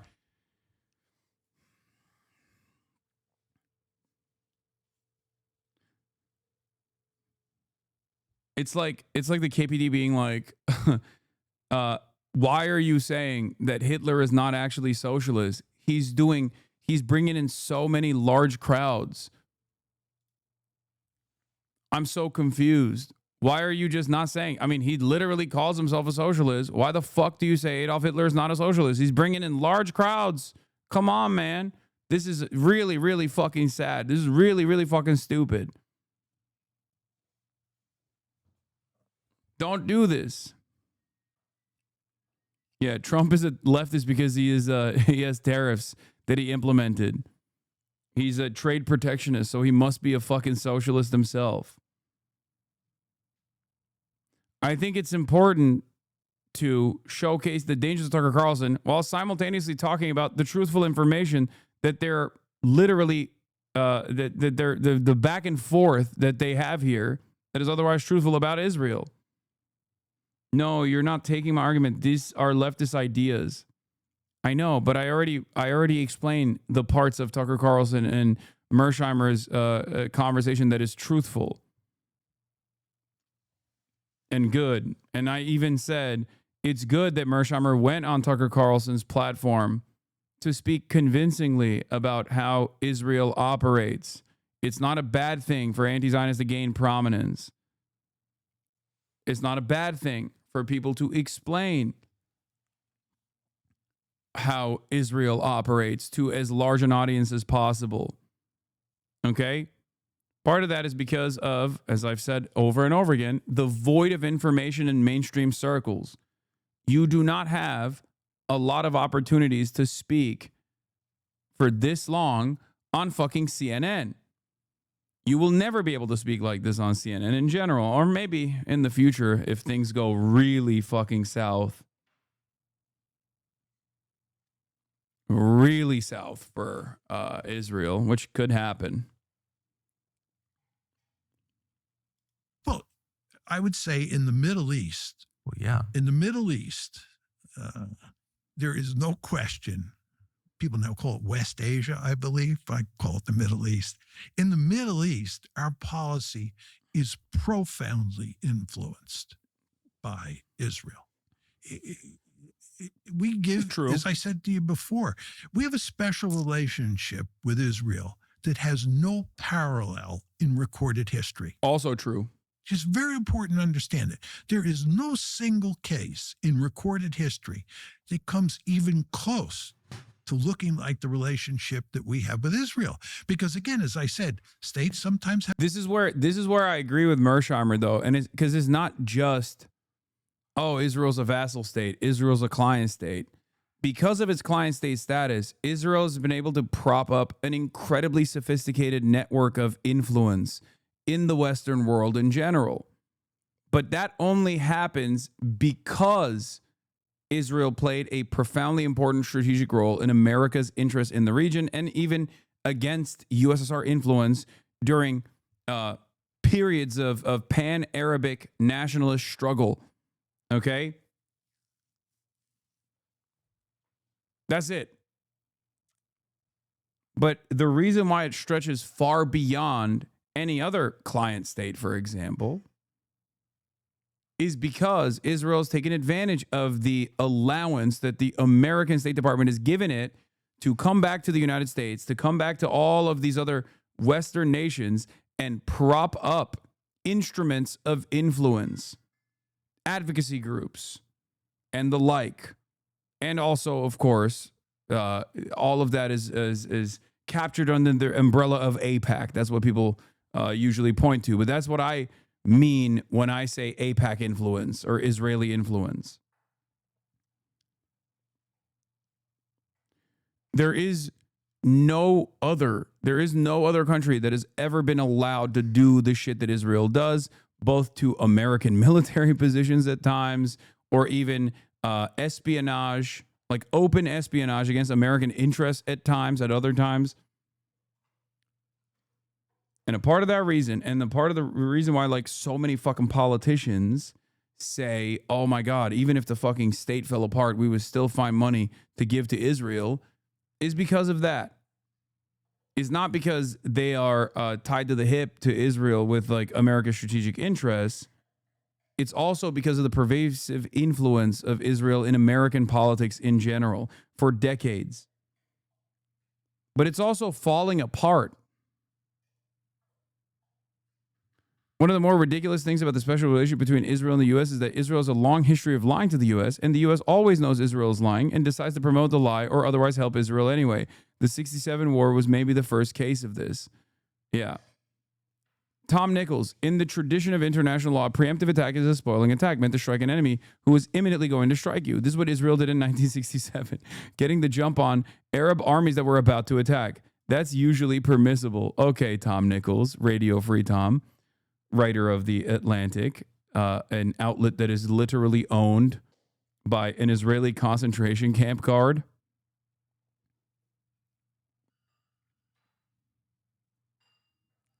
A right-winger would never do it. If you start yapping about how good deportation is, they would immediately say, HasanAbi finally goes right. And because your base changes, you can't perform your left-wing ideas anymore. What are you talking about? What? If it's like Hitler is doing leftism and you start talking about how it is right-wing, no, you're fucking stupid. That's not. Tucker Carlson is not advocating or even doing anything that's remotely leftist. What the fuck? I think it's important to still explain to people why Tucker Carlson is engaging in this, especially when people ask this question, or especially when people say, Tucker Carlson has been a very proud, out and about white nationalist for most of his fucking career. should we have him as an ally? It's like, no, be reasonable, okay?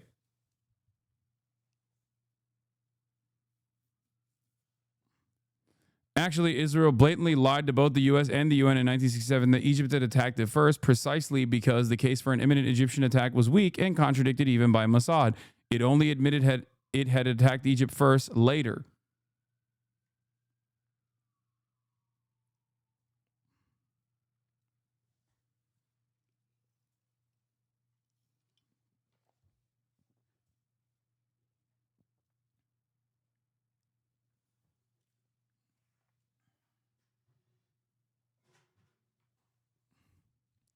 Motherfuckers are going to start glazing Candace Owens in here next. I know. Holy shit. But this is why I was mentioning how even a cynical, cold, calculated way of defending Palestinians is so successful at bringing people onto your cause. This is it. This is why they're doing it. And it's a very dangerous fucking void that actual progressives have left in discourse. It's so fucking awful that the Democratic Party is not loudly and proudly saying fuck Israel, okay? And people like myself do not have the same prominence, do not have the same level of influence that Tucker Carlson and Candace Owens do, because Tucker Carlson and Candace Owens are first and foremost coming from that professional media background. Candace Owens at the Daily Wire. Candace Owens was propped up by David Horowitz, went to the Daily Wire, was routinely on Fox News. Tucker Carlson was the most popular political commentator in the country for a decade, also at Fox News. They have a lot more institutional clout. They have a lot more motion, even when they go independent. I'm the largest singular socialist, leftist media figure in North America. And I do not have a fraction of the institutional prominence that Tucker Carlson has. Same with Candace Owens. This is because the environment, the media landscape, and the communication landscape is directly designed against the left. The only group of individuals that are outcast, are considered pariahs, are leftists, socialists, Marxists. We have to eat it from both the liberals, and we get cast aside by the liberals as spoilers, and we have to withstand attacks from the right. Right-wingers do not have this same issue, no matter how extreme they are. Okay? Right-wingers don't have this issue because, directionally speaking, reactionary ideology always wants to go more and more right-wing. And therefore, someone like Nicholas Fuentes is more in line with the current administration than someone like myself ever will be with a Democratic administration. It is like the daylight between Nick Fuentes and Donald Trump is more marginal than the daylight between me and like Bernie Sanders, I guess. That's it. It would be like if Bernie Sanders and the entire Democratic Party was like redesigned by Bernie Sanders and everyone was like Bernie. Only then would it look like the difference of opinion between Nick Fuentes and Donald Trump. Do you understand? And when people say, oh, the Netenyahu government, that's what Bernie says, or Bernie's a liberal Zionist. Exactly. Okay, Trump is a Omega Zionist, and Nick Fuentes is anti-Israel and anti-Semitic. That's why I said there are differences in opinion between Nick Fuentes and Donald Trump, but they're directionally on the same side. And there's not a lot of daylight between the way that they present certain issues, like the dangers of immigrant crime or whatever, and mass deportations.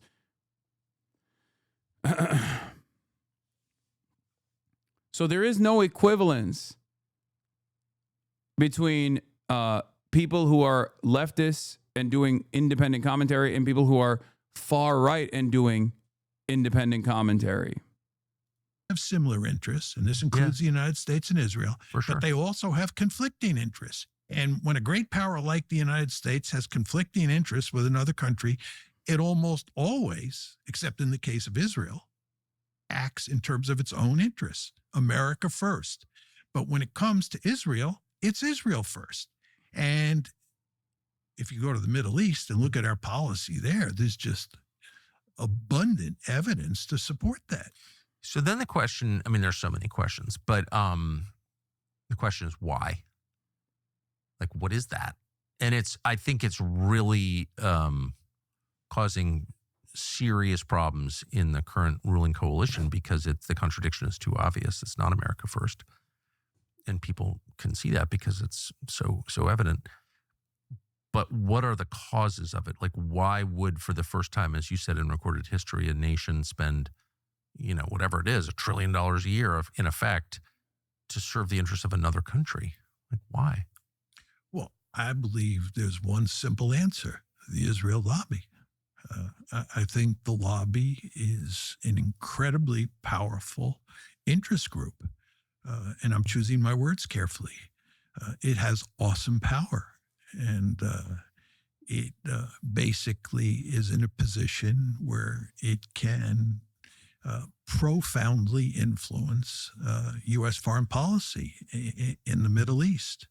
And indeed, it affects foreign policy outside of the Middle East. But when it comes to the Middle East, and again, the Palestinian issue in particular, it has awesome power. And there's no president who is willing to buck the lobby. What sort of power is it? Because it's not rhetorical. It's not, the most powerful movements in history are fueled by an idea. It's usually the most powerful or fueled by an idea that it's like true, right? But I never hear anybody make a detailed case for why the United States benefits from the current arrangement. Never. No one, ever. Nikki Haley came as close as anyone by saying the United States gets a lot more out of the relationship than Israel does, but then never explained how exactly that works. So it's not a matter of like convincing people, clearly. So what is it a matter of? Where does that power come from? Well, let me put this in a broader context. I think that in the past, when I was younger, the lobby operated on two levels. One was the policy level, and two was the popular discourse. Yes. And I think in terms of the popular discourse, for a long, long time, right? And this would be well into the 2000s, the Israel lobby basically influenced the discourse in ways that made the Israelis look like the good guys. And it made it look like every time the United States supported Israel, it was because it was in our national interest, right? So the discourse was not at odds with what was happening at the policy level. Right. Now, the situation you described, which I think is a perfect description of the situation that we face today, is that the lobby has lost control of the discourse. And people now understand that the United States is doing things for Israel that are not in the American national interest.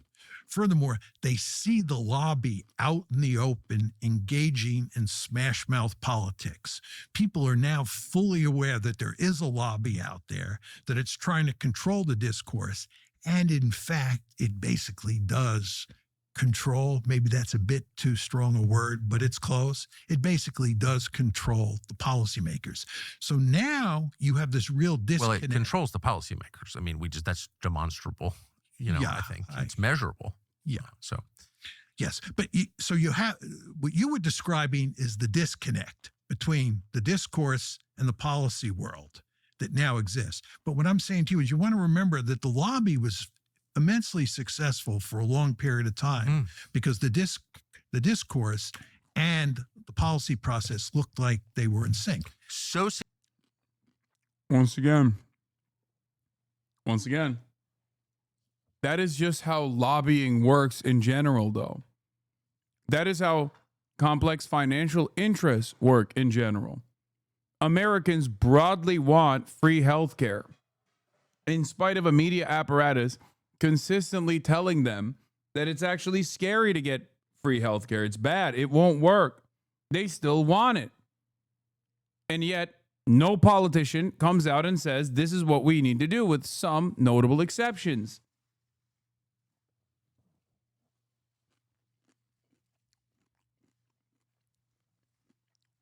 Israel is not different. That's it. There isn't like a dramatic difference between the Israeli lobby and like the fucking pharmaceutical industry and its lobbying efforts and its influence campaigns. Successful that just basic historical facts about the creation of this nation state in 1948 are like unknown to people, and it's shocking to hear them. And you think, well, that can't be right. That's like so far from what I heard as a child that's obviously what? All the Christians were kicked out. All these Christians were kicked out of their historic homelands there, and of course, many more Muslims. And did that really happen? I mean, people just have no idea what the facts are. It's kind of interesting.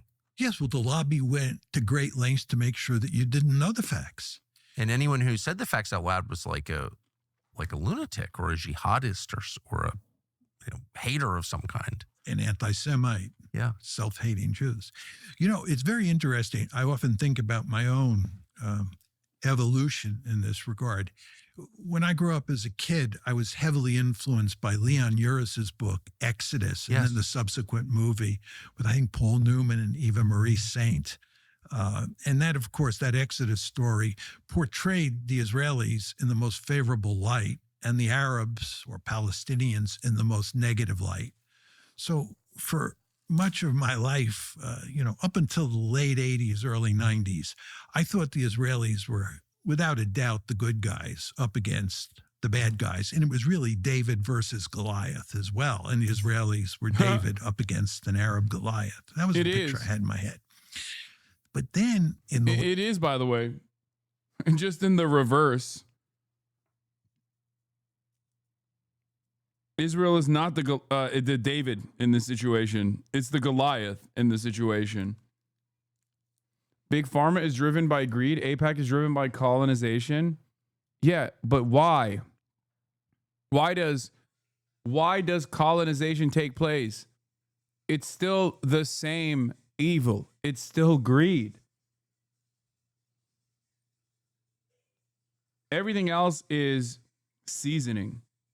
Everything else is just to get people on board. It's for resource.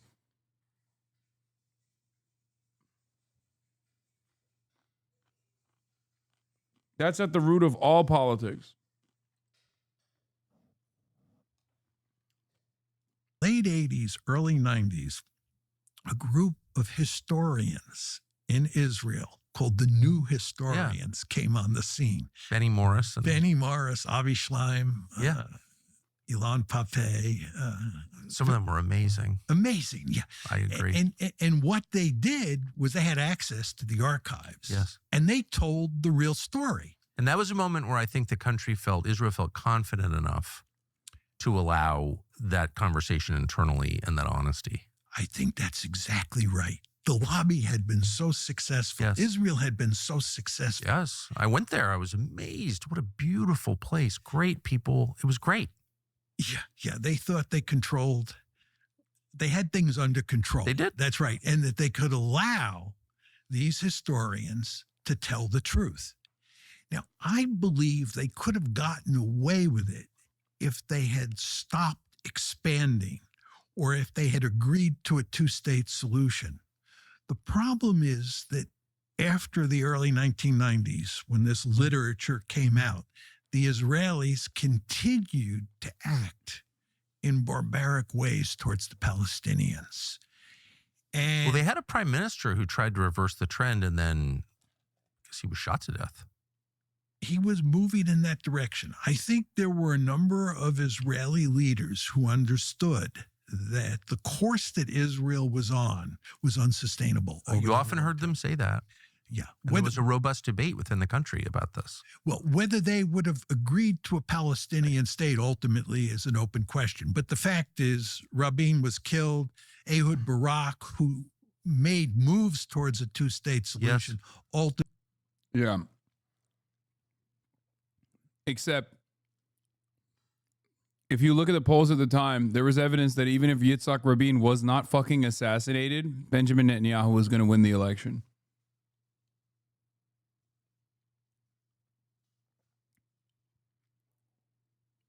So, if you want to understand what the public sentiment looked like in Israel at the time, the guys who played a formative role and called for his assassination are now running the country.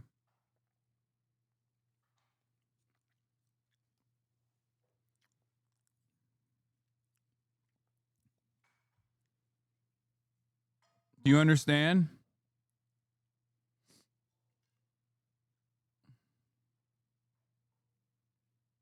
Yes, Benjamin Netanyahu was a political opponent to Yitzhak Rabin. He led many rallies demanding that he get killed. In the aftermath of his assassination, he once famously said, "I'm sad that he was killed because I wanted him to experience me defeating him."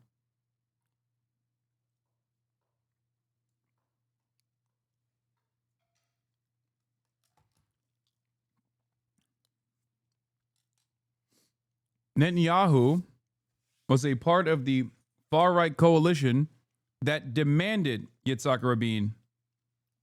That egged on his assassination.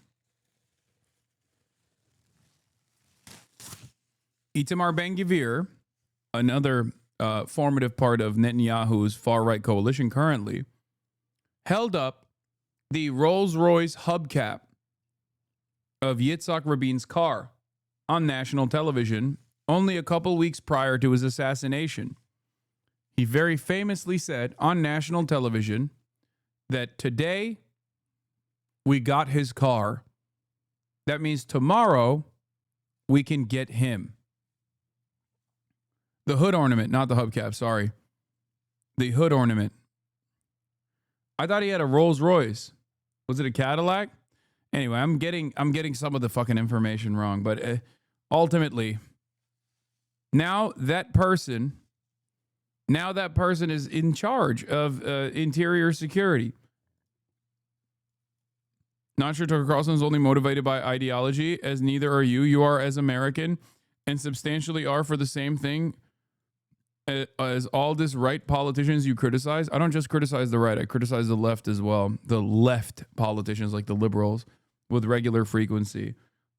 I think you're a bit confused. Ultimately couldn't pull it off. And we are where we are today. And the problem is... What is this guy doing? I don't disagree at all. I'm pro-immigration. The point is that immigrants have undocumented status and therefore less liability to argue for labor rights, allow for corporations to use the labor pool to undermine workers. The fix should be to make all workers documented and have the same status. That isn't the argument, though. Wait, what? Are you trying to fucking argue that Tucker Carlson is not like a fucking white nationalist in the chat? Is that what we're actually doing? Okay, it's over. I got to do this now.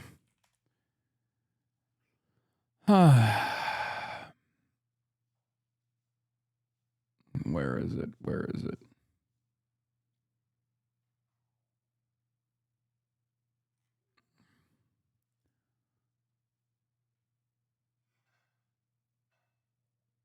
Tucker Carlson. Hi, Tucker Carlson's white pilling your dads every night. On the left, you may have noticed everything is about race. Everything, even things that have nothing to do with race. There's one thing Tucker Carlson hates. It's continuing to wear bow ties. That and talking about race. Unless it's about preserving the white race. Everybody gets a safe space except white men. They are hated and despised. Attacking white men for being white men. Attack white men for their privilege in a whole bunch of ways. I was handed a box of saltine crackers, and in a group chat during the event, a student photoshopped my face onto a cracker. This is what Tucker Carlson's doing with Bill O'Reilly's coveted 8 p.m. slot on Fox News, which is currently the third most popular cable news show in the country. By the way, just to pause, I assume that's a slur against your ethnicity, correct? I've talked about this on my Twitch a lot, but only the most important subjects are covered on Tucker's show, like white genocide, which is in fact something that the left is advocating for, apparently. But he did not, notably, advocate for genocide. A Georgetown professor called Christine Fair did do that. Imagine being a producer on Tucker's show, constantly scouring the internet looking for blue checkmark Twitter users saying dumb things while they're emotionally distraught in order to make wild claims like that the left is advocating for white genocide. Of course, this isn't how white genocide is actually happening. According to the folks Tucker is mirroring, white genocide is happening because immigration is changing the nation's demographics, and it's being justified by an evil liberal plot called diversity. Diversity is our strength, they screech, as if that settles the conversation by itself, like a magic talisman. Diversity. We hear about it nonstop. It's the mainstream motto. Tucker's relentless attacks against diversity, multiculturalism, and immigrants as a whole are literally identical to white supremacists, white nationalists, and neo-Nazis. They're also reductive and oftentimes completely baseless comparisons. How precisely is diversity our strength? Since you've made this our new national motto, please be specific as you explain it. Well, for one, diverse executive boards generate better returns, among countless other studies that show the many benefits of diversity, but I'm sure the biases of racially anxious agitators are more important than empirical evidence. Can you think, for example, of other institutions, such as, I don't know, marriage or military units, in which the less people have in common, the more cohesive they are? Well, Tucker, you have the most in common with your family members. Are you suggesting keeping marriage within your family? Why do you want to have sex with your cousins, Tucker? Also, as far as non-diverse militaries go, maybe you should open a history book and take that up with General Robert E. Lee. Go on, Tuck. What else? Latin American countries are changing election outcomes here by forcing demographic change on this country at a rate that American voters consistently say they don't want. This assertion is preposterous because, I mean, it's completely untrue. Just look at polling data. 75% of Americans say that immigration is a good thing. So who are the Americans you're referring to here? These guys? It sounds to me like we got a problem with people who got here legally, altering the landscape politically. I don't like it. You. Stop it. But I guess we should just run the country on the white fragility of crying neo-Nazis. All the people on the right there are, at the time, were famous neo-Nazis. Richard Spencer, I think one was like Christopher Cantwell, who's the famous crying neo-Nazi who participated in, or I think he like literally was responsible for Unite the Right rally. As opposed to the overwhelming majority of Americans' wishes. But play us out, Tucker. Give us a cherry-picked example that could easily be countered with facts. Hazleton's population was 2% Hispanic. Just 16 years later, Hazleton is majority Hispanic. That's a lot of change. People who grew up in Hazleton return to find out they can't communicate with the people who now live there. And that's bewildering for people. Hazleton's a perfect example of immigrants saving a small coal mining town from absolute economic annihilation by opening up small businesses, and even the large immigrant-run corporations who have brought jobs over to the small town. This is, of course, despite the efforts made by the white population to fight off the immigrant scourge with unconstitutional regulations. And even the Nat Geo article that you're using here to advance your narrative mentions the reality that immigration has drastically improved Hazleton. But you won't hear that part because Tucker's not in the business of making America better. He's just trying to do white identity politics. And I'm sorry to tell you this, Tucker, but facts don't care about your feelings. I'm Hasan Piker. If you're mad that one of the biggest cable news shows is spreading white nationalist propaganda, please share this video with your friends and leave your thoughts in the comment section below.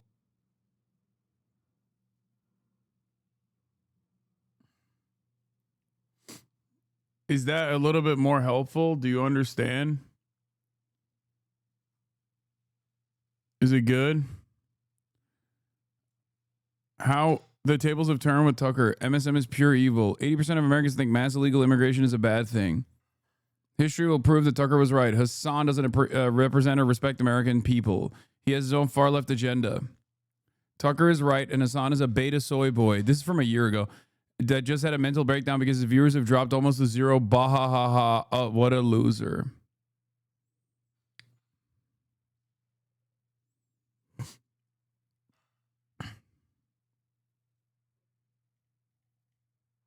Is this an old take? Chatter, this is from October 3rd, 2018. 7 years ago. 7 fucking years ago, dude. That something else occurred in the late 90s, early 2000s, which fundamentally affected Israel's position, and that's the internet. Because once you get the internet and once you get social media, and the mainstream media is not the sole source of information on these issues, the story about the real creation of Israel and what Israel is doing today. This is literally true. It's not just the real stories came out. It's also the fact that Palestinians also had an unprecedented opportunity due to social media to directly communicate their own demise, to directly show you their own humanity, to directly show you what Israel was doing to them.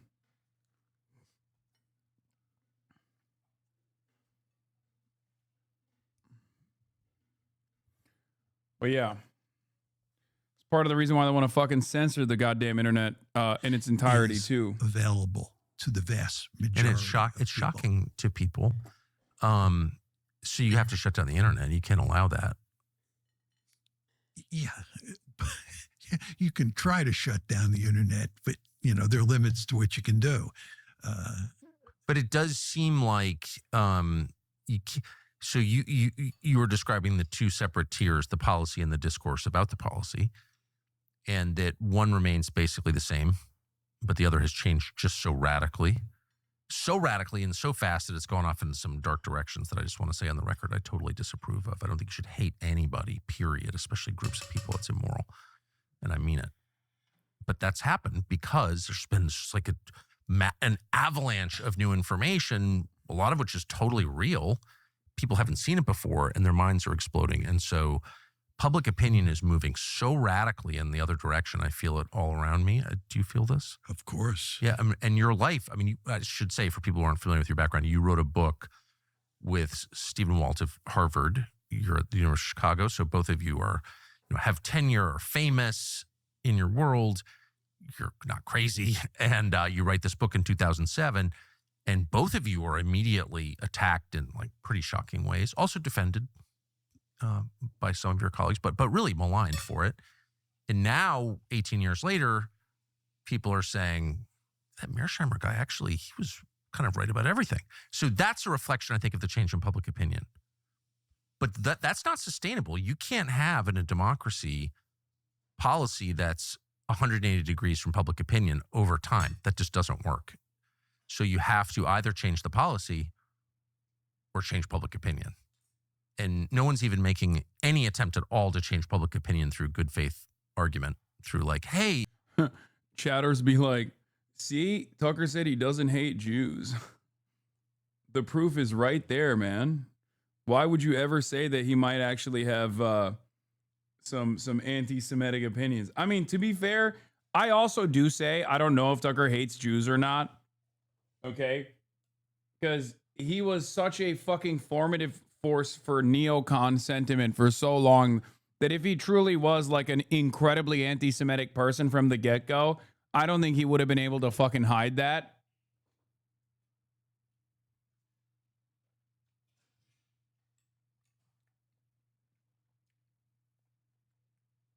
Like, a lot of you guys don't understand. This man was so firmly committed to America's imperial efforts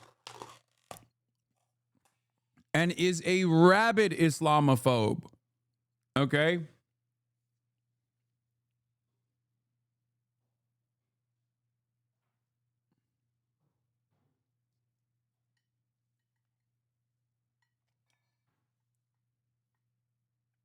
Why is this freak making this video? I don't get it. What do you mean? I already explained it. I already explained it so much. I explained it so many fucking times at this point. It's because there are plenty of people who see this and go, wow, maybe Tucker's a good guy. Maybe I was wrong about him. I know you think this, but you're wrong, and here's why. There's none. It's shut up Nazi, okay? And that's not working. So I really think the only option is to stop the conversation. Or maybe I'm missing something. Like censorship is the only option if you want to He maintain is right about status this, quo. though. Well, there's no question that they're trying to stop the conversation. Yes. There's no question. I mean, they went to great lengths to shut down TikTok, and the evidence is that the lobby played a key role. Just banning one of the world's big. He is absolutely right about this. Anti-Semitism is wielded like a fucking weapon to defend Israel because Israel's position is so unsustainable, so untenable, so against like what you have learned about the Holocaust, about Nazis, about nationalism, that they can't have that conversation. So they have to literally be like, oh, don't say it at all. That's anti-Semitism. Shut the fuck up.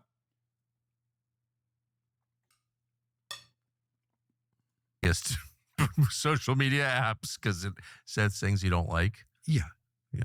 Well, this is the way they've always behaved. The lobby's always behaved this way. And I mean, this is what happened to me and Steve. You know, we originally wrote an article, and we at one point thought the article would never be published. After we wrote the article, and we went through all sorts of interactions with the Atlantic Monthly that had commissioned the article, we put the article in the back closet and just said, So you were asked to write a piece about the influence of a foreign lobby, the Israeli lobby, in Washington, which is one of many foreign lobbies in Washington, but is by far the most effective and the biggest. And you write the piece and they didn't run it? Yeah. Why? Because they got cold feet. I mean, what invariably happens in these cases is that down at the lower levels of a journal or a newspaper, people will be interested in somebody writing something on the Israel lobby or writing a piece that's critical of Israel. But then as it filters up the chain of command and people at the top see it, they kill it.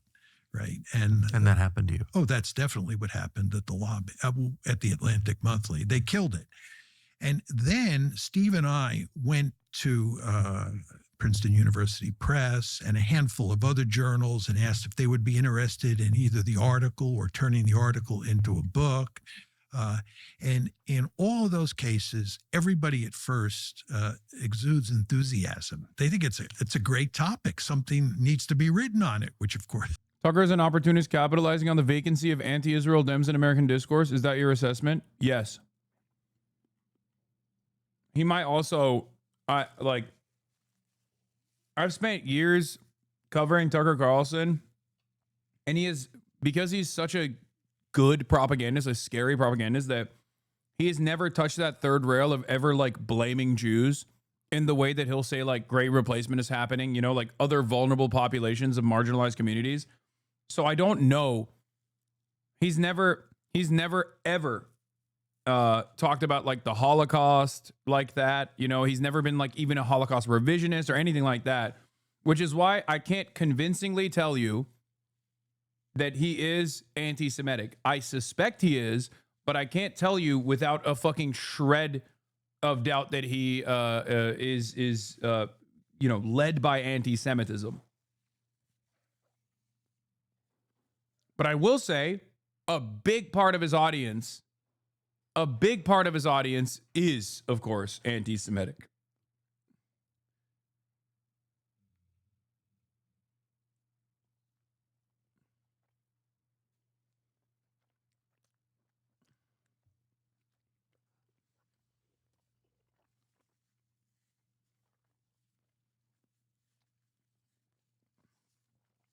He has interviewed Holocaust revisionists.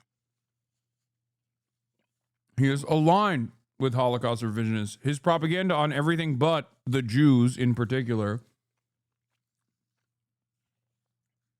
is verbatim, almost directly identical to prominent neo-Nazis.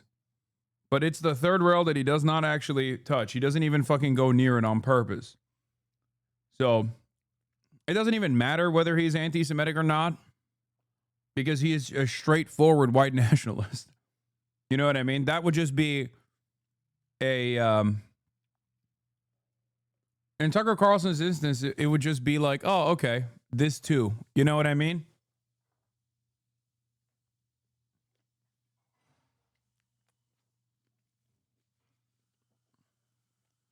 But if you're asking me what I think his goals are with doing this kind of interview, with doing this kind of commentary, yes, Tucker is an opportunist capitalizing on the vacancy of anti-Israel Dems in American discourse, recognizing how popular anti-Israel sentiment is amongst the regular public. He is able to channel tremendous good favor by doing this at a time when virtually no one is doing it, right?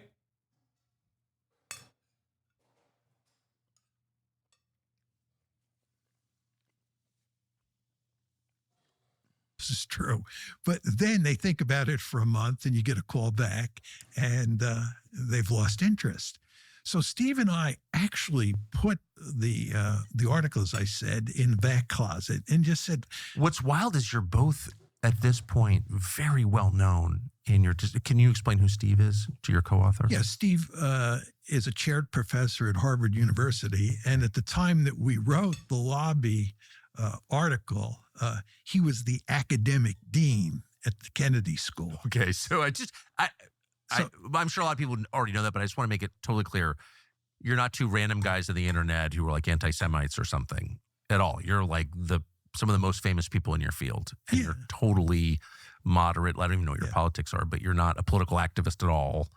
No, as I used to like to say, if Adolf Hitler were alive, he would have thrown Steve's wife and his 2 children in a gas chamber. Exactly. Right? I mean, the idea that we're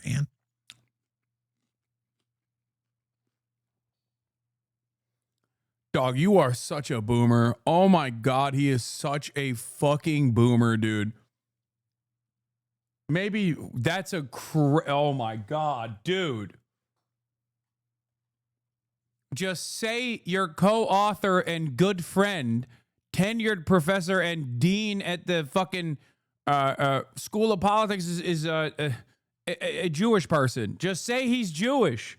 You don't have to say that. That's crazy.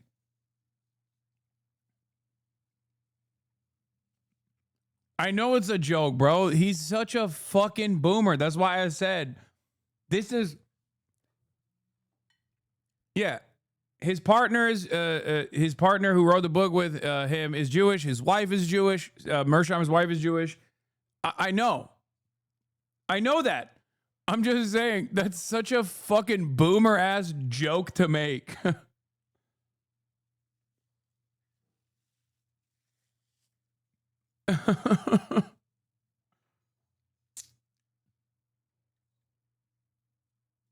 Semites. I mean, this is a laughable argument. We're both first order philo-Semites. I mean, I can't prove that, but it's true in my humble opinion. But anyway, we were certainly, at the top of our academic discipline. He's also lame as fuck for that too. You don't get it, Tucker. I fetishize Jews. Again, this is what happens when you're fucking 900 years old, okay? Calm down. He's just an insanely boomer guy. Calm down. And highly respected, which is not to say people didn't disagree with what we wrote. But you weren't crackpots at all. And the other thing is, I want to make it clear that we worked very carefully with the Atlantic to get our final draft up to their standards, right? We did what they wanted. And you also want to remember that Steve and I are both excellent writers. Many academics cannot write clearly. Whatever you think of the substance of our views, there's no doubt that we're 2 of the best writers in the business. And it's the 2 of us working with the editors at the lower rungs of the Atlantic Monthly that produced what I thought was an excellent article. But anyway, it was killed there. And we couldn't get it published. Kind of proving your point. Yes, exactly. And by the way, I probably shouldn't tell this story, but I'll tell you, we told the editor at the Atlantic as we were going through the process that we thought he was getting cold feet. And he was quite offended by that. And he said to us, just to prove that that wasn't true, he would give us a $10,000 kill fee That means if they didn't take the article, they'd give us $10,000. So I said to Steve, I remember it very well, that's the fastest $10,000 we ever made. He said, oh, John, you're being too cynical. Anyway, we collected the $10,000. Did he paid you? Yes. I mean, but what he did. How ashamed was he when he, because I'm not going to name him, I know the editor. This is a pretty well-known editor who's just been in magazine journalism for decades and, has a high regard for himself and good reputation and all that stuff. And he's told from somebody else who's more powerful than he is, you can't do this. How embarrassed was he in that conversation? I had no evidence that he was embarrassed. Oh, so he has no soul. Okay. I mean, who knows, what kind of face he had to put on things. Yeah. I don't know what happened inside the Atlantic. I've never been told. But again, he said he'd give us a $10,000 kill fee because he thought the piece was going to go forward.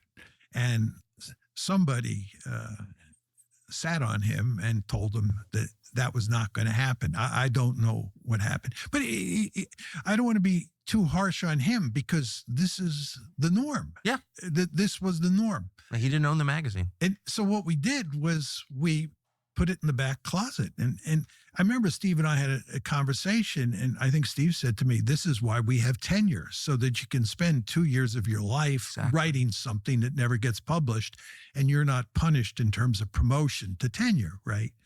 But anyway, what then happened is that somebody inside the Atlantic, who was actually involved in the original commissioning of the article, gave a copy to a very prominent academic who had close contacts at the London Review of Books. And that academic, who I knew very well, sent me a note and said that Mary Kay Wilmers, he said, I got a hold of your manuscript. And I sent it to Mary Kay Wilmers at the London Review of Books, and she'd be very interested in publishing it. And so I remember I was in Heidelberg, Germany. I called up Mary Kay, and she published it, thankfully. It was like a bomb. It was like a bomb went off. I'll remember that. I remember that so vividly. So the piece. This is his book about the AIPAC, the lobby. The book that he wrote. Atlantic comes out in the London Review of Books. What's the thesis of the piece, if you could just sum it up for people who didn't read it? Well, the argument basically has 4 parts to it. The first says that the United States has this special relationship with Israel. It's unparalleled in history. We give Israel unconditional support, huge amounts of military and economic aid. That's the first part. Then the second part says it's not for strategic reasons that we do this.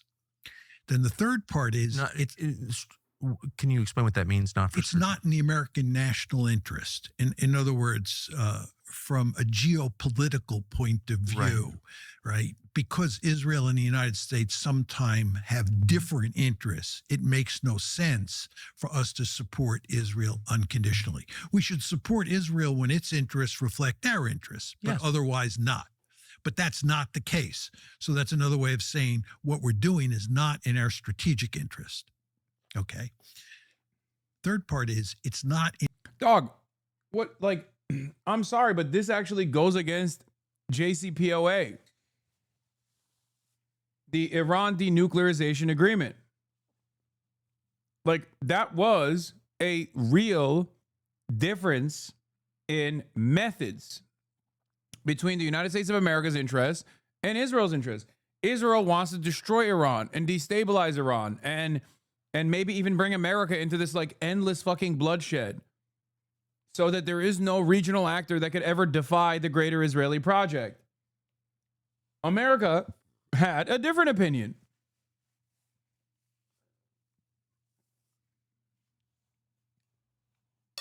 Israel still tried it, by the way. They still went through the same route, the networks of influence. I mean, Benjamin Netanyahu literally was invited to speak against Barack Obama in Congress. And all of our fucking dipshit Congress members went there and gave him a fucking standing ovation. But to say that like American foreign policy at that point was was not diametrically opposed to what Israel wanted to do in the fucking short term, or that America was not guiding its own Middle East foreign policy at that point, is wrong. He's explained that even when these interests clearly don't align, we are not indicting and critiquing Israel. Israel sabotaged those talks in that agreement, and American support for Israel never waned. Yes, that is true. But ultimately, that is a big divergence from what Israel immediately wanted to do versus what America wanted to do. Ultimately, their interests still align, which is not letting Iran have a nuclear weapon, okay? America doesn't want Iran to have a nuke. Israel doesn't want Iran to have a nuke. America doesn't want Iran to have a nuke and was willing to entertain the peaceful solution, the successful solution, mind you. That's what Obama did. Israel did not like that. Israel aggressively campaigned against it. America did nothing when Israel did that. But ultimately, we were still holding on to the fucking wheel of the car. Donald Trump came in and said, fuck that, YOLO, and gave Israel the driver's seat. And Joe Biden never turned around and changed that trajectory. In our moral interest, because when you look at what the Israelis are doing to the Palestinians, this violates basic American precepts, liberal precepts, right? So from a moral point of view, what's happening in Israel doesn't make sense. So then the fourth part deals with the question of why we do this. Right. Fair, right? If we fair don't, question. Right. If we don't do it for strategic reasons, we Right. don't do it for moral reasons, why do we do it? And the answer is the lobby. So that's the story, the lobby. And the lobby is a very large, complex, informal organization of which AIPAC is a part, but not the total.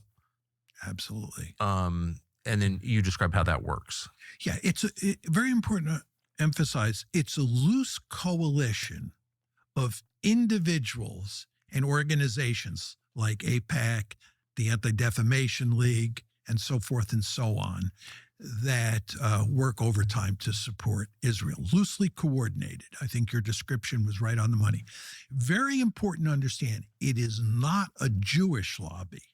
And it is not a Jewish lobby because many Jews don't care much about Israel, and many Jews are opposed to what Israel or the Israel lobby is doing.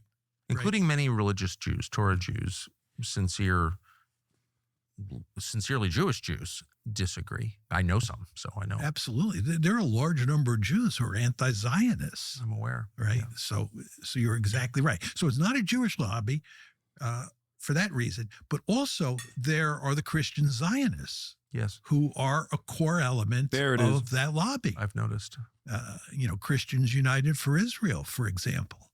So that's why we call it the Israel lobby. I love this is a really good conversation to have, especially with Tucker Carlson, because it's so funny because you got Tucker Carlson conceding that anti-Zionist Jews are right. And you know who's wrong?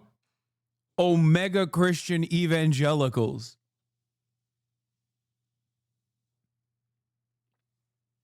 You know, that's awesome. That's fucking awesome.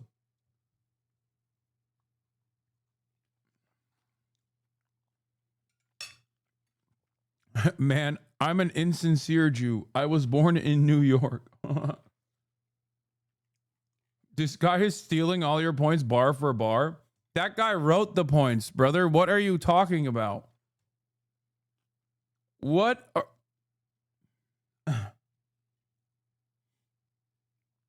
Yo, what's this guy's channel, bro? He seems to be stealing your fucking talking points, dude.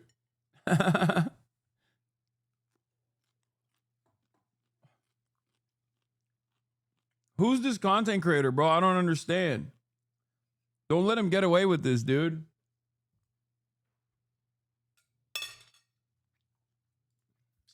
And what explains the enthusiasm of Christian groups for policies that kill Christians in the Middle East? Well, they have this belief that until Israel controls all of greater Israel, right? It gets back all the territory that is rightfully theirs. You won't have the second coming. So they are deeply committed, these Christian Zionists, to supporting Israel's conquests and supporting Israeli expansion for religious reasons. And are there defined borders that, when reached, will trigger the second? How can he be this informed and not understand that American interests are the interests of the ruling class and not his hypothetical realpolitik needs of the American state? Because he loves America. He's like an unironic America dick rider and also a massive hawk against China anyway. Unless his opinion has changed. I don't know. I might be misremembering. But Mersheimer is a anti-China hawk and also believes in this, like, ironically, non-rational spiritual identity of America and the American state. Okay? It is one that does not exist in the real world.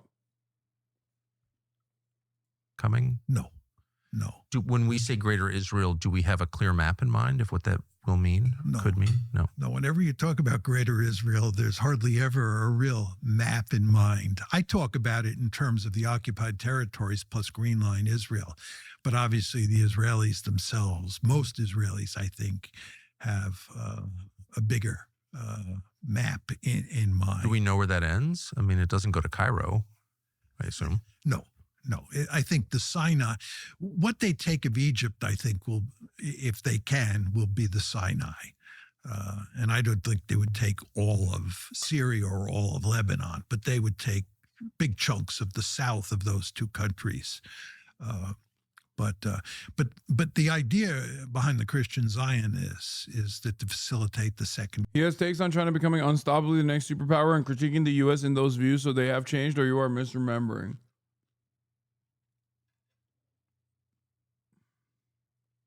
Yes, Tucker Carlson's father was in the CIA. Tucker Carlson's father wasn't just in the CIA, he was the operator of Voice of America, which is the CIA's media wing.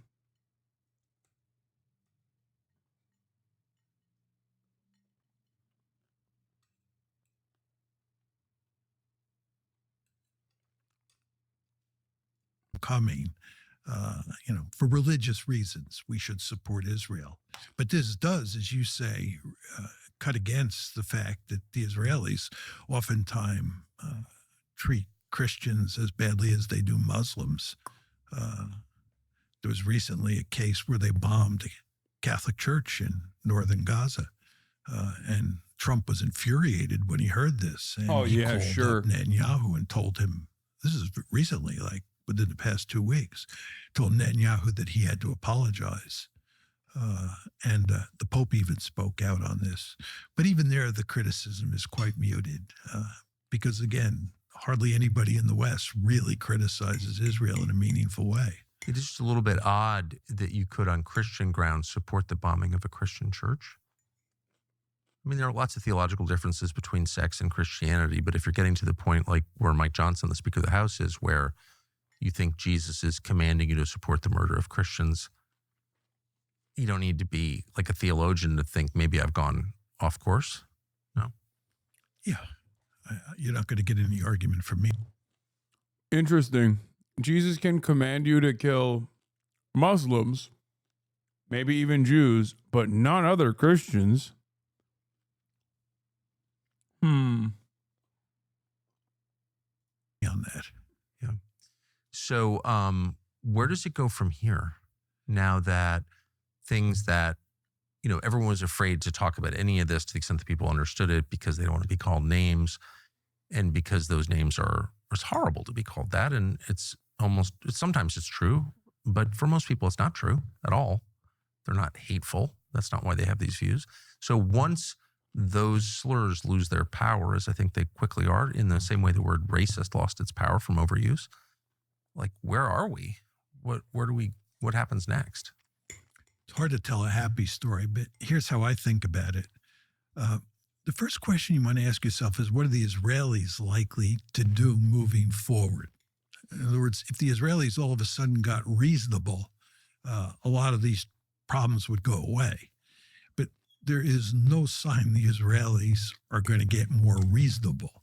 If anything, the political center of gravity is moving further and further to the right in Israel as the years go by. Yep. So Israeli behavior in the Middle East, if anything, is likely to be even more aggressive and more offensive to people around the world.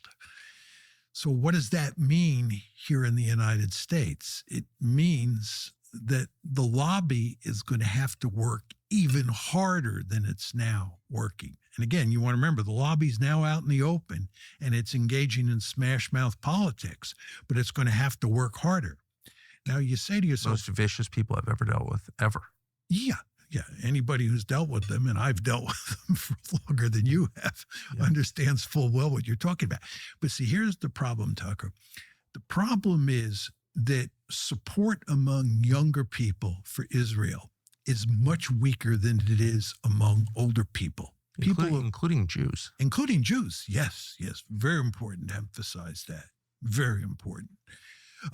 So the problem is that inside of American society, you're moving towards a situation where increasing numbers of people in the body politic are critical of Israel, extremely critical of Israel, because older people are dying off and those younger people are turning. Have they once said the phrase anti-Zionist? What are you talking about? Fuck Tucker Carlson, but this is Mersheimer. He's been a fucking vocal critic of Israel since before you were in your father's testicles as protein. Like,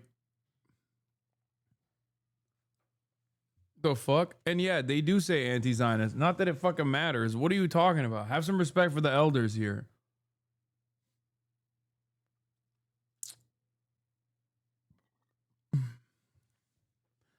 In 2007, Mersheimer and Stephen Wall wrote The Israel Lobby. Mersheimer told Tucker why it's not the Jewish lobby. So many Jews oppose Israel, but also DC's key loyalists are often a sect of Christians who believe they must support Israel, even when Israel kills Christians.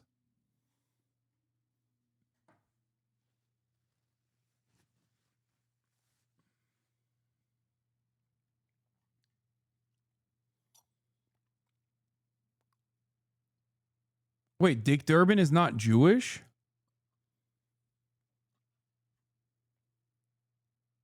What?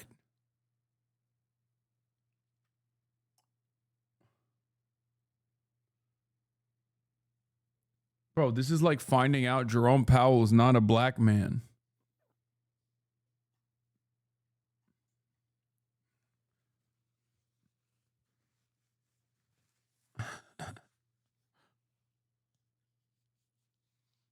Or Sherrod Brown.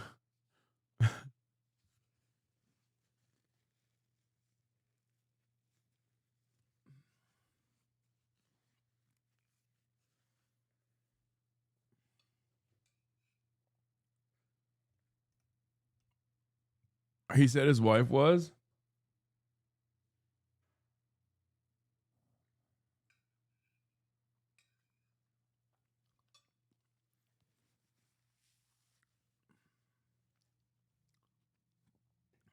I'm surprised.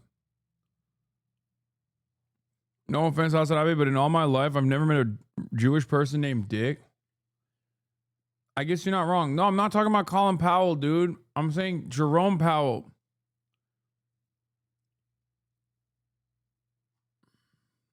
The joke is that Jerome Powell is not. He's white.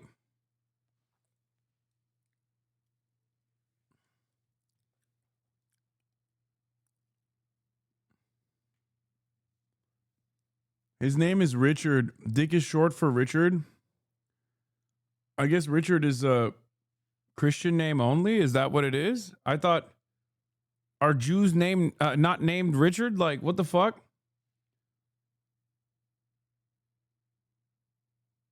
There's definitely plenty of Jews named Richard, bro. I mean, it's not a common, sure, maybe it's not a common one, but Richard Lewis.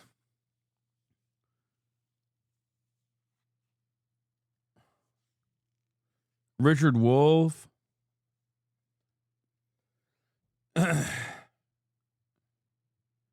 don't know that I've ever met a Jewish person named Richard, to be honest.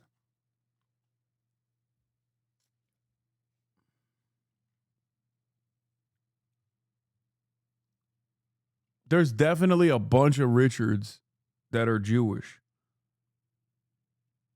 Okay, I don't know where we got here. Anyway, I'm done with this fucking video. We watched enough of it. But goddamn, it was good. Now let's look at the DOJ launching a probe into intelligence regarding Trump and Russia in the run-up to the 2016 election. Attorney General Pam Bondi has ordered a new grand jury probe. She wants to look into the Obama administration's investigation into Russia's interference in the 2016 election. Weijia Jiang is at the White House. Weijia, good morning. Nate, good morning to you. Good morning to everybody. A source familiar with Attorney General Pam Bondi's efforts tells CBS News she has directed Justice Department staff to begin legal proceedings and ordered a federal prosecutor to present evidence to a grand jury, which could consider an indictment if the DOJ pursues a criminal case. It's unclear what the charges could be and who would face them, but we know President Trump, without evidence, has accused former President Obama of treason, leading an effort to link Trump to Russia and undermine his 2016 presidential campaign. This comes after Director of National Intelligence Tulsi Gabbard made a criminal referral to the DOJ last month, saying there was expressed intent to create a fake manufactured intelligence document and evidence that, quote, can only be described as a years-long coup and a treasonous conspiracy against the American people. Democrats dispute her claims, pointing to the findings of a bipartisan. Dog. This is so stupid. Number one, you won the election, dumbass. And it was the last one, not even this one. We're talking about the last one, which Obama supposedly tried to coup on. Number two, nobody gives a fuck about Barack Obama at this stage. Top 10 smokescreen, it's so bad. It's such a bad smokescreen. No, I don't think this has any impact, dude. I think this doesn't even move. Like, I know Republicans fucking hate Obama. Obama is black. You know, he's African, Muslim man, all this shit, right? Like, but I don't think this moves the needle at all for these motherfuckers.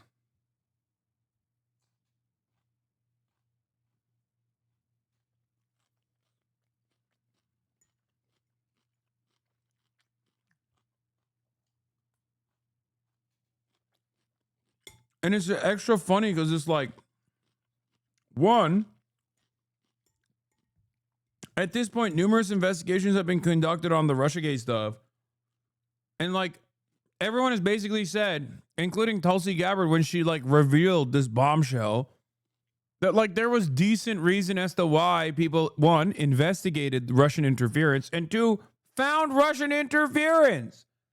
Now, did people greatly overemphasize the extent of that influence operation? Certainly.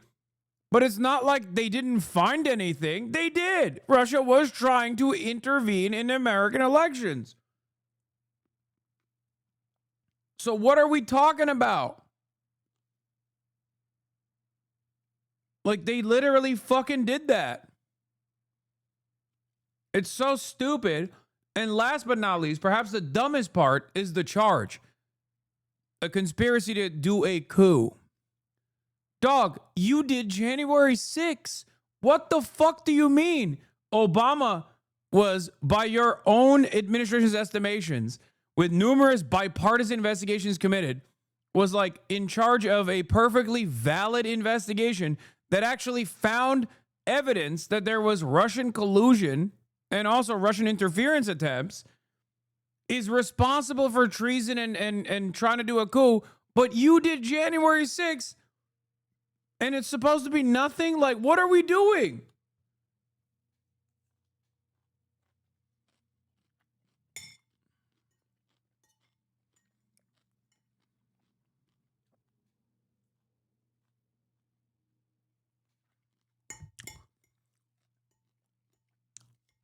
You want me to sit here and be like, yeah, a perfectly valid investigation into a foreign adversary's involvement in our elections is actually treasonous coup, but also literally trying to do an insurrection is not a coup? Like, what is, we need a different term for it then.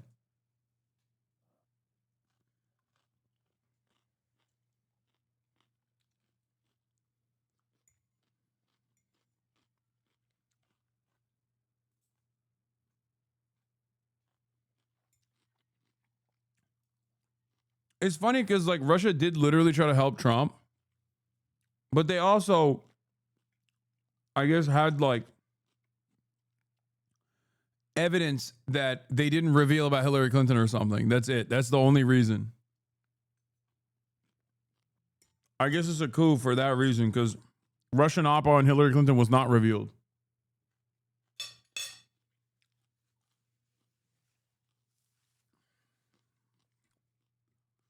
Partisan Senate investigation that was co-chaired by now Secretary of State Marco Rubio that concluded that Russia had attempted to influence the 2016 election.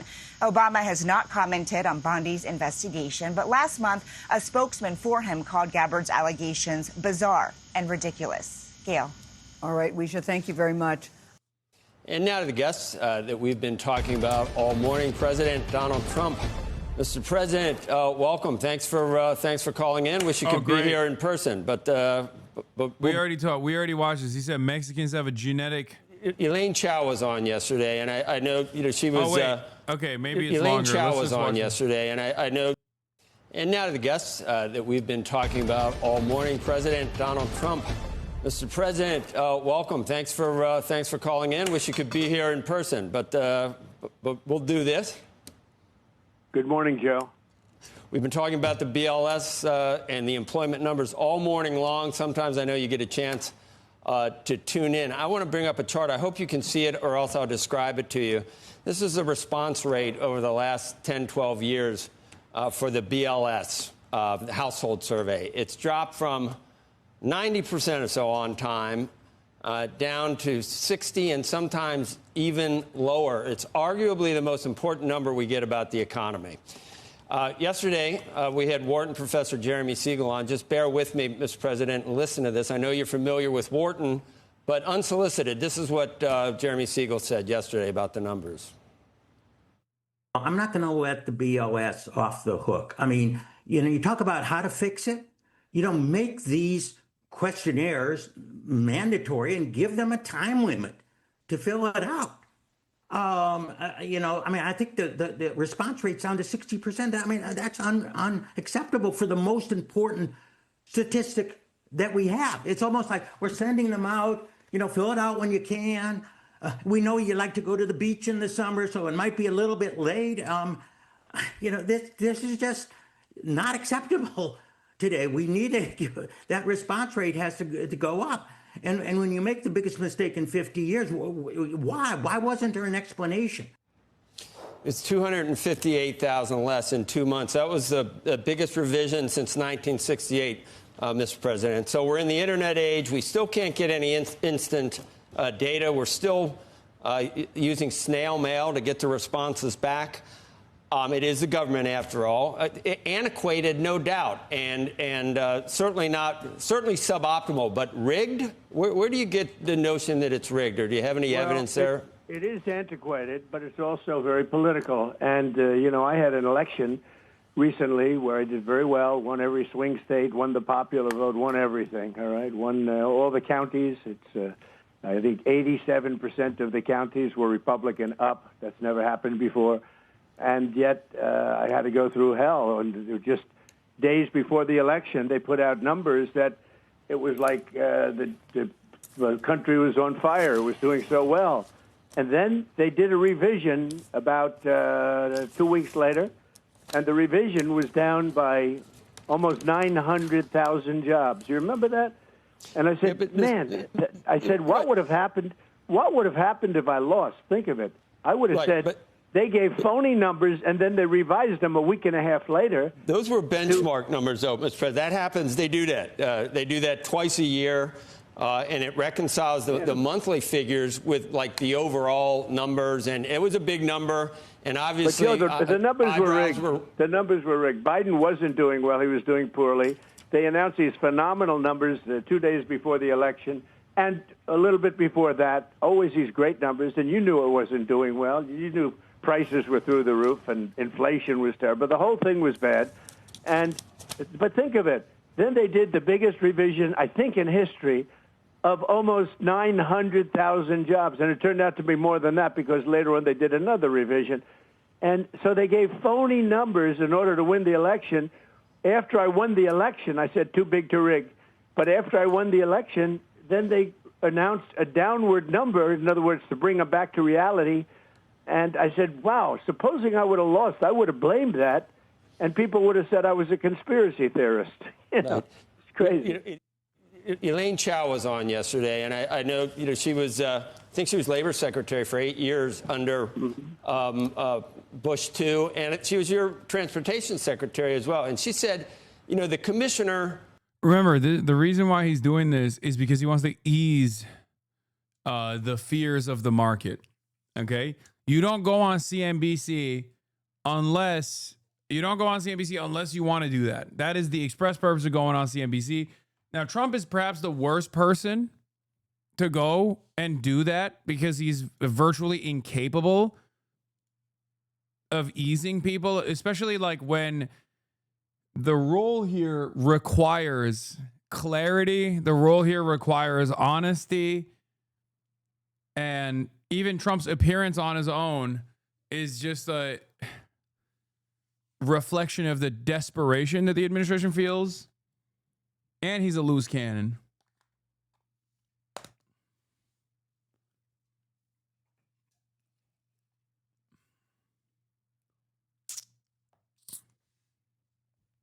Well, let's hear it.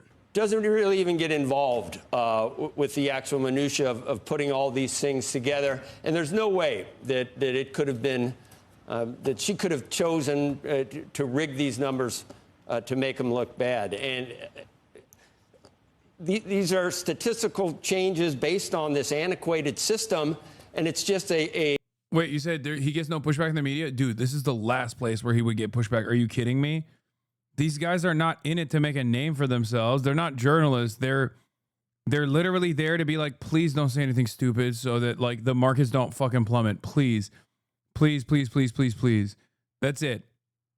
They're having this conversation because they're like, his goal here is to just like navigate the conversation to make Donald Trump come across as reasonable so that people don't panic.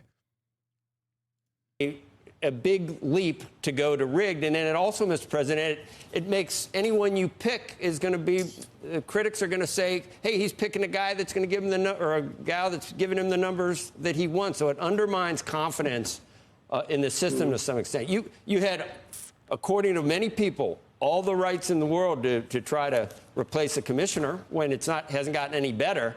But that is maybe a bridge too far, according to most people. Well, I think when somebody says the commissioner is not involved, I don't want to get into any arguments with anybody. Why should I? She's a very nice woman. Exactly. But when they say that that nobody was involved, that it wasn't political, give me a break. Look, before the election, I had this massive outflow of beauty for Biden. I mean, he didn't know he was alive. And for Biden, the economy was roaring. It was a beautiful thing. And I said, there's no way this is happening. It's going the opposite direction. And 2 weeks later, they said I was right. But even if you look at the original, the ones from the other day, the numbers were very timid.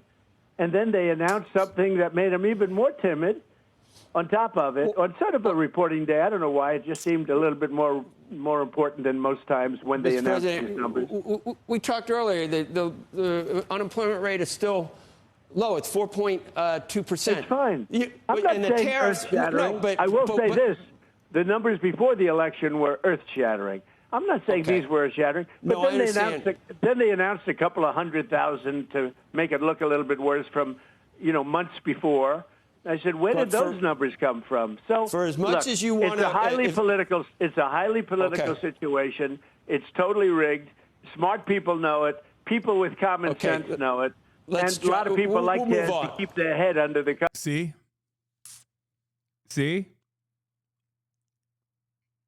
I told you. His job is to, like, make Trump come across as coherent, make Trump come across as reasonable so that fucking people don't, like, panic sell or some shit. The issue is Trump is an unstoppable force. You feel me? So how are you going to make that motherfucker look reasonable when the very nature of his call here, the very reason why he's calling CNBC is because he's panicking.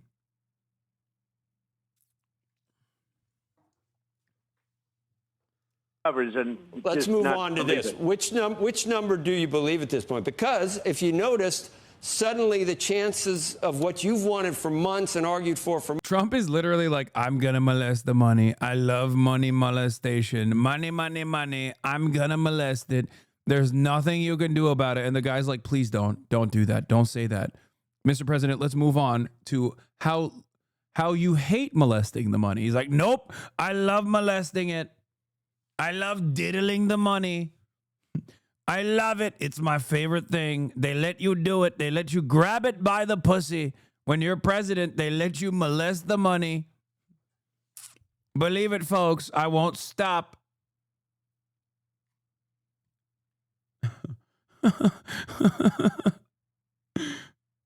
They call me the Epstein of the money. That's crazy. That's a twofer. Months, the chances of a rate cut soared. Meanwhile, you should stop talking about the Epstein thing. Don't do it. Don't talk about it. Don't talk about Epstein. Because of these numbers. Do you not believe the current numbers? Because they're playing right into what you want the Fed and Jay Powell to do. They're not horrible, as you said, but, perhaps with the tariffs, some businesses delayed some spending. Some consumers may have been less certain about the future. So maybe we're seeing a slight slowdown in labor, but you're going to get exactly what you want. Maybe there's a little bit of concern. Maybe there's a slight slowdown. Perhaps. But maybe it's not so bad, right? Come on, just say it's not as bad. America's hot, right? Come on. Look, I'm going to run it again. Look. Perhaps with the tariffs, some businesses delayed some spending. Some consumers may have been less certain about the future. So maybe we're seeing a slight slowdown in labor, but you're going to get exactly what you want based on these numbers. Which ones do you believe? Do you not believe the revised numbers either? It's not what I want. I don't want that. I wanted it a year. I don't want those numbers. Dog, you're the president. Like, this is supposed to be an independent investigation. Like, this is supposed to accurately reflect the reality of the labor market. What you want has no basis here. I mean, you could fix it, I guess, theoretically. It is within your powers. But the real issue is not that the labor market is not looking great. The real issue is he doesn't give a fuck about that. It just makes him look bad.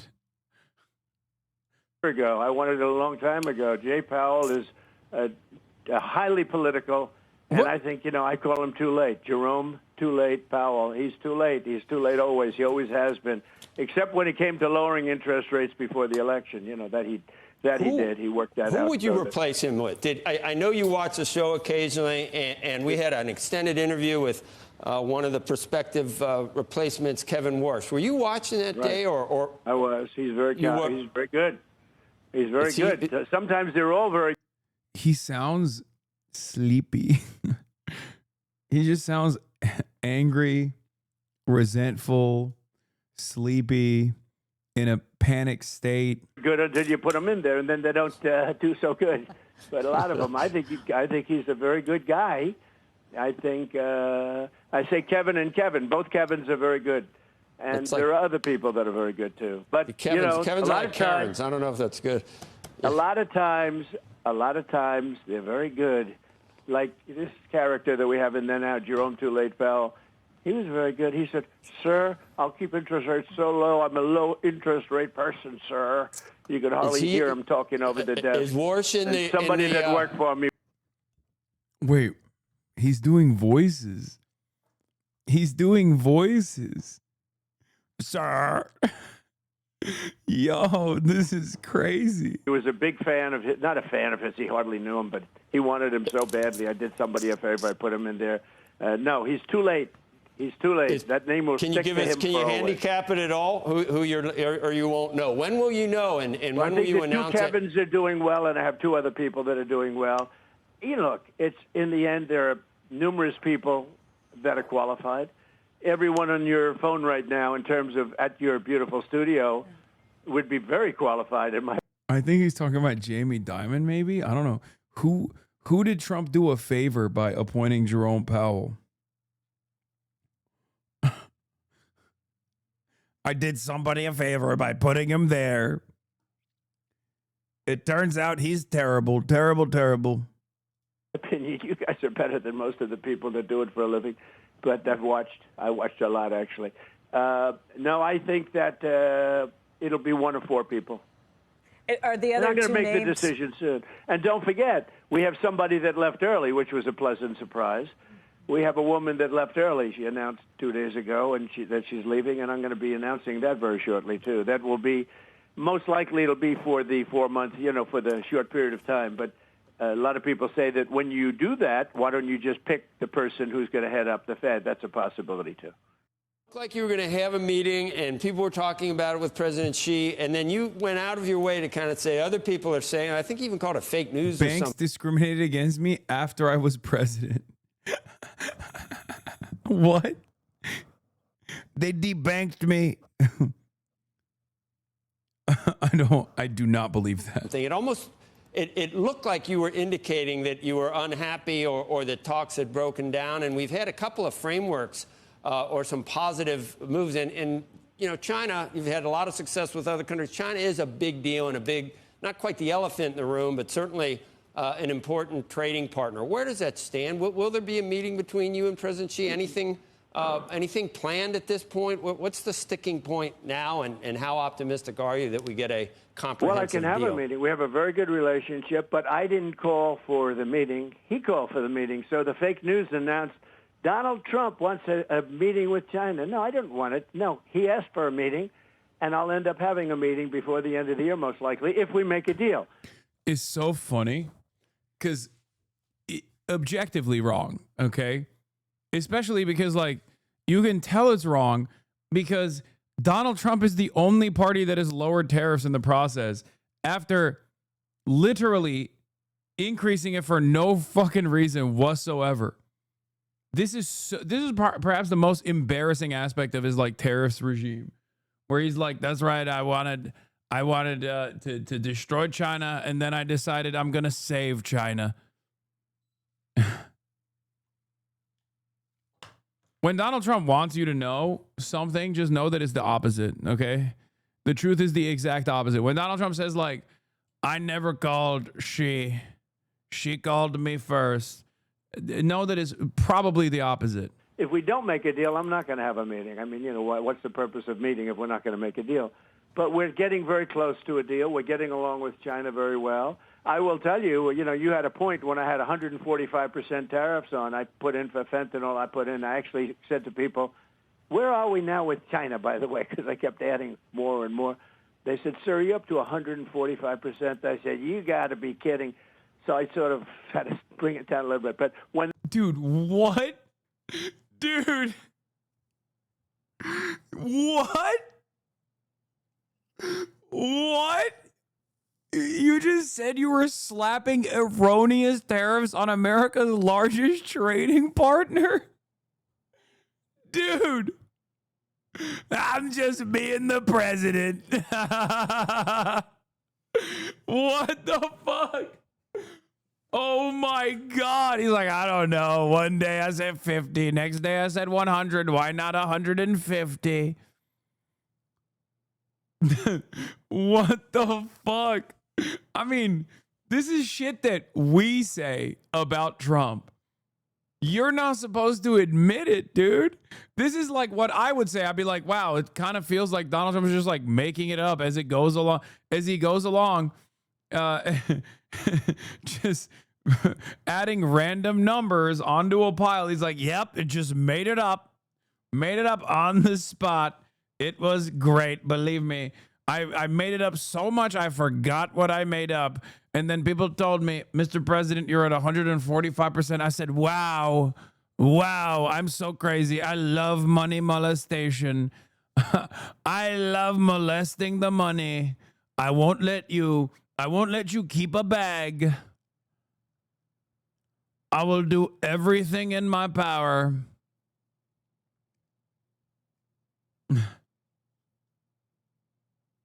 If this were a CEO of a public corporation, they would be removed by the board. Oh, yeah. That's so awesome. That's fucking awesome. Fuck it. Who cares, dude? Whatever. Well, what are you going to do? I can't believe he's on CNBC too. It's like not even, again, and I can't stress this enough. This isn't Sean Hannity. These are the motherfuckers who are like slammed to the TVs. These are dudes with Bloomberg terminals listening in intently to see what kind of decisions they must make. He just straight, I'm going to run it again. News announced Donald Trump wants a meeting with China. No, I didn't want it. No, he asked for a meeting, and I'm not going to have a meeting. I mean, you know, what's the purpose of meeting if we're not going to make a deal? You know, you had a point when I had 145% tariffs on. I put in for fentanyl. I actually said to people, where are we now with China, by the way, because I kept adding more and more. They said, sir, you're up to 145%. I said, you got to be kidding. So I sort of had to bring it down a little bit. But when they... You got to be kidding. Wow, I'm crazy. I'm crazy.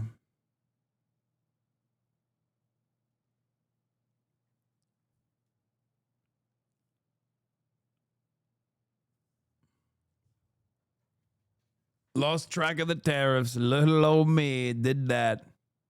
was up to 145%, meaning we were doing zero business with China. China was collapsing. I don't know if you know that. You haven't reported it, if you do. But China was collapsing. China was collapsing. It was over. It was one step removed from collapsing. Oh, any minute, China was collapsing, and I saved it. I saved China. China is very reliant on the United States. My relationship with him is very good. I think we'll make a good deal. It's not imperative, but I think we're going to make a good deal. But no, they had a thing that Donald Trump really wanted to go there. No, I don't. It's a 19-hour flight. It's a long flight. But at some point in the not-too-distant future, I will. And just to end this conversation in China, I have a very good relationship with President Xi. Always had, other than the COVID moment where I was very angry with him and essentially didn't want to talk to him, frankly, because, you know, it did come out of Wuhan, in all fairness, which I was saying from the day one. I was saying I knew exactly where it came from. But that did interfere with the relationship. But no, I've had a great relationship with President Xi. We respect him a lot. They respect us a lot. They didn't respect Biden. They thought he was a numbskull. They couldn't believe he was the president. So I don't get it. If China did COVID, wouldn't that imply that they respect you way less than Biden? Like if China did COVID and it wasn't just like, if it was like a biochemical attack, like clearly they don't respect you at all then. They did it when you were president. What is this? You are cooked? Hi, it's Robert F. Kennedy Jr. here, your HHS secretary. At HHS, we have a division called the Biomedical Advanced Research and Development Authority, or BARDA. BARDA drives some of our most advanced scientific research. It funds developments of vaccines, drugs, diagnostics, and other tools to fight emerging diseases and national health threats. Over the past few weeks, BARDA reviewed 22 mRNA vaccine development investments and began canceling them. Let me explain why. Most of these shots are for flu or COVID, but as the pandemic... Oh my God. Dude, mRNA research is at the cutting edge of like, am I crazy? Isn't mRNA research like literally working to cure cancer? He's just like, we're just letting it go. We're just, fuck it. Like, this is not even just about COVID. We're talking about like cures to incurable disease. Cures to incurable disease like cancer, like HIV. This is I'm Robert F. Kennedy Jr. and I've joined the war on cancer on the side of cancer.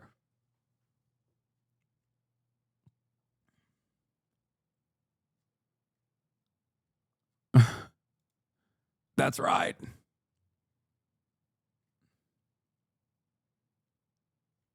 Dude, that's crazy. That's a wild move.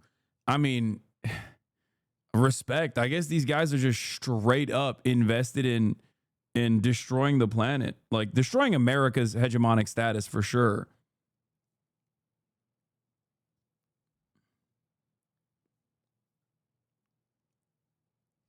This is shocking.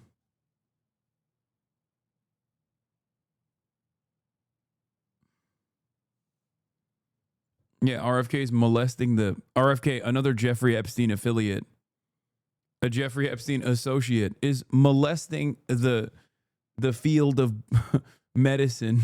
The pandemic showed us mRNA vaccines don't perform well against viruses that infect the upper respiratory tract. Here's the problem. mRNA only codes for a small part of the viral proteins, usually a single antigen. One mutation and the vaccine becomes ineffective. This dynamic drives a phenomenon called antigenic shift, meaning that the vaccine paradoxically encourages new mutations and can actually prolong pandemics as the virus constantly mutates to escape the protective effects of the vaccine. Millions of people, maybe even you or someone you know, caught the Omicron variant despite being vaccinated. That's because a single mutation can make mRNA vaccines ineffective. The same risk applies to flu. After reviewing the science and consulting top experts at NIH and FDA, HHS has determined that mRNA...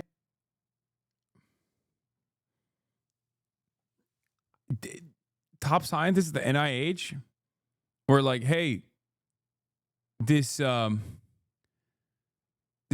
new field of medicine that we've been dumping all of our resources into is actually fake and gay and wrong. That's what they said. Like cutting edge medical science. Nah, it's bad. Shitty, woke, gay.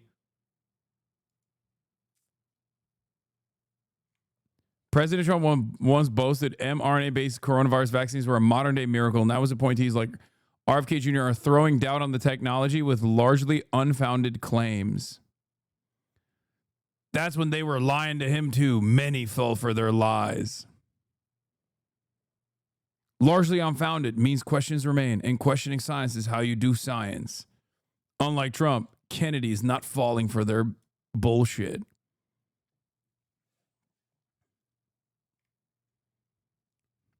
I think this is one of those things where there's not really much you can do about it. I think like we're just forever going to be tainted with medicine skeptics. And I don't mean just like vaccine skeptics. I mean like just straight up anti-medicine. I think America's so cooked on that front.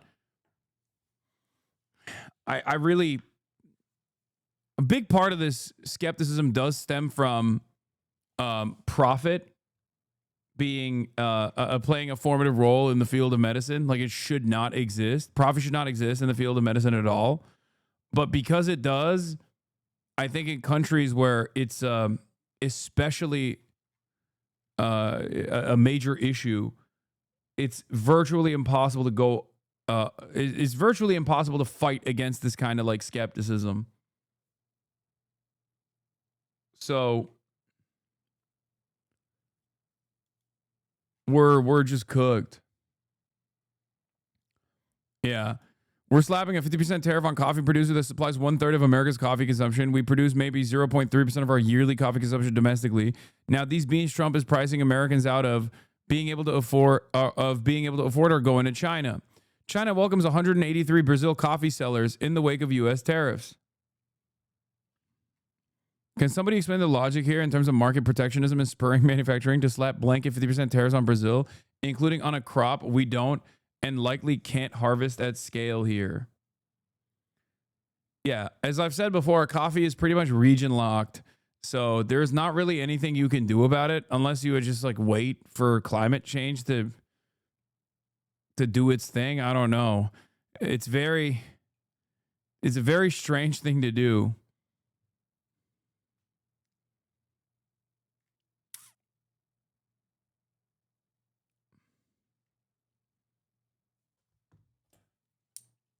You don't understand. He wants to fight woke by removing the caffeine supply. I'm giving up coffee until Brazil is a desert.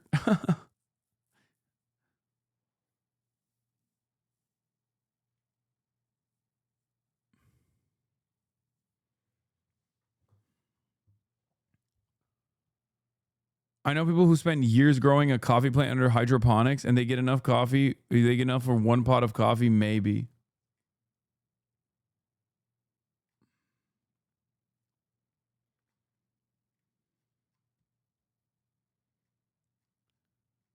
Yeah, I mean, look, this is probably the worst thing he's done to me directly.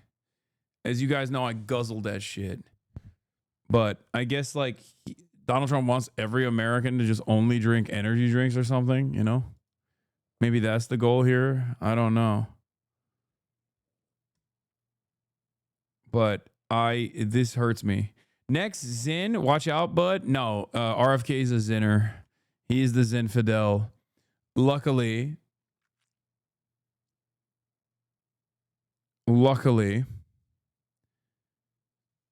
Zin's not going away anytime soon. A technology poses more risks than benefits for these respiratory viruses. That's why, after extensive review, BARDA has begun the process of terminating these local roasters over chain coffee every time. Dog, what the fuck are you talking about? Where do you think local roasters get their beans from? What are you saying? I make my own espresso. Bug, give me that shade-grown coffee.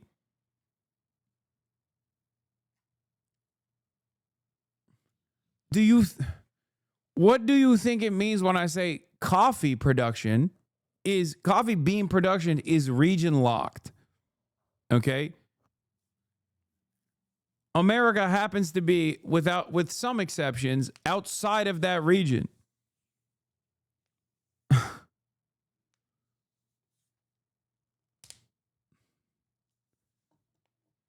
Do you think the roasters are just fucking also growing the coffee bean in their backyard?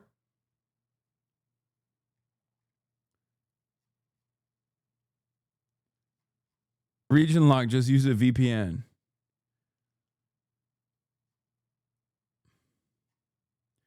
Also, this kind of fucking wide sweeping blanket tariff on coffee beans is unironically going to hurt small local roasters way harder than fucking Starbucks. Like Starbucks is cooked too, make no mistake. But if Starbucks is cooked, then local roasters are cooked tenfold. 22 contracts totaling just under $500 million. To replace the troubled mRNA programs, we're prioritizing the development of safer, broader vaccine strategies, like whole virus vaccines and novel platforms that don't collapse when viruses mutate. Let me be absolutely clear. HHS supports safe, effective vaccines for every American who wants them. That's why we're moving beyond the limitations of mRNA for respiratory viruses and investing in better solutions. Thank you. Oh, great. What are the better solutions? Colloidal silver. Oh, also this happened, which was really funny, but not great. White House orders NASA to destroy satellite used for monitoring climate change, according to NPR. The censorship campaign goes to space. I guess if you can't see the climate change, then it isn't changing. The stupidity is exquisite.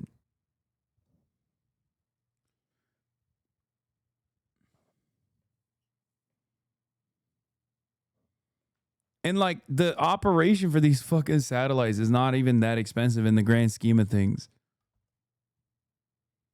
Like, this is important not just for measuring climate change. We have to know these things. It's important for farmers, for example. It's so like, did someone not inform Donald Trump about the negative consequences of this? Yeah, these are satellites that are used for agriculture. It's already up there. And I think like the yearly cost is like 17 mil or something, which is nothing for the government. Do you understand?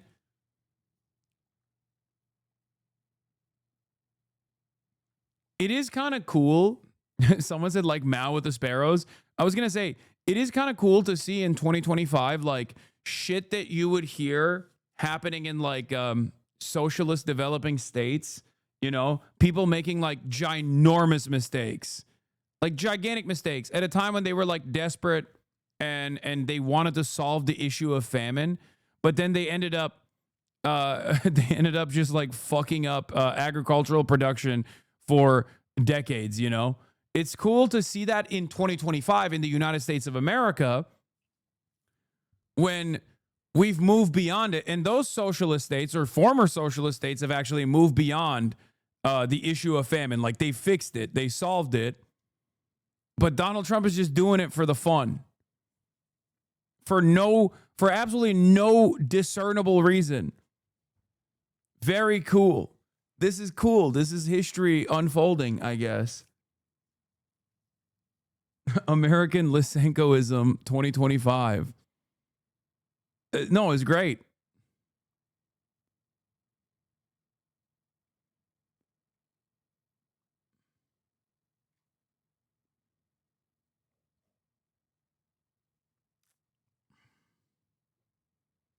It does truly feel like he's just trying to destroy America. I'm not kidding. Because some of this stuff doesn't make any sense. Like you love the fossil fuel industry, but like, and you want to say climate change is fake. You're worried that like China is now officially the domineering force in renewable energy, right? You can't move in that direction. You don't want to waste any fucking time, resources on R&D for renewables, even though it's literally the future. But even then, this doesn't make any sense.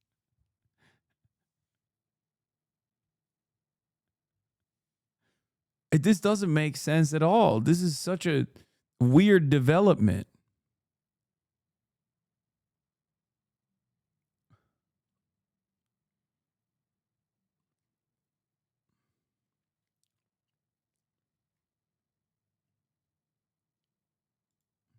Meanwhile, in Asia, Pakistani and Chinese researchers say they've developed a new hybrid rice seed aimed at increasing yields and climate change resistance.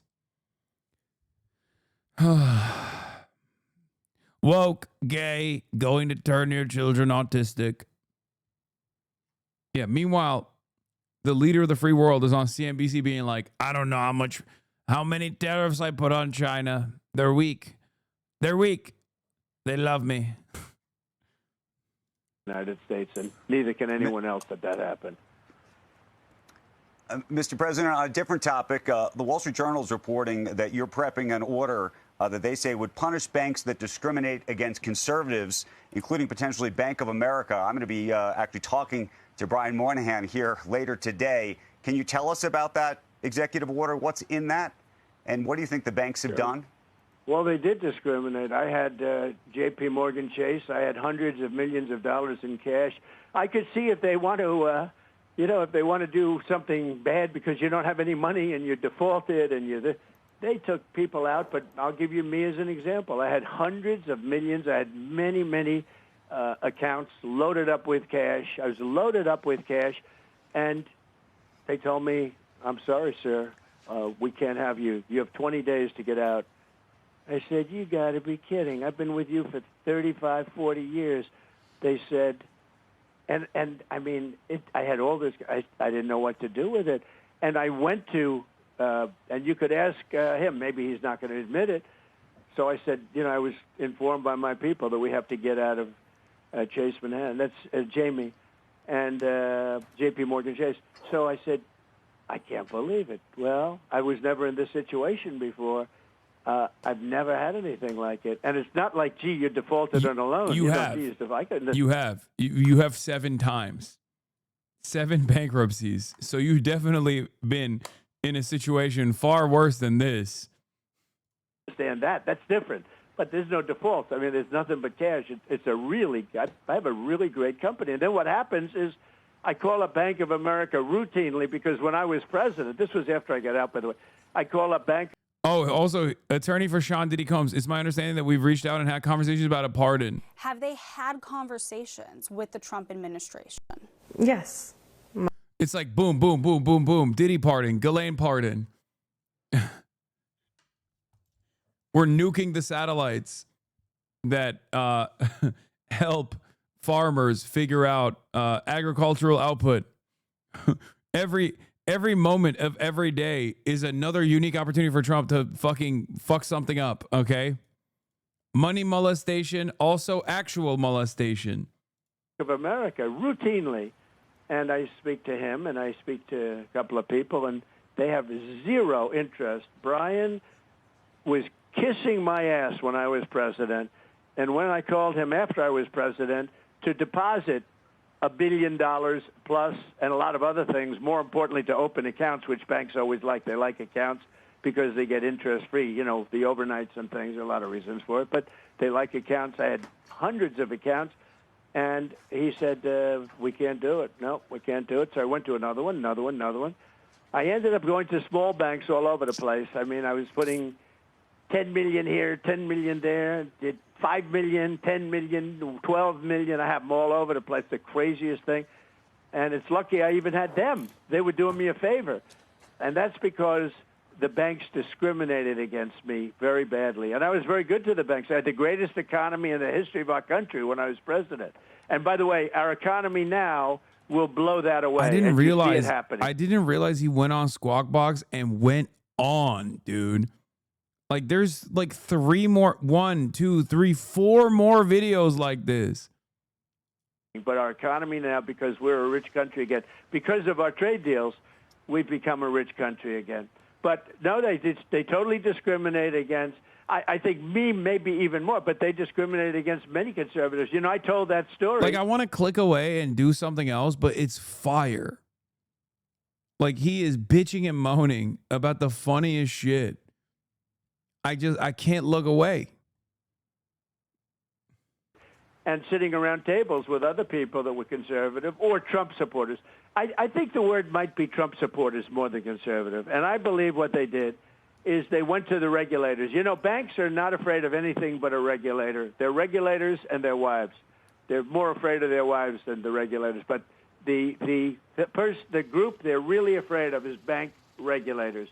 And I believe that Biden or Kamala, and I don't think they're smart enough to do it, but the people that are surrounding the beautiful Resolute desk, the high IQ people that are radical left, I believe they told the banking commission, the bankers, that the banking regulators do everything you can to destroy Trump. And that's what they did. And guess what? I'm president. How did that happen? Yeah, Mr. President, you've talked about... He's like a kid. Guess what? I'm president. How did that happen? You want success, not retribution. The Justice Department now tapping a grand jury to look into the intelligence community's assessment of what was happening with Russia. Is that you have nothing to do with directing the Justice Department? No, I have nothing to do. Pam is doing a great job. I have nothing to do with it. I will tell you this. They deserve it. I was happy to hear it. I actually read it just like you did. I have nothing to do with it. But what they did in the election, what they did in even the last election, but it was too big to rig, But what they did in the 2020 election is grotesque. I mean, that was a rigged election, 100%. Okay, we can't relitigate that. We can't relitigate that. No, we're back to rigging again. Well, you can use it because everyone knows. Yeah, we are. You know what? A year ago, you would have been upset if I said it. Today, it's different. I say it all the time. Yeah, because you're the president and he's the market man, and your word has tremendous impact in the one area that he does care about. Come on, man, just click this. Hasan versus Asmongold rap battle by the channel Swamp Cheeks. I would rather click a button that launches me directly into the sun than click this video. It was a rigged election. It was 100% rigged. We can't relitigate because and I'm sure that's going to be brought up independent sources, even your Justice Department. But then I'm bringing up Bill Barr. But even they decided that there were things that happened, but nothing that would have swayed it. Well, they were wrong, and Bill Barr was wrong, and Bill Barr didn't investigate, and he should have. And why didn't Bill Barr give why didn't he give the Derma report? It's so funny. He literally knew. He literally knew. I'm bringing up Bill Barr. Fuck. Why didn't he give that report? The stuff that's in there, that's all this stuff is coming out of it. Why didn't he give it earlier? I mean, why did it take so long to do it? And why didn't he give it? Why didn't they announce it earlier? Because it morphed. What happened is it morphed into the Biden administration, and the Biden administration buried it. So it's too bad. How about Texas? Now we're going to do mid-year or midterm gerrymandering based on that's going to be a quid pro quo or something with in blue states now, Mr. President. Did you? Well, they did it to us. Those blue states that you're talking about. Somebody gave a good example. In Massachusetts, I got, I think, 41% of the vote. It's a very, blue state. And yet it's got 100% of Congress, 100%. So I got 41% or something. And yet 100% of Congress in Massachusetts. No, it shouldn't be that way. We should have a couple of Congress people, but we have none. And think of this, 100%. In Illinois, where you have probably the dumbest of all governors, Illinois, that guy is really the business is flowing out of his state. It's terrible. It's a terrible thing that Pritzker's doing. He was the black sheep of the family. They threw him out of the business. But in Illinois, what's happened is terrible, what they're doing. And you notice they go to Illinois for safety, but that's all gerrymandered. California's gerrymandered. We should have many more seats in Congress in California. It's all gerrymandered. And we have an opportunity in Texas to pick up 5 seats. We have a really good governor, and we have good people in Texas. And I won Texas. I got the highest vote in the history of Texas, as you probably know. And we are entitled to 5 more seats. I don't know. I have to check on that. And they expect... Check it. Why don't you check it, Brian? The fact checkers expect us to check everything you say on the phone. I want you to but check for 4 years, those fact checkers didn't fact check anything that was said about. Oh my God! Yeah, the Biden. I mean, oh fuck. We don't need to relitigate that either, but they expect fact checking. Joe, why don't you immediately. check it, okay? Because I'd like you to. I got the highest vote in the history of Texas, okay? By a lot. Mr. President, can I ask you back to the economy and just on some of the things we've seen with the jobs report, the weakness in those numbers that came out last week? People are trying to figure out where the weakness is coming from. Part of it may be because of immigration. Now, people voted you into office because they were concerned about immigration. Why are they so scared of this fucking guy? Because he could just be like, I'm doing a 700% tariff on everyone, like on this phone call, and then cause the markets to plummet. Because he's a dangerous, unstable man who has the capacity to molest the money. Okay? He could just molest the money as hard as he wants to. And they're just like, oh my God, please don't molest the money. This is fine, please.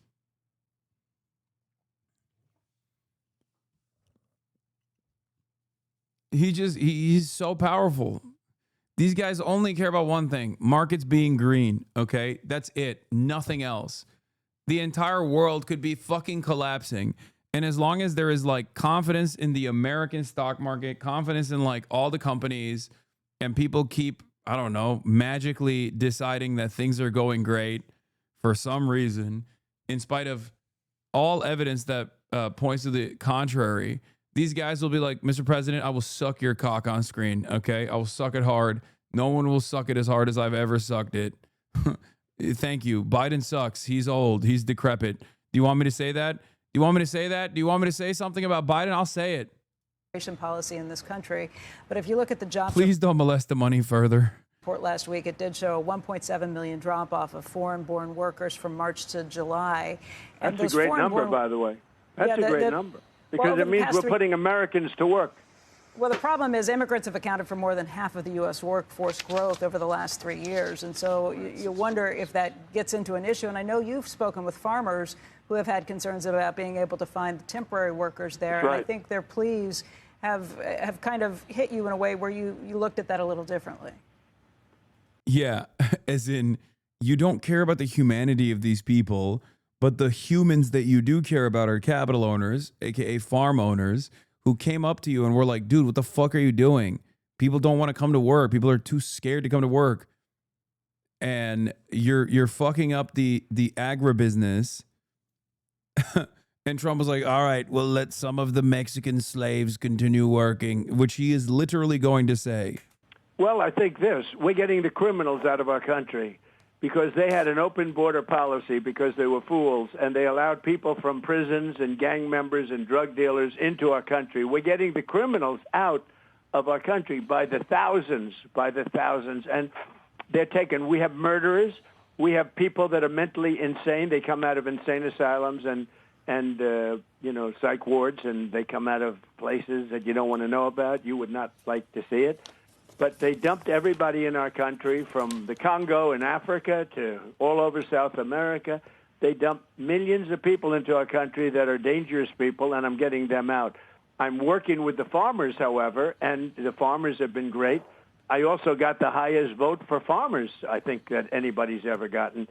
And I take care of the farmers. I love the farmers. They're a very important part of this country. And we're not going to do anything to hurt the farmers, and we're working on that, and we're going to be Bro, he sounds like Austin doing a Trump voice. coming out with rules and regulations. I mean, you'll see a farmer with the same person working for him for 20 years. The person's even paying taxes and other things. And we're looking for the criminals, the people that murdered. You know, we have 11,888 people that came into our country under Biden, with our great czar, a border czar. She never called Gambala. You know, she never called. She was a border czar. She never went to the border, and she never made one call. She literally went to Guatemala.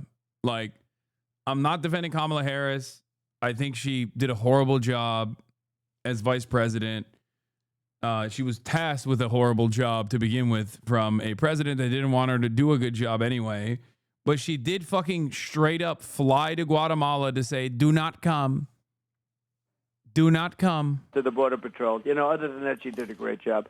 But they had hundreds of people that were murderers, 11,888 murders, 50% of which murdered more than one person in our country. We've already gotten a lot of them out, and some of them are so dangerous we don't want to bring them back. We want to put them in our own prison because we don't want them coming back. But they allowed 11,888 murderers, many of which murdered more than one, into our population, and we're getting them out. Wait, he also admits why some people don't get deported. He literally is admitting that the murderers that he's deporting have the capacity to come back into the United States. Wait.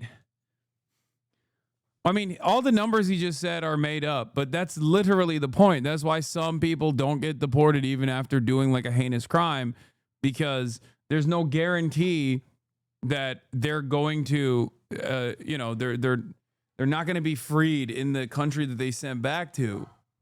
That's the justice system. That's a criminal justice system.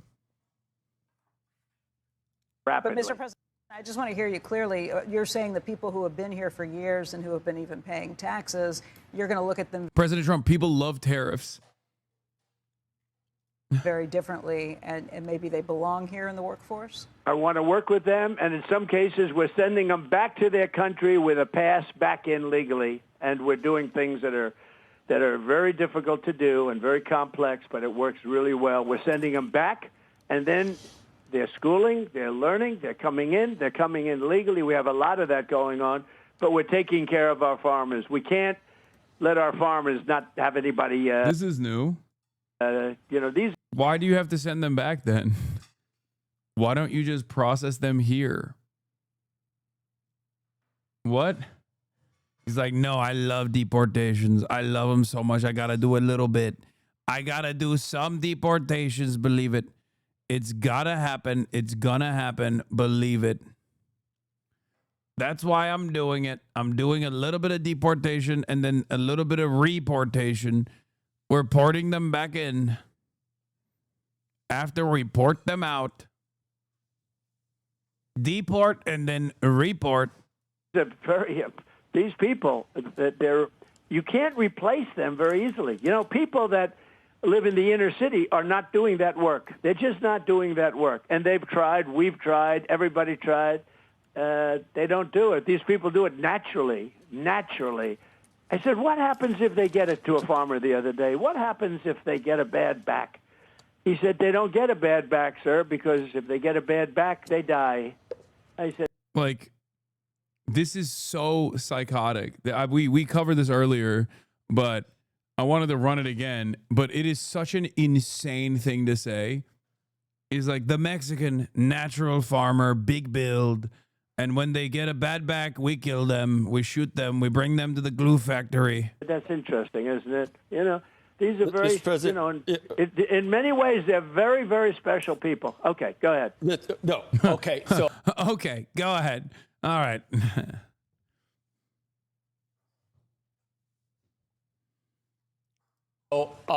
Here we go. So you did get the highest number of votes in Texas, so that's true. But when you were talking about, then you don't have to say anything more, Joe.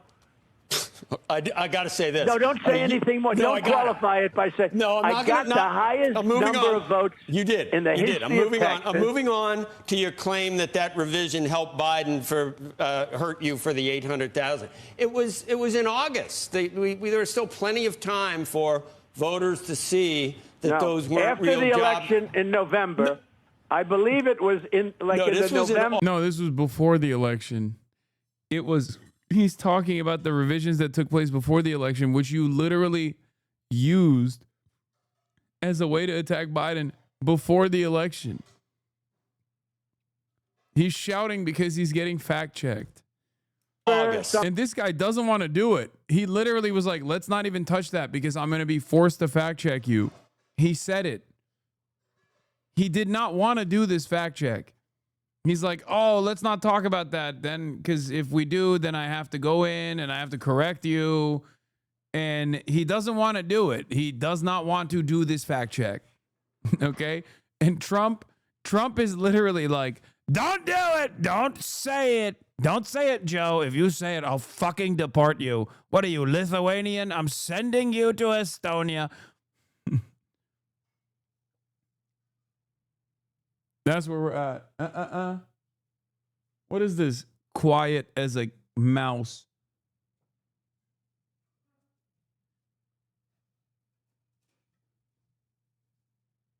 Huh.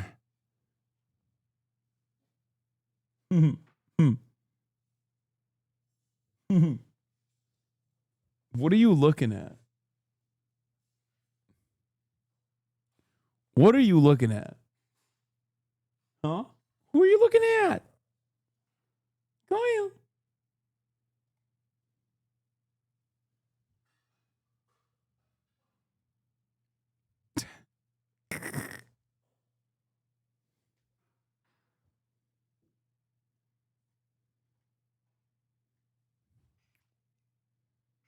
This is so funny. There was a massive revision downward on the jobs. first one, the 800,000 or 900,000, I think, was in August, and then later it came out in March of 2025. It went to 598, not 818, but the original one. Listen, 598, but there were other revisions downward from prior to the election. because the numbers were rigged, okay? And as you said, look, you take a look after the election, how many revisions downward there were. But let's get back to Texas, because you said you were going to say something else. I got the highest vote in the history of Texas, a record that they say won't be beaten unless I run again. Are you going to run again? The No, Constitution probably not. Okay. Probably not. And you're not going to fire Jay Powell. We'll go all talk about all the stuff that. Hey, Becky, I'd like to run. I have the best poll numbers I've ever had. You know why? Because people love the tariffs, and they love the trade deal, and they love the countries, and they love that foreign countries aren't ripping us off anymore. For years, they ripped us off, friend and foe. And the friend was worse. Overall poll numbers, you don't have the best you ever had in overall poll numbers. You do. What? He said what?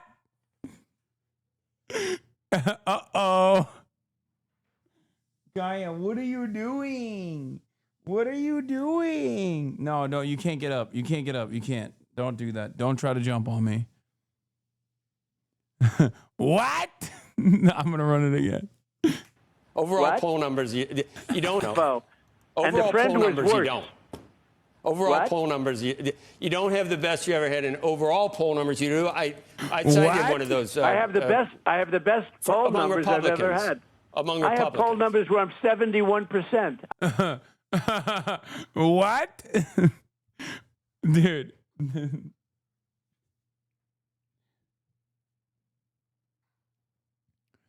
What?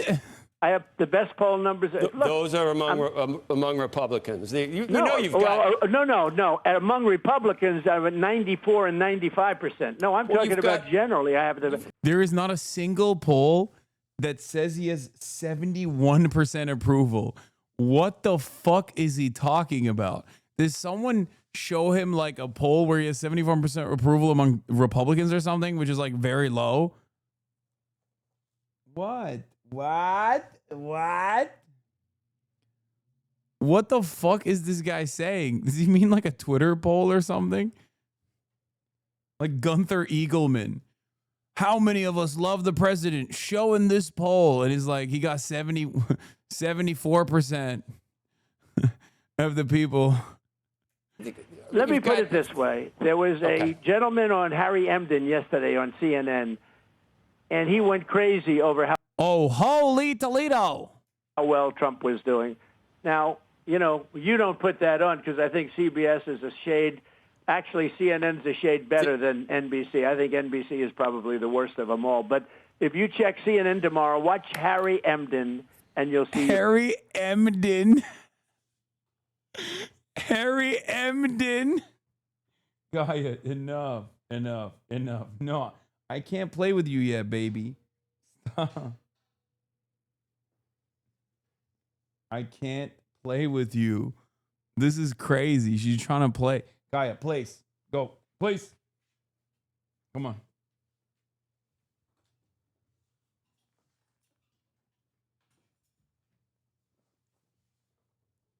Now she's mad. Harry Emden. About the numbers, but that's okay. We have to defend ourselves, Joe.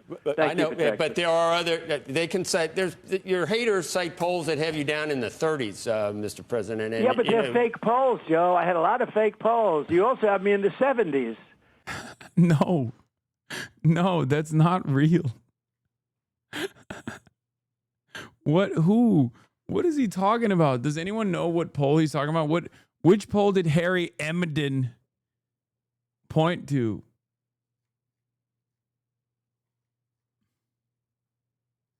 He's molesting the polls. It was Gunther Eagleman? Shut the fuck up.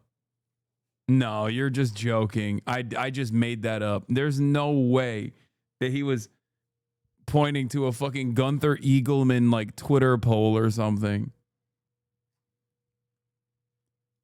I have fake polls. Fox gives me terrible polls all the time. They do nothing, but I've never had a good poll with Fox. And then I win an election and I go through the roof. Because look, I won every swing state. Did I not? I won every swing state. Andrew, I won the popular vote by millions of votes. Even though they tried like hell to cheat, I won by millions of votes. 47% of Republicans would still support Trump, even if he were linked to Epstein's sex activities, according to Ledger. Now that's a good poll. I love it. I love it. Yeah, I mean, look, I think this one surprised me a bit because of all of these complaints online going after Trump and the Epstein files. You might think, yeah, this is from like 2 weeks ago or something. But under, if anything, they're going up. Republicans who approve of Trump. Look at our CNN poll. The prior, yeah, that's Republicans. Okay, what's the were Republicans? How about Quinnipiac? The prior poll, 87% approve of Republicans. This week out, 90% with Republicans. If anything, Donald Trump's approval rating has gone up since this whole Epstein saga started. He is at the apex or close there too in terms of his popularity. Yeah, with Republican voters, man, that's not. There is no point that he has 70% approval ratings. I think he means disapproval. Maybe someone just like flipped the numbers or something. Harry Emden, he's the good guy. He's the guy. I won the counties and all of the counties. I won 2,750 to 502. Wait, is this what it is? Is arguably the most influential this century and probably as well dating back a good portion of the last century as well. That's not a good thing, Rapid Response 47. Wait, what?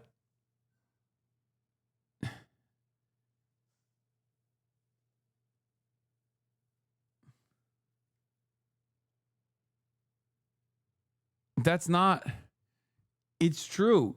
He is the most influential president of this century. He has single-handedly changed American politics. I said this before the election. We are now living in Trump's universe. We're living in Trump land. We're living in Trump politics. Even if he lost, he would have forever changed the Republican Party. Okay? But I don't think he understands. This is not like a good thing. This is... Like it, lump it. Trump is remaking in the United States of America. Let's talk about tariffs first, right? There's all this talk that Donald Trump always chickens out when it comes to tariffs. Has anyone been able to find what the poll Trump was talking about? Because I really want to know. No tacos for Trump. The effective tariff rate, get this, it's 18%, the highest since the FDR administration in the 1930s, up from, get this, just 2% last year. From just 2% last year, we're talking about an effective tariff rate level, get this, 9 times as high this year than last year. But it's not just on tariffs, which of course Donald Trump ran on, in which you're seeing a tremendously influential presidency. What about... Yeah, it's like nukes were very influential on Japan. Yeah. Yeah, it's like saying Adolf Hitler was one of the most consequential and therefore influential politicians of this past century. Okay? Yeah, it's true. Doesn't mean it's good. About immigration, of course, Trump ran and has always run on a very hawkish immigration platform. Get this, 2025 net migration in the United States down at least 60% from last year. In fact, we may be heading for the first time in at least 50 years in which we have net negative migration into the United States. And last year, of course, in 2024... People are leaving. Why is this a good thing? Why would anybody celebrate this? Oh my God, we're so dumb. Fuck it, dude. It's just like, we're so dumb. This is such a stupid country. What do you say? What do you do? You know? The net migration in the U.S. was 2.8 million. This year, we might be talking about negative net migration. My goodness gracious. Now, of course, this is part of a larger story, as I was mentioning. We're talking about immigration, net migration. We're talking about the effective tariff rate.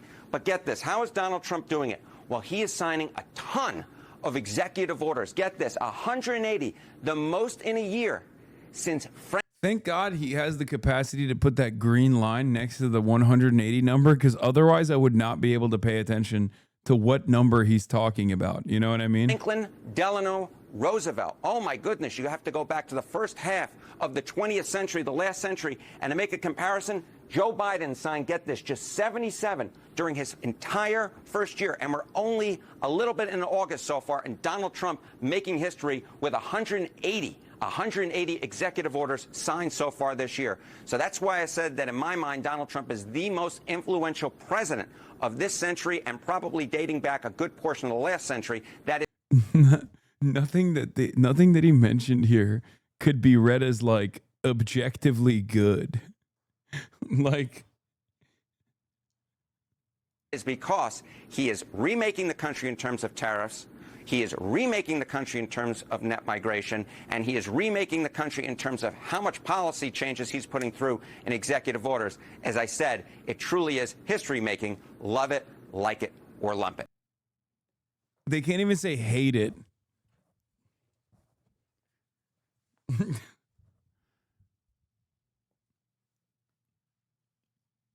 That's awesome. Oh, yeah. U.S. could require up to $15,000 bonds for some tourist visas under pilot program. Washington, the U.S. could require bonds up to $15,000 for some tourist and business visas under a pilot program launching in 2 weeks, a government notice said on Monday. An effort that aims to crack down on visitors who overstay their visas. The program gives U.S. consular officers the discretion to impose bonds on visitors from countries with high rates of visa overstays, according to a Federal Register notice.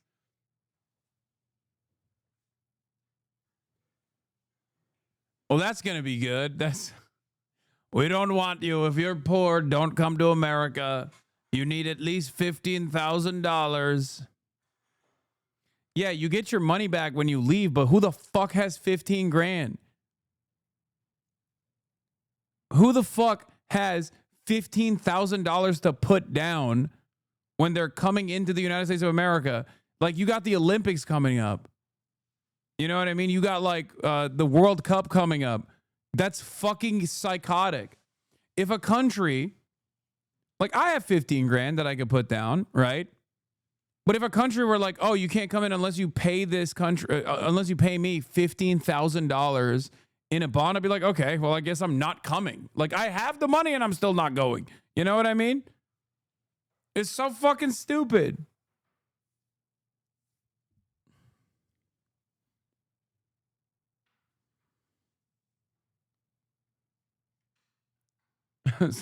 I have, there is 65 cents in my bank account.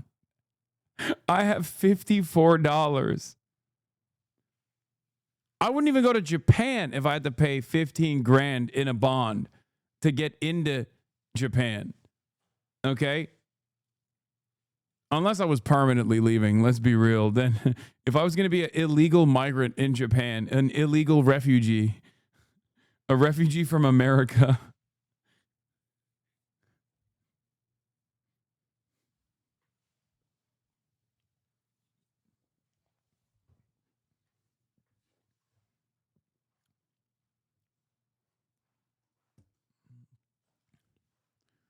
I'm glad that we got net negative migration. Okay. People are leaving more than they're coming in. All right.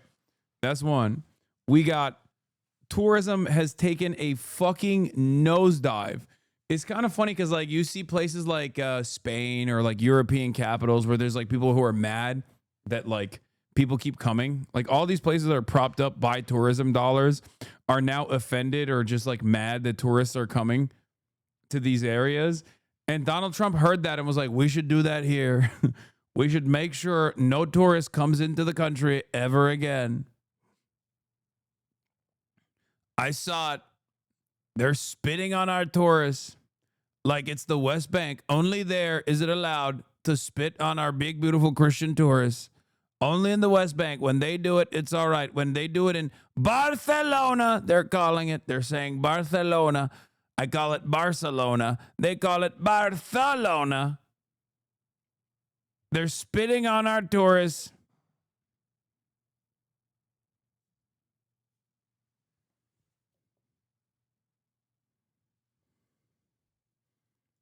and I won the election in a landslide.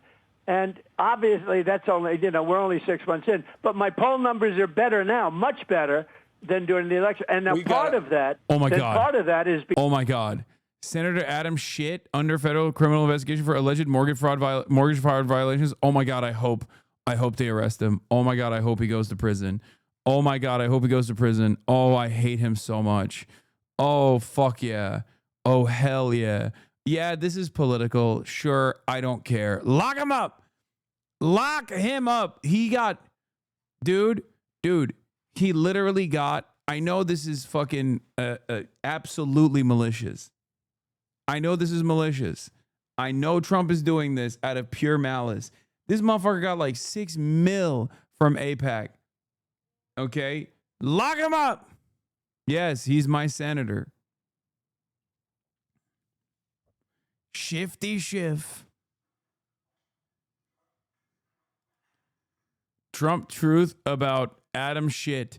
I've always suspected Shifty Adam Schiff was a scam artist, and now I learn that Fannie Mae's Financial Crimes Division have concluded that Adam Shit has engaged in a sustained pattern of possible mortgage fraud. Adam Schiff said his primary residence was in Maryland to get a cheaper mortgage and rip off America when he must live in California because he was a congressman from California. I always knew Adam Schiff was a crook. The fraud began with the refinance of his Maryland property on February 6, 2009, and continued through multiple transactions until the Maryland property was correctly designated as a second home on October 13th, 2020. Mortgage fraud is very serious and crooked. Adam Schiff, now a senator, needs to be brought to justice. Dude, mortgage fraud? You're a real estate developer. That's what you've done. Like always. This is the most says you moment. Donald Trump going after Barack Obama for trying to do a coup, and also simultaneously going after Adam Schiff for mortgage fraud. What's next? Going after Bill Clinton for pedophilia and being a Jeffrey Epstein affiliate?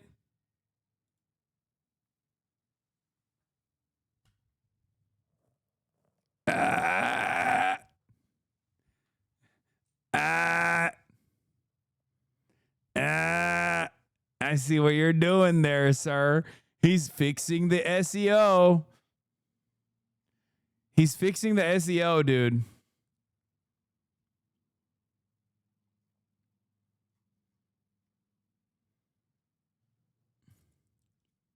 Because the Democrat Party is self-destructing. I mean, when you have low IQ people like Crockett, I wonder if she's in a relationship to the late, great Davy Crockett, who was a great gentleman. What? I wonder if she's got any relation. What?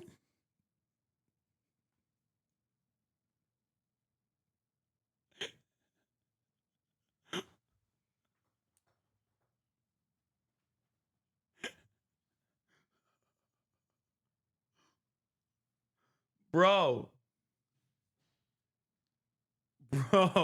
what is he saying? This makes no sense, dude. To Davy Crockett, the great old Davy Crockett. But you have this woman Crockett. She's a very low IQ person. Somebody said the other day she's one of the leaders of the party. I said, you got to be kidding. The Democrats are lost. They have Trump derangement syndrome so bad that they can't walk, they can't talk, I mean. They don't know where they're going. Schumer is finished. Schumer, look, I watched him the other day. He's like, Mr. lost all of his President. confidence. 40%. Mr. President, I have to fact check you. Davy Crockett died in the 17th century. Or this is not 17th, sorry. Mr. President, Davy Crockett died in the 19th century and was a white man.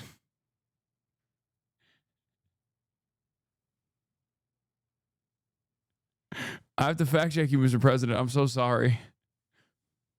There's no relation to Jasmine Crockett and Davy Crockett.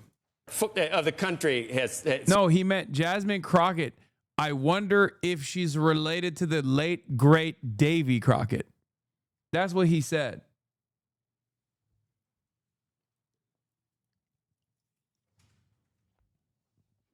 So you're never going to get above 60 in any poll, and it's because 40% have TDS, and we know that. Mr. President, we used to do this every Tuesday. It was called Trump Tuesday. Maybe we can start. This is going to be the start of something again. But we appreciate all your time today, and hope to be able to continue this discussion on all these different issues in the not too distant future, if we could. Joe, could I finish one thing? Yes. 1 year You're the ago. president. 1 year ago, our country was dead. Now we have Now it's hot. It's hot. It was dead. Now it's alive. It's hot. Hottest country anywhere in the world by far. And that was told to me by every leader of NATO, which they do whatever I want. That was told to me by the... He's like a child. He's like a kid. I do whatever I want. They love it. They love me. They can't say anything. They say, you're hot, Mr. President. You're so sexy. King of Saudi Arabia, by the leaders of UAE, by the leader of Qatar, by many, many. We were a dead country 1 year ago. Today, we're the hottest country anywhere in the world, and I'm very happy to help. Mr. President, what kind of teeth, though, are in those investments? What kind of teeth are in those investments, meaning that would force the EU to make those investments? If they don't make those investments, what happens on the other side? Well, then they pay tariffs of 35%. No, they brought down their tariffs. So they paid $600 billion, and because of that, I reduced their tariffs from 30% down to 15%. And a couple of countries came, how come EU is paying less than us? And I said, well, because they gave me $600 billion.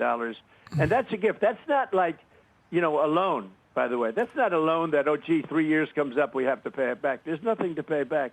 They gave us $600 billion that we can invest in anything we want.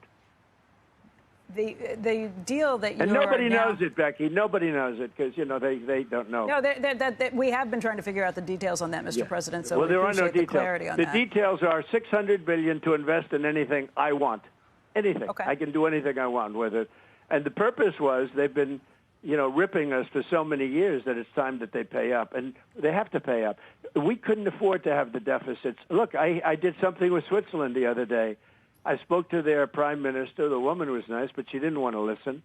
And they paid essentially no tariffs. And I said, we have a $41 billion deficit with you, madam. I didn't know her.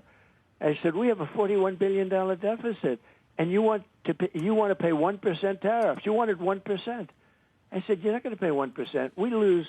Because I view deficit as loss. You have some people. By the way, I think pharmaceuticals are a big issue with Switzerland. I think. Well, I'll go into pharmaceuticals. Yeah. They make a fortune with pharmaceuticals, and they make our pharmaceuticals in China and Ireland and everything else. And within the next week or so, we're going to be announcing tariffs on specifically. This is a separate class than the 15% tariffs on sort of everything. These are excluded classes, I call them. I like to call them excluded, like steel, aluminum, etc. Right, the well, 232. We're going to be announcing on semiconductors and chips, which is a separate category, because we want them made in the United States. And by the way, they're being made in the United States. We have the biggest in the world, as you know, from Taiwan is coming over and spending $300 billion in Arizona, building the biggest plant in the world for chips and semiconductors. But on pharmaceuticals, we'll be putting a initially small tariff on pharmaceuticals. But in 1 year, 1.5 years maximum, it's going to go to 150%, and then it's going to go to 250% because we want pharmaceuticals made in our country. And that's not the CHIPS Act like Biden did because he didn't know what he was doing, where they gave billions of dollars to companies that had more money than they knew what to do with. President Trump, can I ask you about something that you're doing that's opposite of the Biden administration, too? And that's the latest deal that you've announced. Yeah, the latest deal, though, that you're announcing with India, you're upset with the trade deal there, especially because they're buying Russian oil. The Biden... Yo, PBM left FaZe Clan? Wait, really? I thought it was a meme. Max actually left? Why did he leave? I thought it was like, I thought it was bait. That's usually, those guys love doing shit like that. They love. You are way too phased the fuck up. They're just redoing his room after the wars. It's a troll, I think. Yeah, there's no way.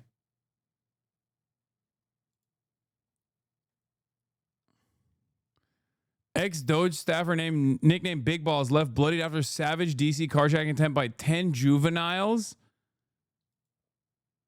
Crime in Washington, D.C. is totally out of control. Local, in air quotes, youths and gang members, some only 14, 15, and 16 years old, are randomly attacking, mugging, maiming, and shooting innocent citizens at the same time, knowing that they will be almost immediately released. They are not afraid of law enforcement because they know nothing ever happens to them, but it's going to happen now. The law in D.C. must be changed to prosecute these minors as adults. Oh my God. Yeah, of course. Of course, Donald Trump wants minors to be treated like adults.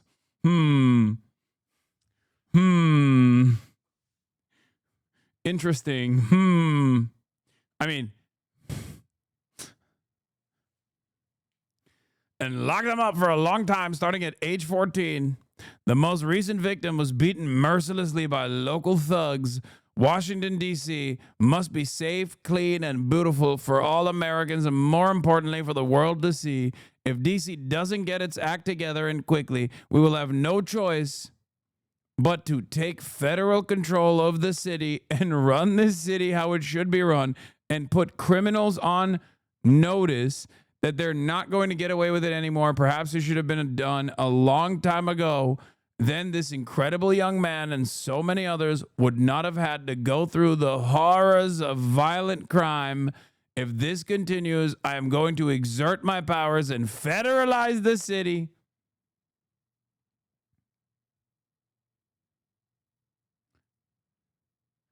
So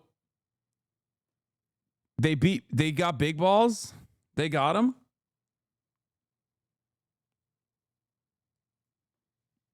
They took out Big Balls. Not Big Balls. Least insane tweet about this. Breaking: the two teens who attacked Doge's Ed Korstein, aka Big Balls, in DC have been arrested. DC must not release them, make them pay. Big Balls saved the young woman who was being carjacked, suffering injuries because of it. Big Balls is a legend. Both suspects were 15-year-old black teens, one male, one female. Lock them up.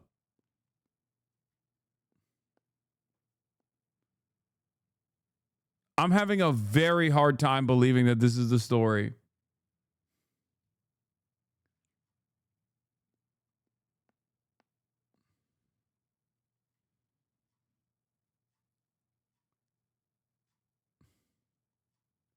He got his ass beat that hard by two 15-year-olds, bro?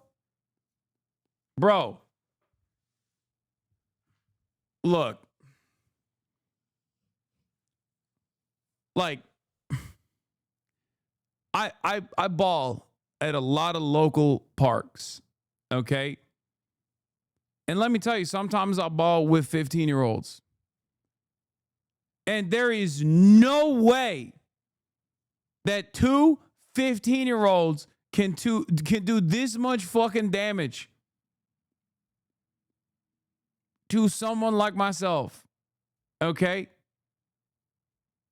And I'm not like a fighter. I'm not like a great fighter. I've been in fights.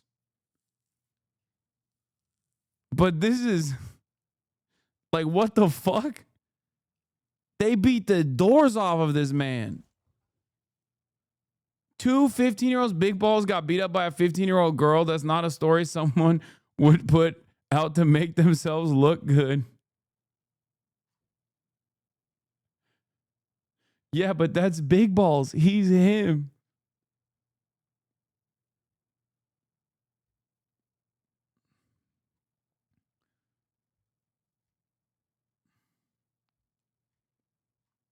Yeah, unless those 15-year-olds are straight up from Dagestan.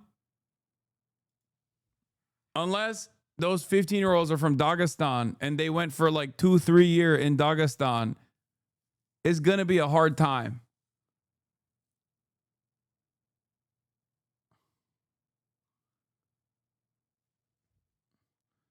The suspects fled when an MPD cruiser pulled into the block. Police said two of the suspects, a 15-year-old boy and a 15-year-old girl. One of them is a girl?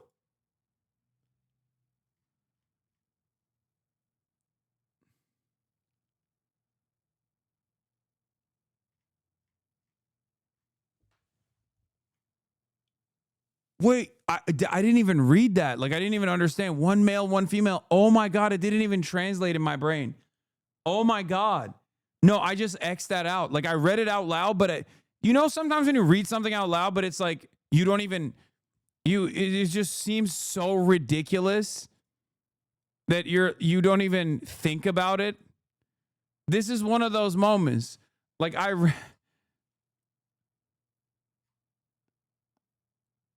thought you guys were joking, like saying, oh, I wouldn't put it in the newspaper if I got my ass beat by a 15-year-old girl.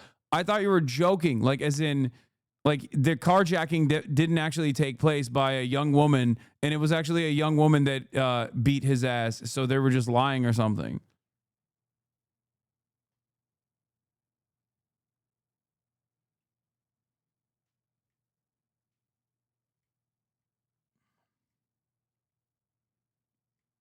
You're laughing? They fucking lynched Big Balls and you're laughing?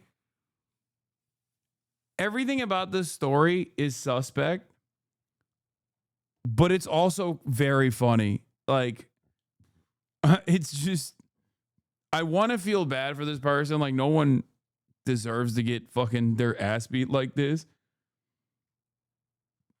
But like, you got your ass beat by two 15-year-olds and one was a girl? What the fuck? Me big, women small. What do you sound like right now? I mean, they're 15.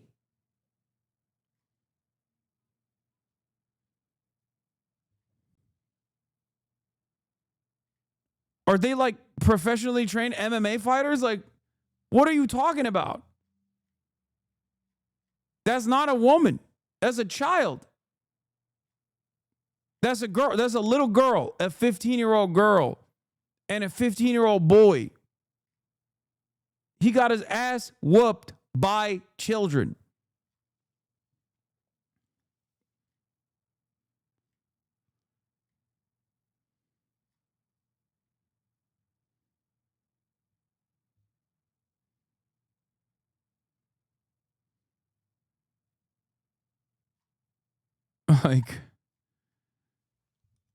Like they have fucking braces on and shit. You know what I mean? Like they got algebra, bro. They got fucking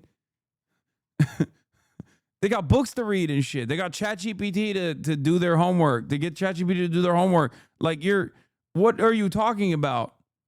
This is crazy. Like these are high school freshmen. Like they're just freshly in high school.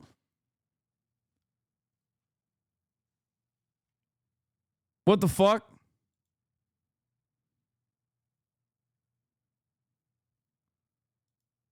They have to be exceptional teenagers.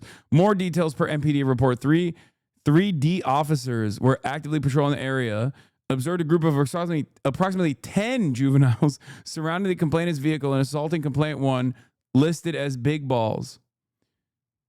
Big Balls advised that he saw the suspects approach and make a comment about taking the vehicle. At that point, for her safety, he pushed his significant other into the vehicle and turned to deal with the suspects. The suspects began to assault Coristine. What the fuck is this story? So 10 high schoolers were trying to steal a car?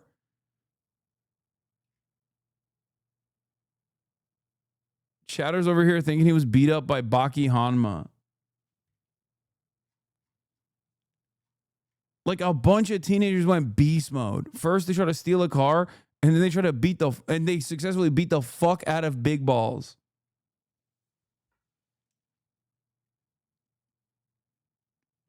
Does it say what neighborhood in which this took place? If it was in Navy Yard or anywhere in the Southwest, this is accurate.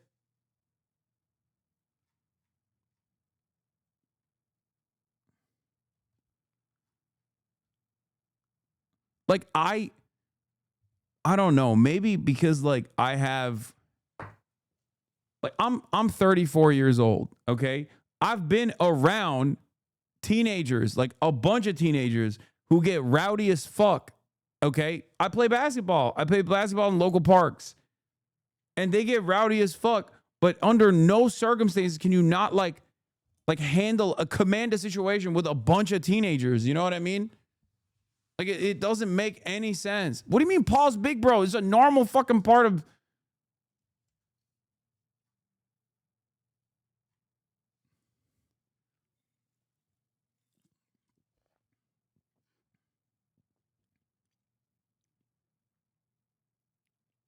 local parks in West LA. Here's how you know motherfuckers don't know shit.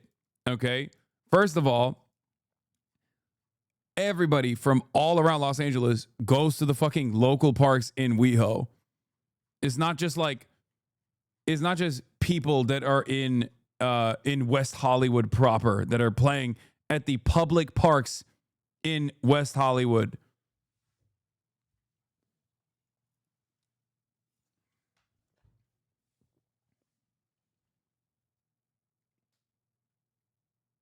What if they had uncommon gear?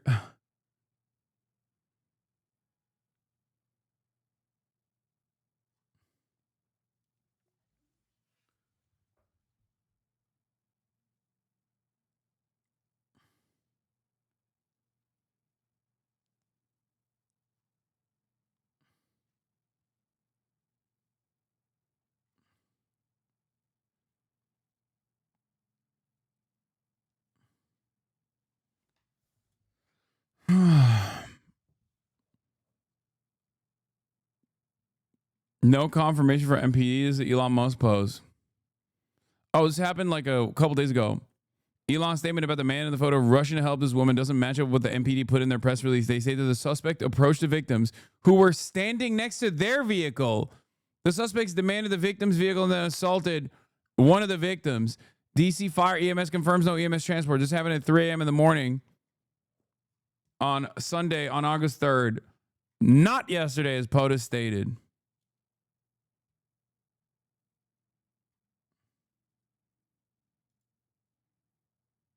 Mike Lee, based Mike Lee, big balls for the Medal of Freedom. Who agrees? Hashtag federalize DC.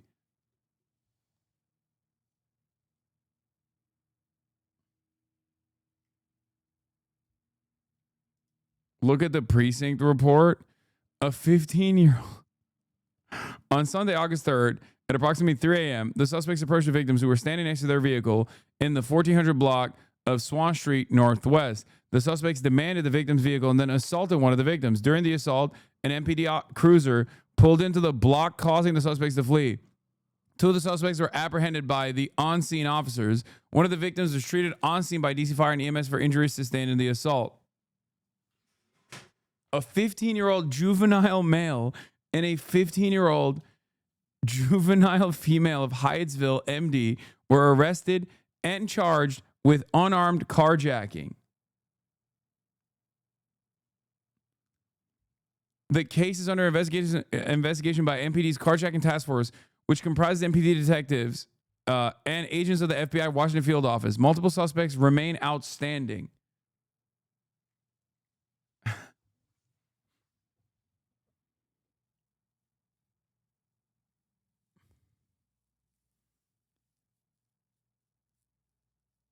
Kids being kids, give them a third place. This is their third place, bro. What do you mean? 3 a.m. just beating the doors off of fucking big balls.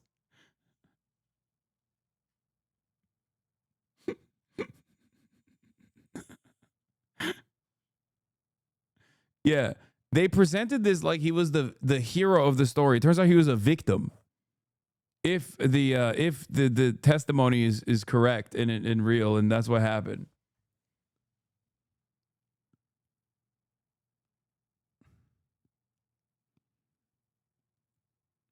I mean, it's fucked up. I shouldn't be laughing. It's fucked up. It's fucked up. Doge employee Edward Corstein, also famously known as Big Balls, got attacked by a criminal mob of teens in Washington, D.C. as he was defending a woman who was being attacked.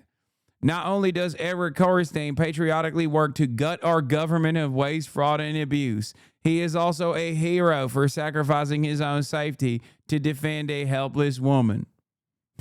We need more men like Edward Korestein.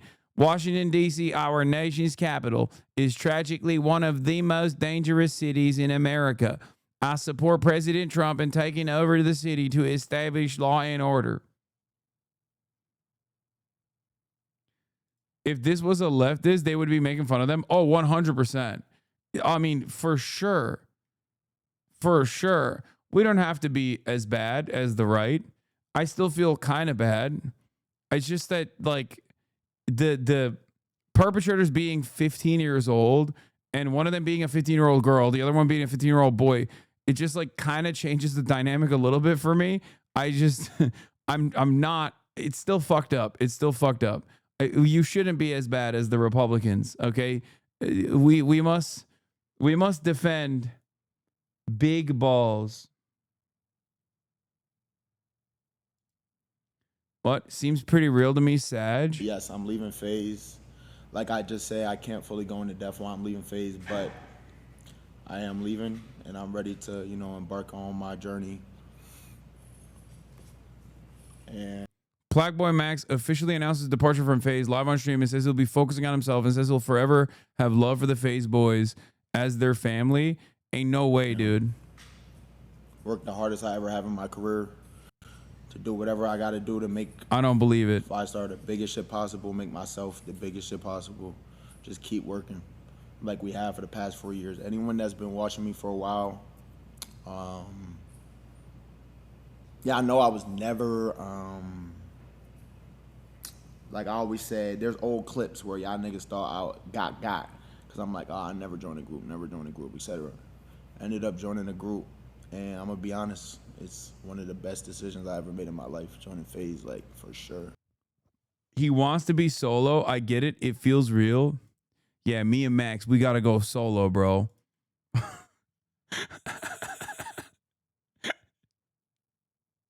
Yo, me and Max are an unstoppable force, bro. I get it, bro. What do you mean?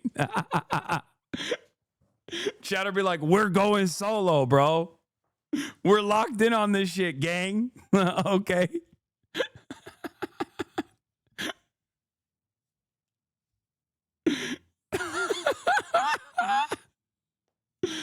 Oh, dude. Do I think he's trolling? I don't know. Probably. I hope.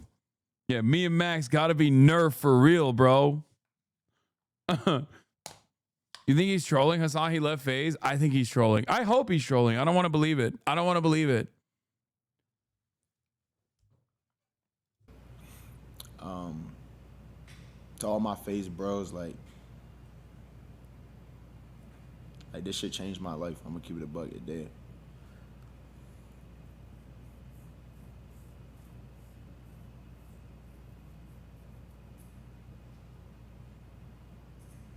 And I know this shit probably hitting y'all like, what the fuck, this out of nowhere. Like, we got all this shit coming up. But it's some shit that was sitting with me for a little that I really had to battle in my head. I'm gonna keep it a buck and just figure out what's going on. Like I said, I can't really go into depth on the details and shit that happened behind the scenes or whatever. So yeah, and I know there's always there's like, it's gonna feel like a gap of information. Like, I'm trying to understand. I understand that, and I apologize to y'all for that. But yeah, like joining this group was one of the best things that ever happened to me.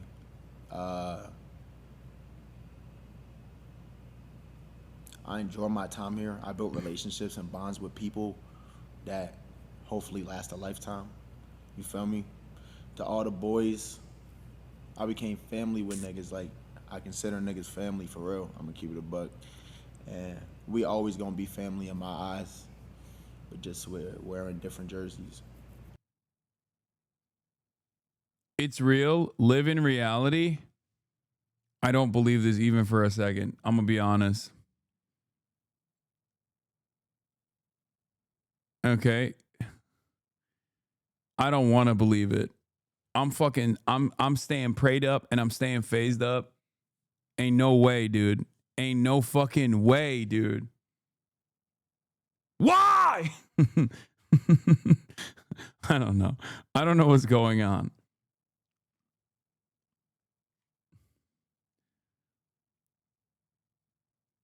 Maybe it was all just a phase. Don't even do that. Don't even be like that. Don't even talk like that.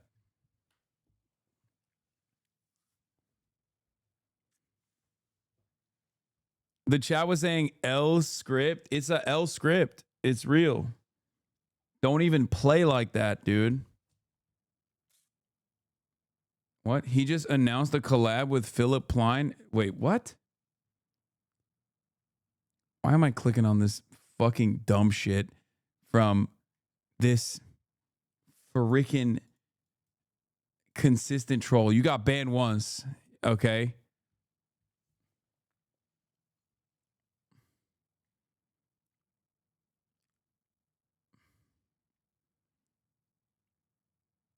You think he's this good at acting? Come on now. I don't think this is particularly good acting, to be honest. Like, this shit changed my life. I'm gonna keep it a buck a day.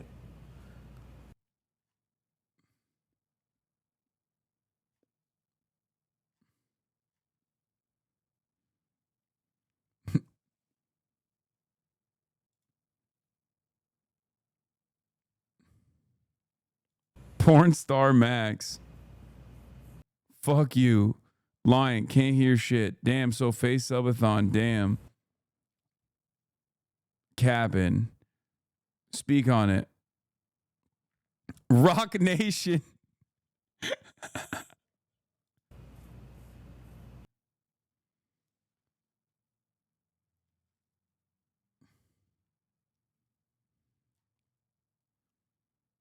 Your raid says is real?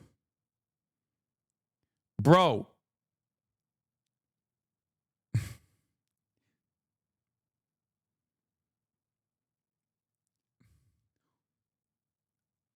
I'm not going to say anything. Never mind. That was... Oh.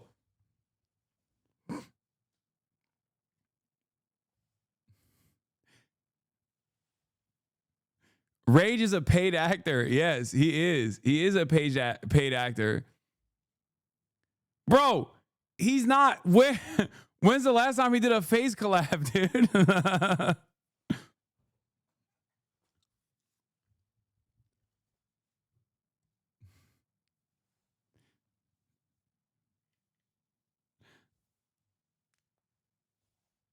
I know. Double knee surgery. It's because he's not invited me to be his caretaker. That's why I'm mad. I think this is fake.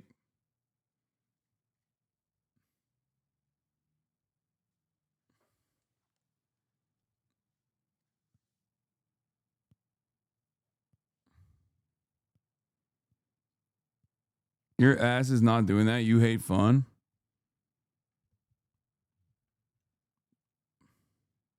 You're just too old, Unc. So is Rage. Rage's old too.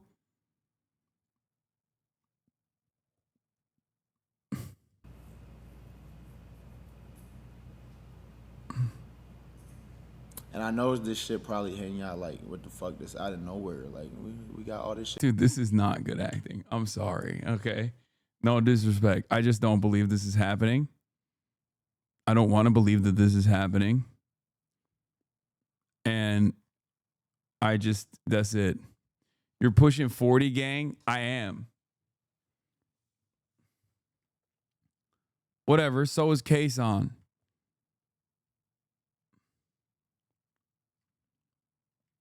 I'm 50. I'm pushing 50. I'm still alive. Okay?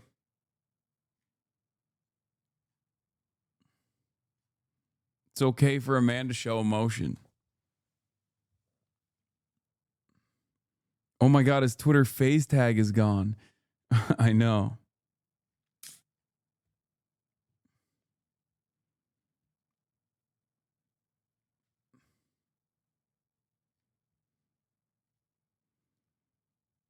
Shroud just joined AARP. It's okay. I don't believe it.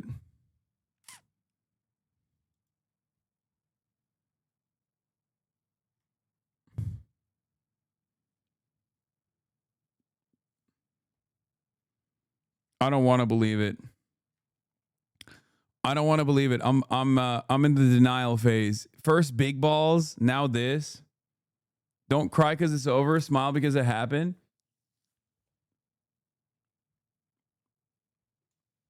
No. No. No. I mean, FaZe Clan has been doing incredible stuff. They've been doing fantastic content. They're killing it. I hope it's not real. I don't think it is real, for the record. It'd be ridiculous. And that's it. They've been popping off, dude. They're killing it. They're doing so much great content. They voted for Donald Trump. Big money moves. Yeah, phase up. Me too. They influenced me to also vote for Donald Trump. You know, we all voted for Donald Trump. Stay phased up. You too old for this, King? No, it's fine. First bank steps down as CEO. Now this is terrible.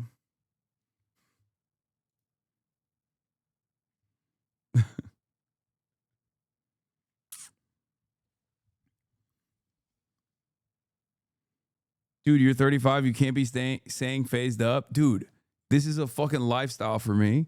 Okay. I've been saying it since I was like 26. Okay. Do you understand? I've stayed phased up. Also, Banks is my age. So fuck you. Okay. If he can stay phased up, so can I. That's the funniest part about FaZe Clan is that it is like genuinely an old ass org at this point. Like straight up 10 years and you still ain't in phase. Okay, shut up. Don't even bring that up. It's because like I would change the dynamic too much. You know what I mean? They've asked and I'm like, nah, you guys have a good, cool thing going. You guys have a cool thing going. Don't worry about it. Like I'll stay on the sidelines, you know?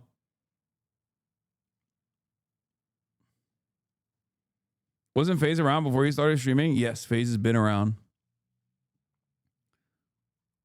Yeah. Cutie got a chain before you? Yeah, because like, I mean, I got a pillow. I got a FaZe pillow. Shut up. Some might even say an exclusive FaZe pillow is even cooler than the FaZe chain. That's what people are saying. That's what the word on the street is. Hold on, I'm going to show you. Look.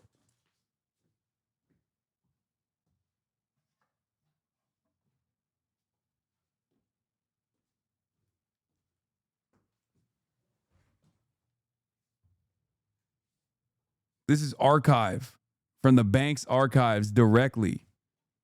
Okay? Think about that. It's my most prized possession.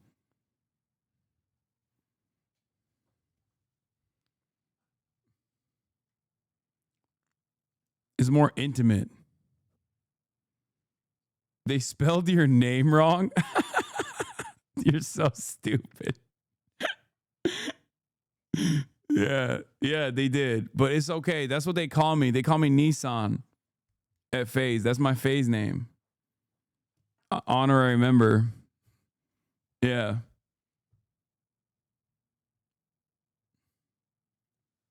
Like, look.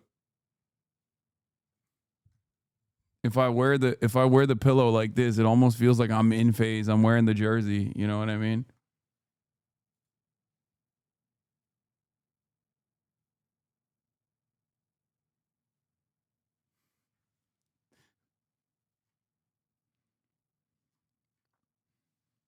It's almost like I got a huge head.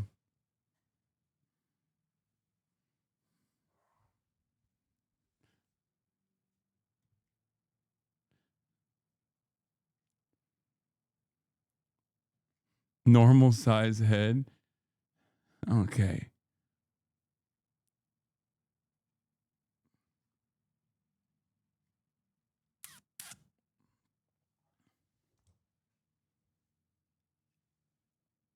Kai out here looking at it like a chew toy. I know, I see that.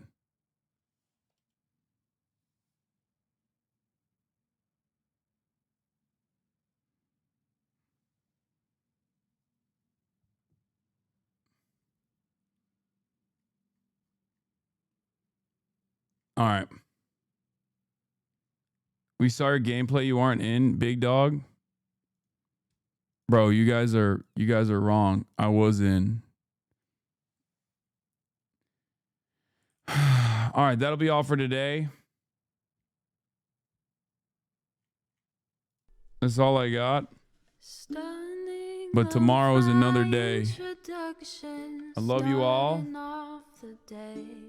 And I'll see you tomorrow, okay? Stay phased up, everybody. Another 7-hour day in the books. Another half day. At this point, it's all half days. All right, everybody. Peace. The starlock to the topic just begun. There he is again, Hasan is streaming. Hasan is streaming. There he is again, Hasan is streaming. Hasan is streaming. Reviewing the P.O. box, Uncle Uyghur's face. Sudden discord agitprop, great names take embrace. Tiny Bernie Sanders, LGBTQ Air Force. The whole left at your fingertips, Ane at your door. The H3 crowded debate, the Young Turks online show. 3 full fucking years of this, plenty more to go. 90-day fiance talks of champagne bourgeoisie. A Trump rally live reaction, a mass riot at DC. There he is again, Hasan is streaming. Hasan is streaming. There he is again, Hasan is streaming. Hasan is streaming. Reading live stream fair comments, Austin show chat advice. And all the ways the right-wing pipeline can suck you in online. JCS react, Lord frame gets broken, cover blown.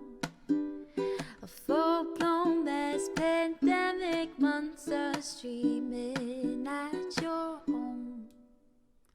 Total radicalization coming out to find. The system you were taught to trust in was broken the whole time. All these daily streams, whether big or whether small, have helped me and so many find the meaning through it all. There he is again, Hasan is streaming. Hasan